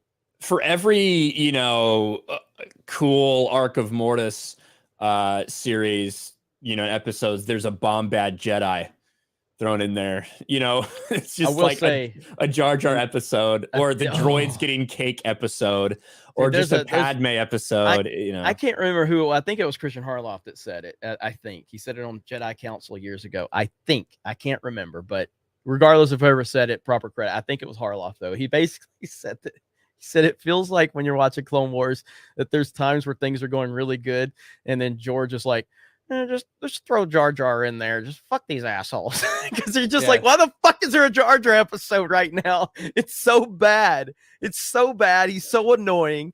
And it does feel like George is like, things are going good. Yeah, fuck these assholes that want to shit all on me.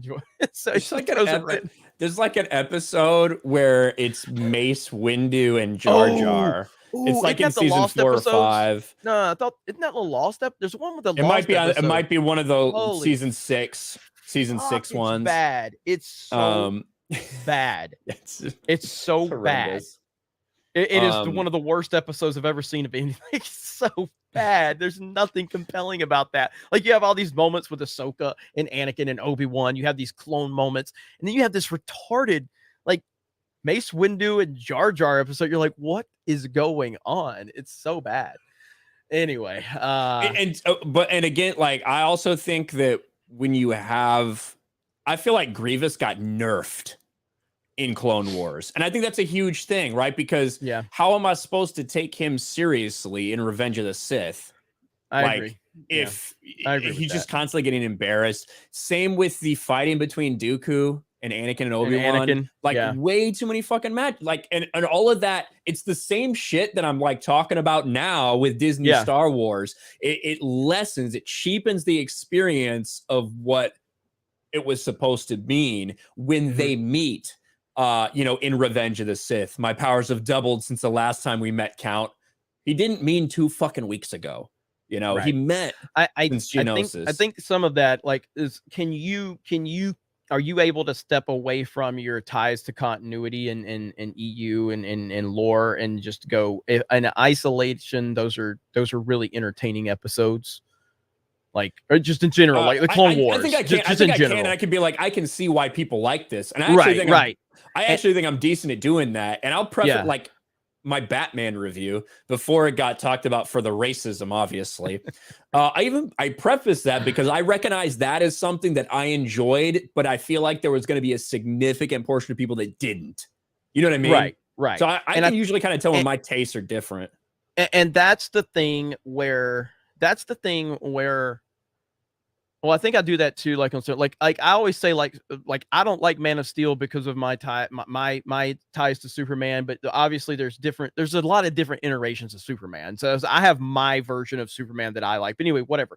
I can still say I think it's a really good movie about an alien coming to Earth and finding his way. I just don't think it's a good Superman movie, but I think it's a really good movie from a certain point of view that I'm going to continue to say. So yeah, I think we can all do that. But my point was that Disney Star Wars is just objectively bad. And then you have the continuity problems, but you can't even lean on the fact that at least the episodes are good and entertaining. You know what I mean?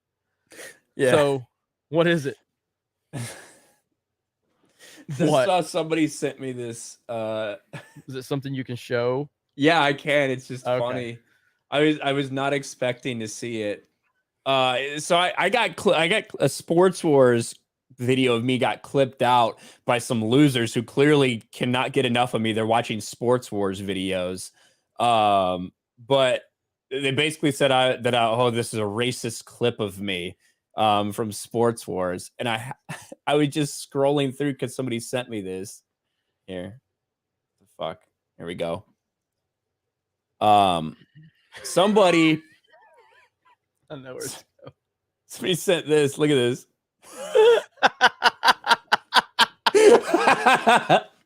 This is fucking perfect. I'm like debating whether I should retweet it or not. It's just so funny. I was not expecting to see that. Make it your profile picture. I'll have to wait until next February to do that. Oh man, that's good. Yeah, that is good. Oh man, I love it. Woo. All right. Well, I think we have the best audience. Yes, we do. We do. We do have to get through this because it's getting late, and I don't know if I'm gonna. I don't think I can do Fortnite. It's 1 o'clock Central. Mike Hill for 5. I'm looking forward to see how tight the box office will be with Top Gun going up against Jurassic World. The Top Gun hold was fucking incredible, dude. It really was. But Jurassic World, here's 2 things that I believe. Jurassic World's going to do banging at the box office, and it's going to be a trash fucking movie. I think it's going to be dog shit. I think it's going to be better than the second one. I think it's going to be terrible. But I'm going to go watch it so I can give you guys my feedback on it. But it's frustrating because Jurassic Park is such an iconic movie. And then the only other Jurassic Park movie I like is 3. And I know a lot of people don't like 3. I love 3. Love 3. I hate 2.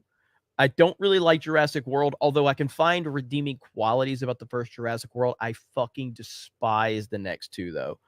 You mean the next one? The next, wait. So yeah, we got hang on. So we got Jurassic World, then we got the Jurassic. What was the second one called?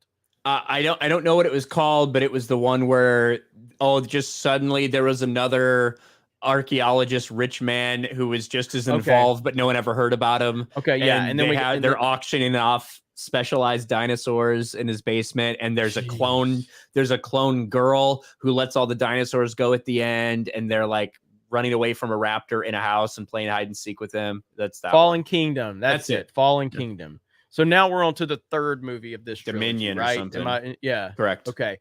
So yeah, I really didn't like I wanted to love Jurassic World, theme park, dinosaurs, Chris Pratt. Hey, it's good. That's a good combination. It's just stupid, man. It's really a stupid fucking movie. But I find redeeming qualities. But yeah, 1 and 3. That's the only ones I really Jurassic Park. The Jurassic Park franchise is kind of like Terminator. You know what I mean? This is how we respond in the Geeks and Game. Hang on. This is how we respond right here. That's how you respond. That's how we talk to each other. Okay. Hail the lore. Massive supporter. You're looking forward to it. And I fully support you looking forward to it. I think it's going to be dog shit, but I'm happy you're excited. I'm happy anybody's excited about it. There's Hollywood Scholar. Oh, Hail yeah. all. Thanks for all the love. Been an incredible week for my channel. I'm closing on 300 subs despite Tugs. My Tugs video getting ratioed by Amber Heard fans. Oh, at least they're giving you watch hours. Hey, that's right. That's right. Because that's the most important thing. Shout out, man. Good work. Keep it up. You're getting a lot of love tonight. I met Hollywood Scholar in Arizona almost a year and a half ago or something now. So yeah, it's awesome to see him doing what he's doing. John Ghost agrees with me, and he sends big super chats. So that means I thought you said John goes to Greece with me. John Ghost agrees with me. I was like, what the hell? John goes to Greece with me. Yeah, I was thinking about Tom Hanks. Yeah, Tom Hanks. That's exactly what I was gonna say. Who's watched The Boys? I have not seen The Boys since season 1. I heard the first episode of season 3 is fucking crazy, insanity is what I heard. But I didn't watch season 2 because I heard it kind of went off the fucking wagon for wokeness. So I don't know if that's true, but I didn't like season 2. I'm not super interested in season 3. I did watch season 2 and I didn't like it because of the politics, and I'm not super interested in season 3. The one thing I love about the season is Homelander, because I love Homelander and how that is it makes me appreciate Superman that much more, because that's essentially what Superman would be if he was Ryan. You know what I mean? I'd be better than Homelander. I wouldn't be sucking on mommy's milk, I'll tell you that. But it just makes you go, that's why Superman is so awesome, because he had all that power, you know what I mean? But so I really like the Homelander take, at least from season 1. Is season 2 worth watching, chat? Yes or no? Okay, Mike Hill, we got that one. The Noah Network, home of Mountain Narot podcast, becomes a member. Thank you. Monopoly Losers for 5. Kenobi's so bad that I've been buying used Star Wars EU books as a palate cleanser. It's been very cathartic and eases my rage. Hail, gents. I would recommend the Star Wars Expanded Universe. It is still, if you just ignore all the Disney stuff, it's still an intact continuity that I greatly enjoy. Lady Greymaster for 20, we read that. That's Attack of the Clones is their favorite, but Phantom Menace is the best. Dan Hans for 5. In order of greatness, episodes 3, 5, 4, 1, 6, 2. I would put 6. I would change 6 and 1 in there. So in terms of like what I like the best, I would say Revenge of the Sith, Empire Strikes Back, A New Hope, Return of the Jedi, Phantom Menace, and Attack of the Clones. He had shit. That's pretty much my exact list. Like, it goes back and forth between Empire and Revenge of the Sith, but that's pretty much my list. Me and Ryan almost 100% agree on something. That's scary. Mm-hmm. That's scary. Alex Slusher for 2. I want to see Ryan play Connect Star Wars. Did you have to get like an Xbox 360 to run? I played Connect Star Wars. Did that one have dancing or whatever in it? Yes. Yeah. Yes. Cody 1986 for 10. You guys see Top Gun 2? White supremacist Tom Cruise saves the box office. Hashtag Ku Klux Kennel. Thank you, Cody. Appreciate that. I got my own hashtag. Crazy Mad for 5. Maul is the best design on a character ever and should have been in Attack of the Clones and Revenge of the Sith to be killed by Anakin. Dooku was stupid. I disagree. I think I will say if you wanted to do Maul and you wanted to bring him back in some way, you should have done like cloning shit. That's what I think. I think it'd be reasonable for them to have cloned Maul at the same time. Go ahead. James L. Fowler says, Obi-Wan can blow me. Ryan eat all of his food from the floor. So what does he care? Oh yeah. Hashtag cancel Jeremy. It's true. Ryan doesn't have high standards on food, but he does have some pretty good takes on food. I have specific like thoughts about food, but yeah, if something's been on the floor, I don't give a fuck. Like, depends what floor, I suppose. If it's my floor, yeah, I don't really fucking care. I know it's been there.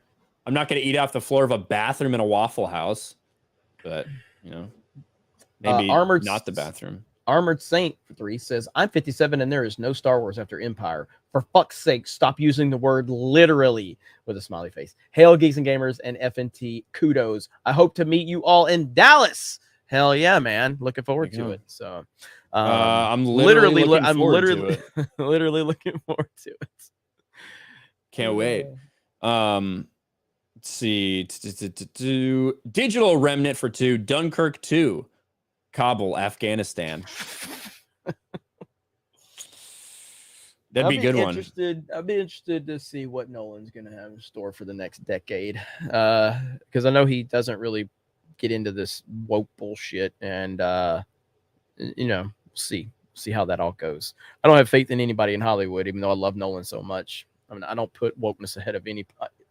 Like, hell, Alabama football and Nick Saban's just doing his Black Lives Matter bullshit, you know? Like, I just, you know, have no faith in anybody except for Ryan. I do have faith in him from that perspective. He's not going woke. That's true. The Biv we may disagree on a lot of stuff, but he won't go woke. So the prequels don't deserve to be in the same conversation as the OT. They're garbage. Even Return of the Jedi makes Revenge of the Sith look embarrassing. It's okay. I mean, we have people that are wrong in the chat, and that's fine. We appreciate it, the Biv. When me and Ryan agree on something, you don't have a lot of argument after that. You know, I mean, there's some ridiculous shit in Return of the Jedi. All right, Yes. Come fuck on. Yeah. How'd they make that dress for Leia? And why did they make that dress for, like, I don't know. I feel like the Ewoks would have just, like, I'm not going to say that. Mike Hill for 5. Little Anakin lived out every fanboy's dream by taking Padme to his bedroom. Yes, he did. Lady Gravemaster for 2. Maul greater than Grievous. In ways. Fellwind for 10. Are we sure Lady Gravemaster isn't an alt for Lofty Pixels? Seems like a similar bad take. Also, man, are you right about grooming Anakin? That child abuse is what made Vader. Yeah, I agree.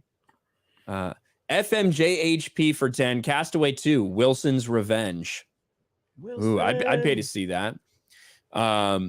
Except Tom Hanks is now cast away to Greece, where there's no extradition laws for some random shit or something like that. I'd ask Josiah. Heal from Baby versus As Face. Hail guys, reading the X-Wing books currently on Wedge's Gamble. Just watched the OT again, and man, it did make me appreciate the scenes with Wedge more. There is a beauty to in the EU which makes the killing of it sadder. I'm excited for my first read until I'm excited on my first read until TUF. The Unifying Force. All caps TUF. And so I would imagine the Unifying Force is a book from New Jedi Order. It's the last book in the New Jedi Order series. I assume that's what it means, but I can't be sure right now. So sorry. That's what I think you mean, though. The animation commenter for 5, with Distard making horrible sequels to its own animated movies. What made people think owning Star Wars was something they could be trusted with? Well, this is back in 2012. Yeah. I mean, if you go back, look, I've never been the biggest like Marvel Cinematic Universe fan, but I have appreciated what they did. You know, that was right like, after they had kind of bought Marvel. Like the Avengers came out in 2012. Hang on, is it 2012? I think. Yes, 2012 sounds right. Yeah, because 2012. Because Dark Knight Rises came out in 20. Yeah, Dark Knight Rises came out the year too. So I think. But yeah, so like you look at what they did with the Marvel Cinematic Universe. These were B-list characters that they elevated to A-list status. They built a universe, they built a world, and it was successful. And you know, you look at what, like, at that point in time, the theme parks were just crushing. And they were doing a lot of cool stuff with a lot of different properties. Pixar was still kind of in it wasn't like at its peak, but it was still in its really strong heyday. You know, that was another company that they had bought. So this was a time where, having faith in Disney, I had a lot of it at that point in time. I feel like at that time they had bought Marvel. Or they bought the rights like to the MCU and everything, but I don't think that they were. They didn't make that movie though, because I remember specifically that movie was like a Paramount. Which one? Avengers. I'm pretty sure that was. I think the first couple of MCU movies weren't under the Disney banner, like Iron Man and Hulk. Correct. But yeah, but once, like, wasn't it like with Iron Man 2? Isn't that when it really officially came under Disney? Am I wrong about that? Because that's where they really started to push that whole Avengers stuff into Iron Man 2, and that's kind of what hurt Iron Man 2 was they started to do the world building stuff in there. Well, I don't know. Iron Man 2 is like the third movie, right? Iron Man 2. Well, here it is. Well, somebody just said only Iron Man 1 and Hulk were Paramount. So I again, that's just a comment, but I mean, I'm pretty sure it was Iron Man 1 and Hulk. Hold on. I'm pretty sure Avengers was full on Disney. That was a Disney thing. I think it was distributed by Disney, but it was let's see. Paramount formerly owned the distribution rights to the Avengers and Iron Man 3, but sold them to Walt Disney in October of 2010. All live action films produced by Paramount based on Marvel have been produced by Marvel Studios. So yeah. So why Paramount and not Disney is credited in Avengers promos. This is from 2011. So I think the initial production for that started with Paramount. And it got sold in the middle, which is why I swear to God, Paramount comes across when you fucking watch that movie. No, but it was distributed by Disney, I think. But I don't know. But either way, the reason there was faith back then is because they were doing, respectable things at that point in time. So, all right. Lady Gravemaster for $10. I'm right here. Just say the word and I'll duke it out in the Jedi Temple with you blindfolded. Let's go. We'll see if your saber skills match mine. Much love, but the Force is not. Bro, she gets worked up, man. Like when we were playing Halo, she was just destroying me in the chat. Like every FPS, she's just really critical, talking mad shit. Which I appreciate. James / Hide the Tiger for 2. Everything Disney Star Wars is F+. Agreed. Kaylee D for 2. Prequels rock. First favorite character Jar Jar. Fuck Disney. That is a bad decision, Kaylee, of your first favorite character, but I agree. Fuck Disney. Alpha, how'd you get to say fuck in a super chat? Can you say fuck? That says fuck. That's awesome. Alpha Suma for 10. Wait till they score with Mara Jade next Ginger side. There's going to be some people, if they do that, there's going to be some people that run and say, oh, incredible, incredible. Idiots. Evelyn Sullivan for 10. Remember when Disney bought Star Wars? We have Disney princesses for the girls already. Now we have something for the boys. Good times. Good times. I do remember. The Black Wizards for 5. Ryan, are women able to taste all 23 flavors of Dr. Pepper? I feel like Blaz was tasting something. I think that's why she looked so fucking confused. Maybe she tastes too well. She tastes all of them. Sigma Prime for 444. Keep up the amazing work, y'all. Thank you, Sigma Prime. There's this guy, like, I guess I think the Rumble has not, nobody's watching on Rumble tonight. It's weird, but yeah, but 24. somebody is in the comments just trashing me. But then his last comment, he goes, I don't think they read these comments. Well, I do, motherfucker. Wait, the comments or in the... Yeah, there's actual comments. Yeah, some people leave comments on the live streams, yeah. Yeah. He's just like, oh, a lot of editing, says the guy that live streams from his car constantly. When the fuck's the last time I live streamed from my car? Why is he on Rumble? Yeah, get your ass over here, motherfucker. Get in the chat and say it. I'll highlight motherfucker. No, stay on Rumble, but it's like a guy that like watched you that long ago is watching on Rumble. That's the thing that doesn't make any sense to me. Yeah, we always do simulcast this to Rumble and to Odyssey, guys. So if you like to watch from over there, please do follow us. Yeah, Odyssey and Rumble are great platforms. We love what they're doing, and we're gonna be putting more emphasis on alt tech as well as we continue to grow. Kyogre's Hideout member for 2 months. Jeremy underestimates the Dr. Pepper scalpers. After they finished scalping PS5s, they went straight for Dr. Pepper. Maybe. Dr. Pepper is amazing, and Blabs is wrong. So can we please can somebody clip this right now? Okay, because I recently gave Blabs permission to run the Geeks and Gamers Instagram. And for her to sit there and say such disrespectful things to one of the greatest drinks on the planet really makes me question that decision, Blabs. So maybe you need to rethink your opinions, because I have a reputation to live up to, Blabs. Think about that. You know what's funny is Blabs filmed that like 4 weeks ago or something, and she posted it to her Twitter. Tearing the Black for 2. Crown Vanilla and Dr. Pepper's to play. That does sound good. John Ghost for 20. Super sticker. Thank you. Lady Greymaster for 5. You know there's an actual Dr. Pepper shortage, right?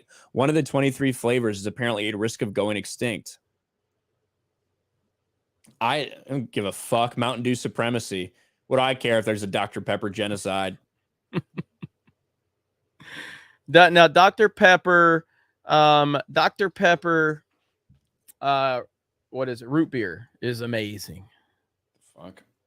Okay, I will 100% try to monetize that idea right there. So, yeah, $1 million idea.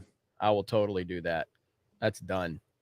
The CJH for 5. I just piss off both sides. LOL. People don't know what to think of me. But as long as people respect my opinion, I respect yours. Thank you, the CJH. Mike Hill for 5. YouTube current market value is around $160 billion. Woo! Too much for Elon. Too much CJ Elon, for but if he 10. got partners, he could get it. I love you, Jeremy, but Channing Tatum G.I. Joe movies were great. Oh, we read that one. Cody Yeah, for 2. we definitely don't need to read that shit again. Everyone gets it. Well, after CJ said that, he says everyone gets an opinion except CJ. Hashtag fuck CJ. That's pretty funny. That's pretty funny.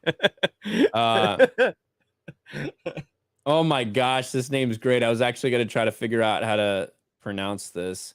Let's have Jeremy give it a try. It's for 5. Put it right here in the private chat. For $5.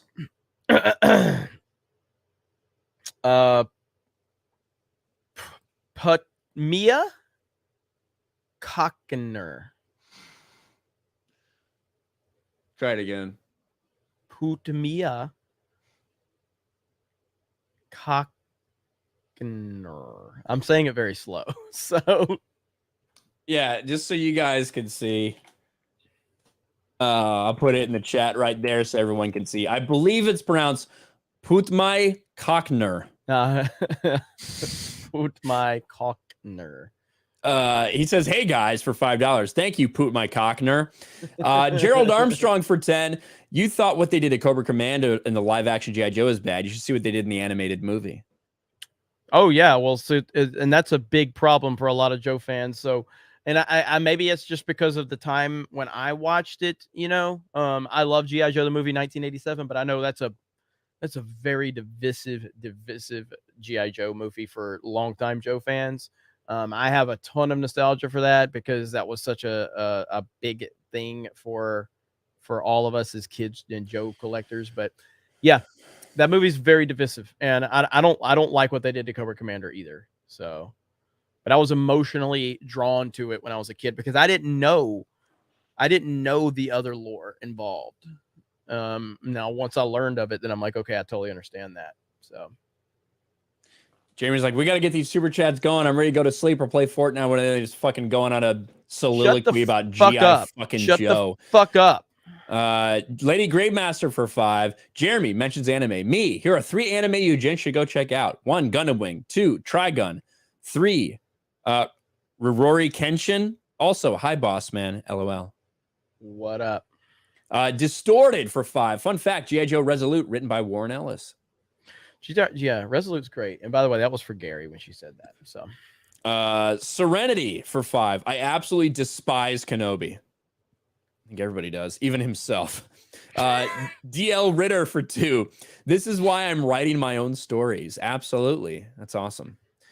Mazit Wizard for $5. Asked one of my trainees how he felt about Kenobi today, and it was kind of sad because he was all dejected and replied, I'm giving up on Star Wars. Damn.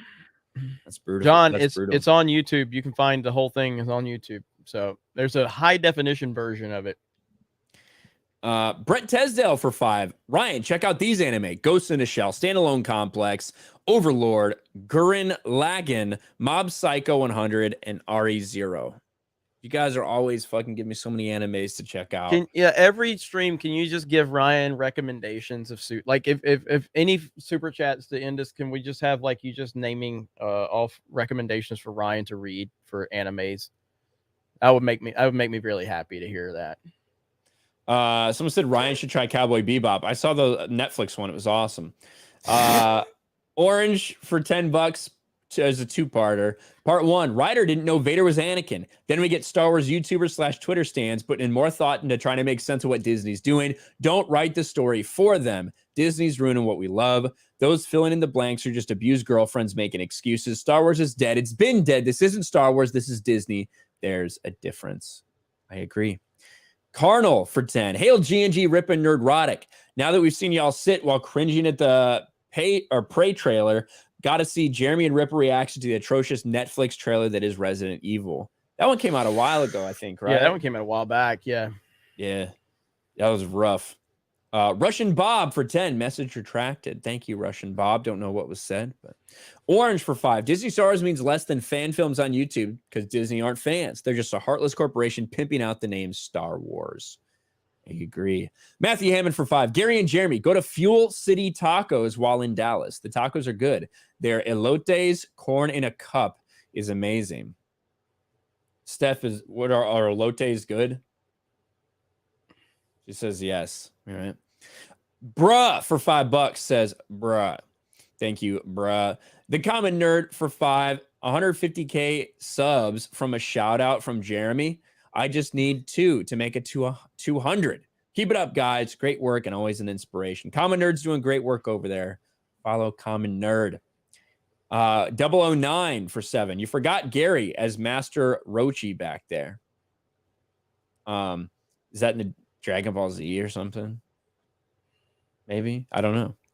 JD, member for 10 months. Thank you, JD. Mr. Spenzar for Canadian 5. The current predicament, ideological imperialism, is people who only have perspective through ideological lens. The poison started in universities. Yeah, education system is fucked. Our colleges are fucked.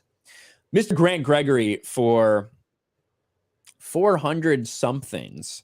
Hail panel. Killing it as usual. Can't wait for the Rippaverse and can't wait for Gary to be on my show this week.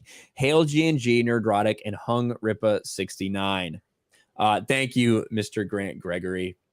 I just got a super chat. Yeah, D-Day Cobra for $10. Ryan, you should watch Death Note. It's not like the Batman. Oh, so there's not very many good black people in it. That gets brought up so many times a day, like on Twitter, just in response. I'll be like, "Hey, you motherfuckers should stop calling for our guns. Like, stop trying to take our guns away." And someone would be like, "Sounds like something someone would say if they thought there were too many black people in the Batman." It's like, Jesus Christ. That's like there's two things that always are following me. It's the Snyder thing and the Last Jedi. I love the Last Jedi clip. Like that's the only these motherfuckers never stop. They never stop. I like looking at my social blade since the Snyder stream for my channel. That's something I like to do. It's enough to get me off. So I heard that. Red Pill Trooper for 20. Organic charisma from individuals is attractive, especially when you get that humanistic gut feeling when they individuals are not interested in screwing me over. Charisma is more powerful than capitalism. There's a lot of truth to that, Red Pill Trooper. It really is. Johnny 64 for 5. Let the record show I went to Arizona for Gary, and I'm going to Dallas for Gary. Hashtag cancel Jeremy. Always cancel Jeremy. I'm the only one who gave you time of day, Johnny. I sat down with you. And I was drunk as fuck, too. Cassette for $20. That golf argument reminds me of two dudes arguing over The Wizard of Oz, LMAO. The Wicked Witch of the East, bro. Maybe. Anakamamon for 5. I'm not a fan of Ivan's performance as Flash Thompson in the MCU Spider-Man films. He does look a lot like that dude. Holy shit. Anakamamon for 5. I did a poll once. Polish girls are like everyone else. I don't see the need to brag about it. Wait, are we talking about the same thing? Thank you, Anakmamon. The Noah Network, home of Mount Ararat podcast for 20. George Floyd is playing the fairy godmother in the new Pinocchio movie. Hey, it's awesome. Rush Pabs for 10. George the Giant Slayer's videos have been epic recently. Even his final thoughts are fantastic content. More plugs for George. George is killing it. His videos are really fucking. Him and Disparu, I think. Him and Disparu's videos have been fucking phenomenal, especially on the Lord of the Rings stuff. So shout out to our man, George the Giant Slayer. John Ghost with another $10 super sticker. Thomas Fenton for 20. We read that one. We got a lot of mileage out of that. Lady Greymaster for 2. Couldn't give me any 40K though. Heresy win. 40K seems like something I would love to get into Warhammer, but it's big, man. It's big. It sounds like something I would fucking love, but it's just too big. So Gerald says only problem I have is with Cobra Commander's wearing his bag. He has a human face. Haven't seen the movie in a while, though maybe there's something I don't know. Are you talking about the live action? I thought Joseph Gordon-Levitt was fucking perfect. It's everything I always wanted in a Cobra Commander. Get the fuck out of here! I fucking hate you. New Craftsman for 2. Go watch a Demon Slayer. Okay. All right, got it, Jay Hailstorm. Thanks. I won't. Lady Gravemaster for 2. Oh, I said that. New Craftsman for 2. Y'all should invite Shad to the tabletop game. He would be great to do D&D with. Yes, he would. He would have a blast doing that. I know he's busy, though. The Common Nerd for 2. Pineapple on pizza is amazeballs. I take back everything I fucking said about Common Nerd. Rush Paps for 5. Whataburger Bacon Taquitos for the win. That sounds really fucking good. Never had them, but that sounds really good. Oh shit! Kangaroos. I just heard. Have you heard the crew for the Monday show on tabletop? No. Holy fuck! I don't know if he wants to publicly announce it yet, so I'll tell you in private chat. Just be on the lookout for the tabletop. He's got a hell of a crew. I'll put it in the chat. I'll type it up. Rush Pabst. Oh yeah, I said that. Kangarooster member for 3 months. Take Krista to Waffle House in Dallas late night. Dinner and a show there. Probably. ODG is Toddles for 2. New Haven Pizza best in the country. Ask Portnoy. I would love to have New Haven Pizza at some point, but I've never been up and had it. So You, Me, and the Movies for 10. Shout out for the Uber Geek. He recently started his own channel. Has been destroying Obi-Wan. Go check it out. Also, Pineapple on Pizza's okay. We read that one. Thank you, You, Me, and the Movies. The Darkish Timeline for $2. Yes, we are in the darkest timeline. Holy shit. Yeah. Yeah. I don't know if he's not. Let me see if he's awake. And I don't know if I can announce it yet. So I don't think we probably can, but what? For a weekly? They're all going to be on weekly? No, he just said this for his final cast for the new Monday show. So he's got a new Monday show he's doing. Yeah, but if those names are on every week, that's amazing. Even if they're just a guest, it's amazing. Yeah. But yeah. Loretta, sorry, we're talking about stuff you guys can't see, and you're probably blue balling you, but whatever. Loretta, I'm trying to see if I can announce it. I'm trying to see if I can announce it. Loretta Silver member for 5. Rip is just thinking, what the fuck, white people, with this goat story. Rip has got a fucking goat. He's got a goat too. Thank you, Loretta Silver member. John goes for another super sticker. Critical hit, little controller guy. Sensei Sharkbait becomes a channel member. Homero Stasis for 5. New Predator thinks Bone Arrow is a threat. New Predator is brain dead confirmed. All right, he says they're announcing it on the Thursday live stream. So yeah, you'll get the full detail. Yeah, full details on the Thursday live stream. So go subscribe to Geeks and Gamers Tabletop. I'm impressed. I'm very impressed. So Rude Eye, good work, my friend. Rush Pabst for 5. Quit skipping leg day, Ryan. I'll try. Marcus Henry for 5. What is a Woman was amazing, like really good. I didn't think it was going to be that good, to be honest. Daily Wire knows what they're doing. About time. That's awesome to hear. I still haven't had time to check it out. I need to watch it. Rush Pass for 5. Gina's new movie drops next week. More hype from G&G, por favor. We're excited for it. We're definitely, when it comes out, we're going to let you guys know our thoughts, and we're going to talk about it. And they've been pushing it hard over there at Daily Wire. And, John Thomas for 5. 98 subs for 5,000 on Tabletop. I think we just, Ruda deserves it. So get those fucking numbers up. Get us 5,000, because you're gonna love this announcement when you hear it. John Thomas for 5. I watched Daughter of the Wolf. Loved it. G&G is YouTube Amway. LOL. No wonder Ryan is miserable with that breakfast. I mean, we all have to make sacrifices. Sixer Iverson for 2. Jeremy for the Dallas meetup with Ripa and Lady Ripa. Yeah, hopefully they'll be able to make it out. So that'll be awesome. I mean, it's gonna be a big meetup, dude. So it's gonna be awesome. Yeah, it's gonna be a lot of people. Yeah. We're gonna be shaking a lot of people's hands who just touched their dicks in the bathroom. Liberty Movie Productions for 2. Another Hollywood scholar. Shout out. We read that one already. Holy fuck. All right. What? So many super chats. John goes for a $20 Woot super sticker. Thank you. Jesus Davila, member for 8 months. Ryan wanted to ask, what EU Star Wars books or books would you recommend for good Clone Wars stories? So there's a Clone Wars comic run that I really like, and I think is fucking awesome. And it's like I love the I love how the characters are drawn in that run that we had. I think it was like 2003 to 2005, somewhere around there. In terms of good stories from the Clone Wars era, if you're looking for just stories about clones, look at all of the Clone Commando, or look at all the Republic Commando novels from Karen Travis. A lot of people like those if you're just strictly talking about clones. If you're looking for other stuff, Shatterpoint is a Mace Windu novel, which is very interesting. It's written in first person.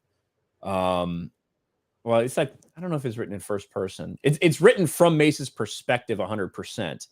I guess I don't remember specifically if it's like I did this or not. But anyway, Yoda Dark Rendezvous has some Yoda and Count Dooku stuff in it. Yeah, there's a lot of good stuff in that era for novels or comics. Kay Taylor for $5. Who wins a 2v2 tournament? Holy shit. Who wins a 2v2 NBA tournament? Akeem and MJ, Curry and Embiid, Shaq and Kobe, Bird and Magic, LeBron and Lillard. Y'all are awesome. Keep up the good work. Jordan Olajuwon. Not even close. The only other one would be Kobe and Shaq, would be a fucking devastating duo as well. It's Jordan and Olajuwon. Yeah, those are like so interesting. Bird and Magic is like a great 2-on-2 team, though. You know what I mean? It's like so interesting to think of that. Velox for 10. Would you guys consider putting together meme awards for the memers of TNME, FNT, Real BBC, etc.? Each memer could submit their top 3 memes and have them voted on. Ryan, thank you for your service. You're very welcome. Well, what I would like to do, and our resident basketball expert just said Akeem and MJ not even close. Johnny 64.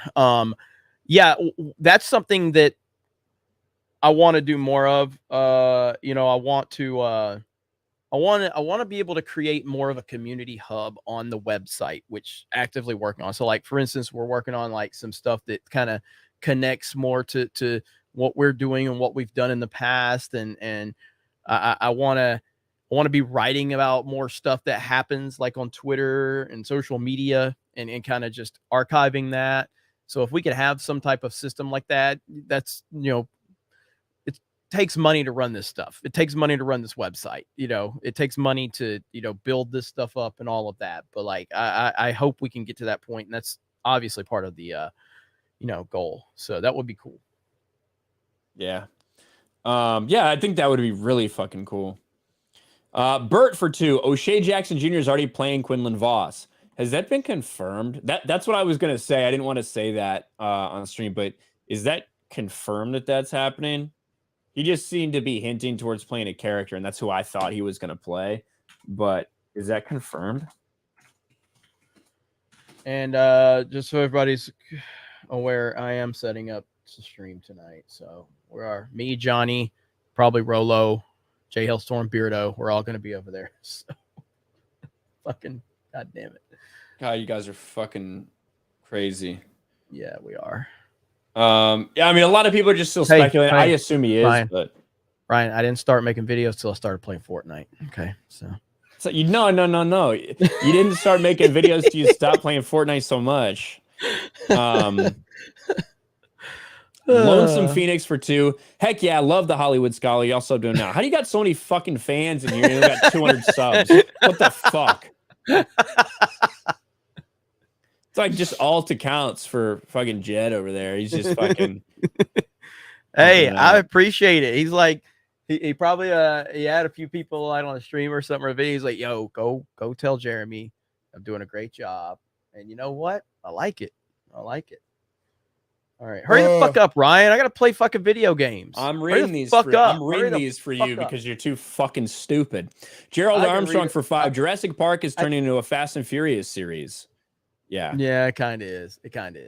I got like $800 super chats from Enoch Maman. $800 ones? No, $800 ones, like individual dollars. Like he just keeps Nice. sending dollars with these weird ass stories. Are we all caught up with Streamlabs? Like when Crystal No, leaves, Enoch who's- Maman has like I'm on Streamlabs. We're good. Okay, So, gotcha. yeah. Like so, Enoch Maman's got like $1. I don't know why people are complaining about Prey having an 80-year-old girl battling Predator. That happened in the last 3 movies. Their names were Danny Glover, Adrian Brody, and Boyd Holbrook. You can't go from Arnie to scrawny Predator to was TLJ before TLJ. Enoch Maman for $1. Oh my God, you got a part fucking 4? Where's part fucking 1? Sorry guys, I haven't been my normal lucid self lately. I received a massive head injury the other day. I wanted to impress Ryan by going to Harlem and reenacting the opening of Die Hard 3. It's one of my favorite parts in cinematic history. I fucking love that.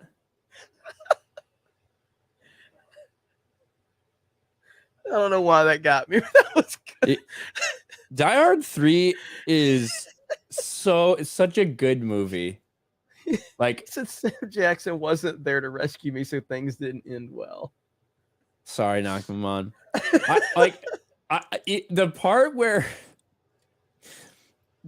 where they're in the fucking car and he's like, "What's?" And he calls him Jesus, and he's like, "Everybody's calling you Jesus."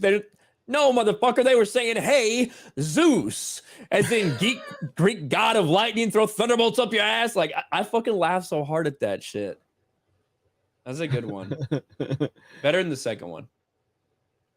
All right. It's home row stasis for 5. Ryan, I need a head count. How many good Predators in Prey? I don't know yet. Mary Nicholson for 5. If you didn't get the chance to check out Cidercade last time you were in Dallas, I hope you can this time. I've been, and it was very cool. Cidercade. Interesting, Mary. Well, thank you for the recommendation. Liberty Movie Productions for 2. You need to pull up Hollywood Scholars channel for eyes. Hold on. I've got it right here. Right here. The Hollywood Scholar. He's almost at 300 subscribers, and he's picking up a lot of views. So good job for Hollywood Scholar, part of the G&G team. So check him out. Get it.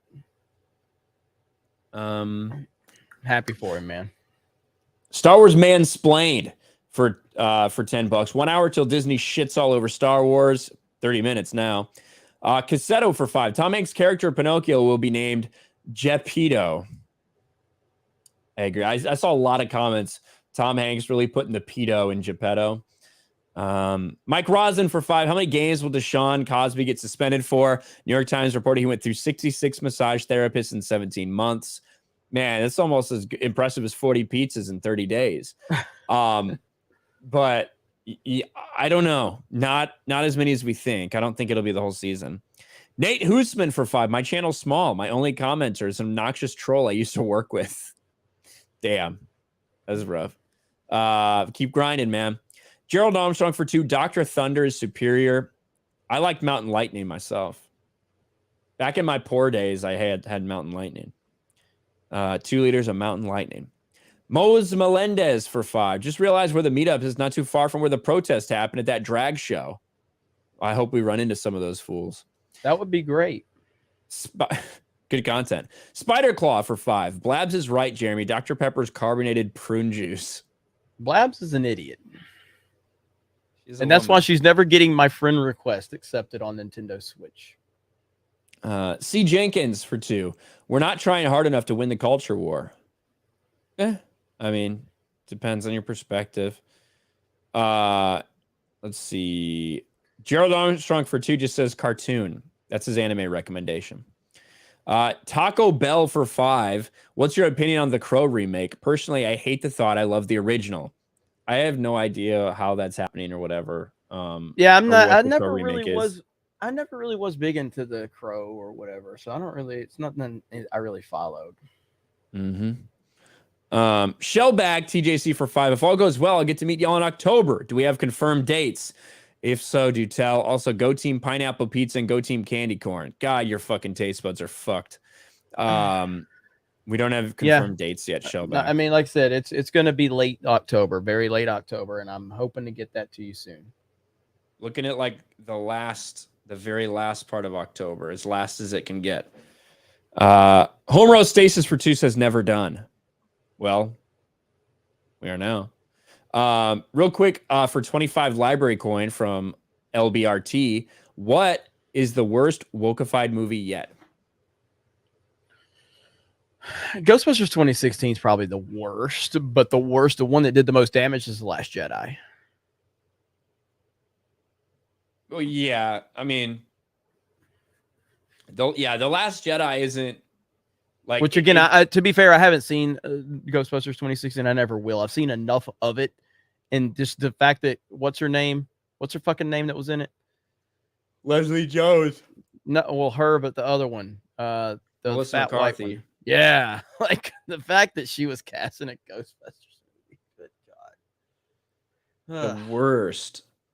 I don't know. I feel like a lot of the worst ones I never actually went and saw. Like the Charlie's Angels one. Remember that one when it came out? Jeremy, did you hear me?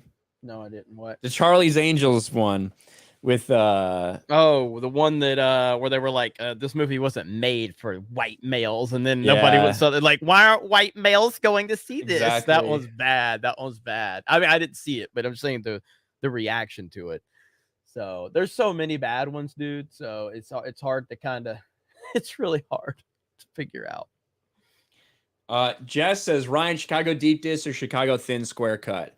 Thin square cut is actually like my favorite ever. My favorite pizza place ever, Gel Sosimo's, is that style of Chicago thin square cut. I love it. And but with that being said, Chicago stuffed deep dish is fucking amazing. And I want to go back. I'm hungry as fuck. We have to go back. Lost. I'm gonna just go to sleep as soon as this is done, so I'm not fucking hungry. Or so like I am hungry, but I'll just, instead of suffering, I'll just go to sleep. Well, me and the boys are gonna be playing some fucking Fortnite, baby. I hope you guys don't win at all. Let's see. There's the Fortnite stream right there. There's the link. So where was that? Trevor says, I will def fuck the Twilight girl. Is that, what do you mean, like def fuck? Like definitely, or like disabled fuck? I don't know. I'll get to all the Enochmons on the Fortnite stream. So you got all these stories and shit. So how much more you got? Done. Oh, you're done. Okay. So let's see. IKEA ripoff for $1. Holy shit. Hang on. Okay, hold on. We just got a big super chat, and then we got IKEA ripoff. Hollywood Scholar is my new favorite YouTuber. You guys need to screen share. Oh, did you get that one? You read that one or not? You guys screen share his channel to show the love and get some eyes on him. He's close to 300 subs, and his main writing channel, Critical Drinker, like vids would be glorious. So, God, Hollywood Scholar's got the fans, bro. What the hell? Every single subscriber's in this chat. I love it. But I did screen share so you guys could see Hollywood Scholar's channel. We've been having people put the link in the chat as well. So, and the new cast for the new weekly Monday D&D stream is absolutely amazing. So that's a weekly Erudai. I'm impressed. So you're gonna find out Thursday. I'm impressed, Erudai. I mean, I've already been impressed with what you're doing, but I'm very impressed. Very impressed. Raphael, I feel very comfortable not being there. Raphael 117. Hey guys, I would really like to get your opinion on a comic I'm making. I'm pretty sure you guys might find it interesting. Let us know. I mean, I'm all about, supporting people that are out there putting their stuff out there. It's just like a lot of people are like, oh, you guys aren't supporting this. Like, support whatever is out there to support, but I'm not going to support people that are constantly every 5 fucking minutes wanting to bring up Zack Snyder disassociating Geeks and Gamers. Good, it fucking happened. Congratulations. Yeah, I wonder why I'm not talking to you, because you want to whine about Zack Snyder over fucking 15 months ago, got on a stream and said something after we raised him $100,000 fucking dollars. So no, I'm not gonna fucking promote your shit.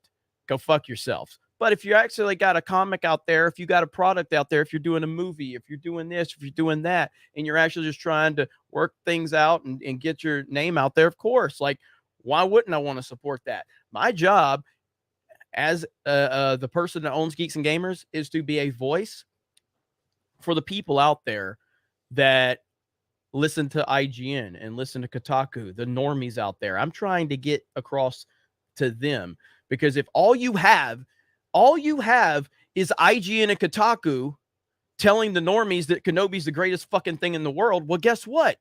You're never going to tell them they're never going to know any difference. They're just going to continue to sit there and eat that shit up.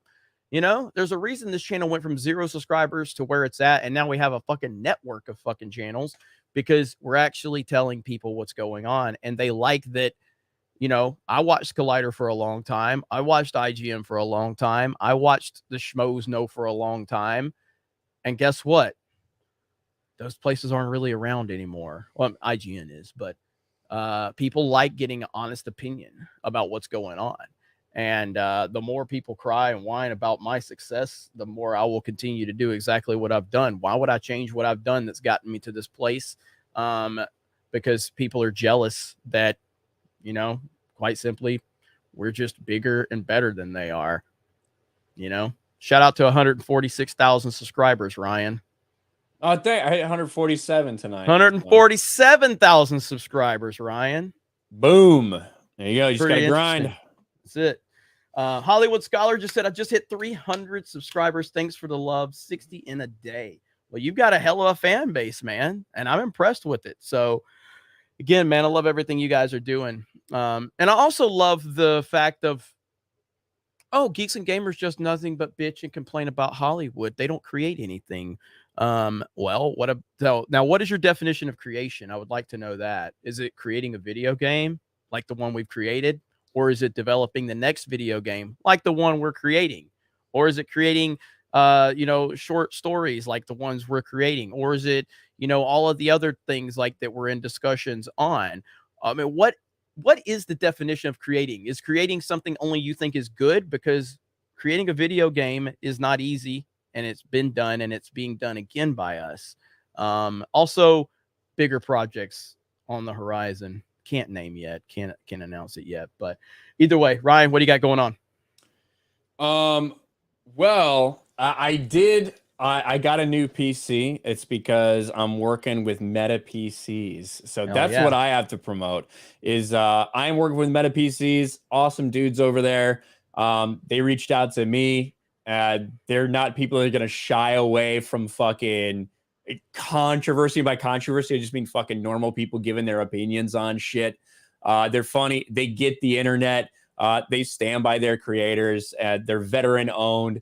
They basically will make you a custom PC or a pre-built one that they already have and ship it to your house in a couple of days. High quality shit. My most recent post on Twitter, actually, if you guys want to go retweet that, it's me promoting it. So you could go and just retweet that. And if you're thinking about a PC, if someone you know is thinking about a PC, think about using the code RK Outpost when you do. I'd really appreciate it. And show those guys that, show more people that we're a brand that people want to work with. So retweeted. All right. So I'm getting ready to go live with, I see all my boys over there now. We got Locked and Loaded. We got Jay Hellstorm. I think Beardo will be there. Johnny will be there. So we're going to have some fun. We're going to have fun. And then Sir Angus Fungus says, hi, Comicsgate. Hi, Comicsgate. We did a great job of having Comicsgate people on Friday Night Types multiple times, raised tens of thousands of dollars for them in those episodes. Pretty cool, huh? That is cool. That's pretty cool. Let's see. The Common Nerd for 2, Ascendant Star Spangled Squadron on Kick. Amazing. Thank you very much, Common Nerd. Homerostasis for 10. Just want to say I appreciate the honesty from all of you. It's a rarity nowadays. No, you know what? Honesty is you know, it's whatever, you know. We just got to be honest, and you're gonna upset people. But at the end of the day, I appreciate all of you. I appreciate the team we have. Holy fuck, man. Like, where's Tabletop at? Tabletop's 80 subs away from 5,000. So that's awesome. Geeks and Gamers Play. We got big plans for that channel. geeksandgamers.com. We just had a massive month on the website. Holy fuck. New kind of stuff going on Instagram and Twitter, new approach to that. And I might actually post to my personal channel. Imagine that, 100,000 sub channel that I don't even post to. I'm a bad. I believe it when I see it. So it's 75 days since I posted a video, dude. I'm catching up on you. I haven't done anything in Patriot Outpost in a while. God, so much going on, so much to do. But anyway, all right, guys, I'll see you over on Geeks and Gamers Play in here. Let's see, in about 15 minutes. So if you guys want to go one more time, right there is the link. Thank you. Appreciate all of you.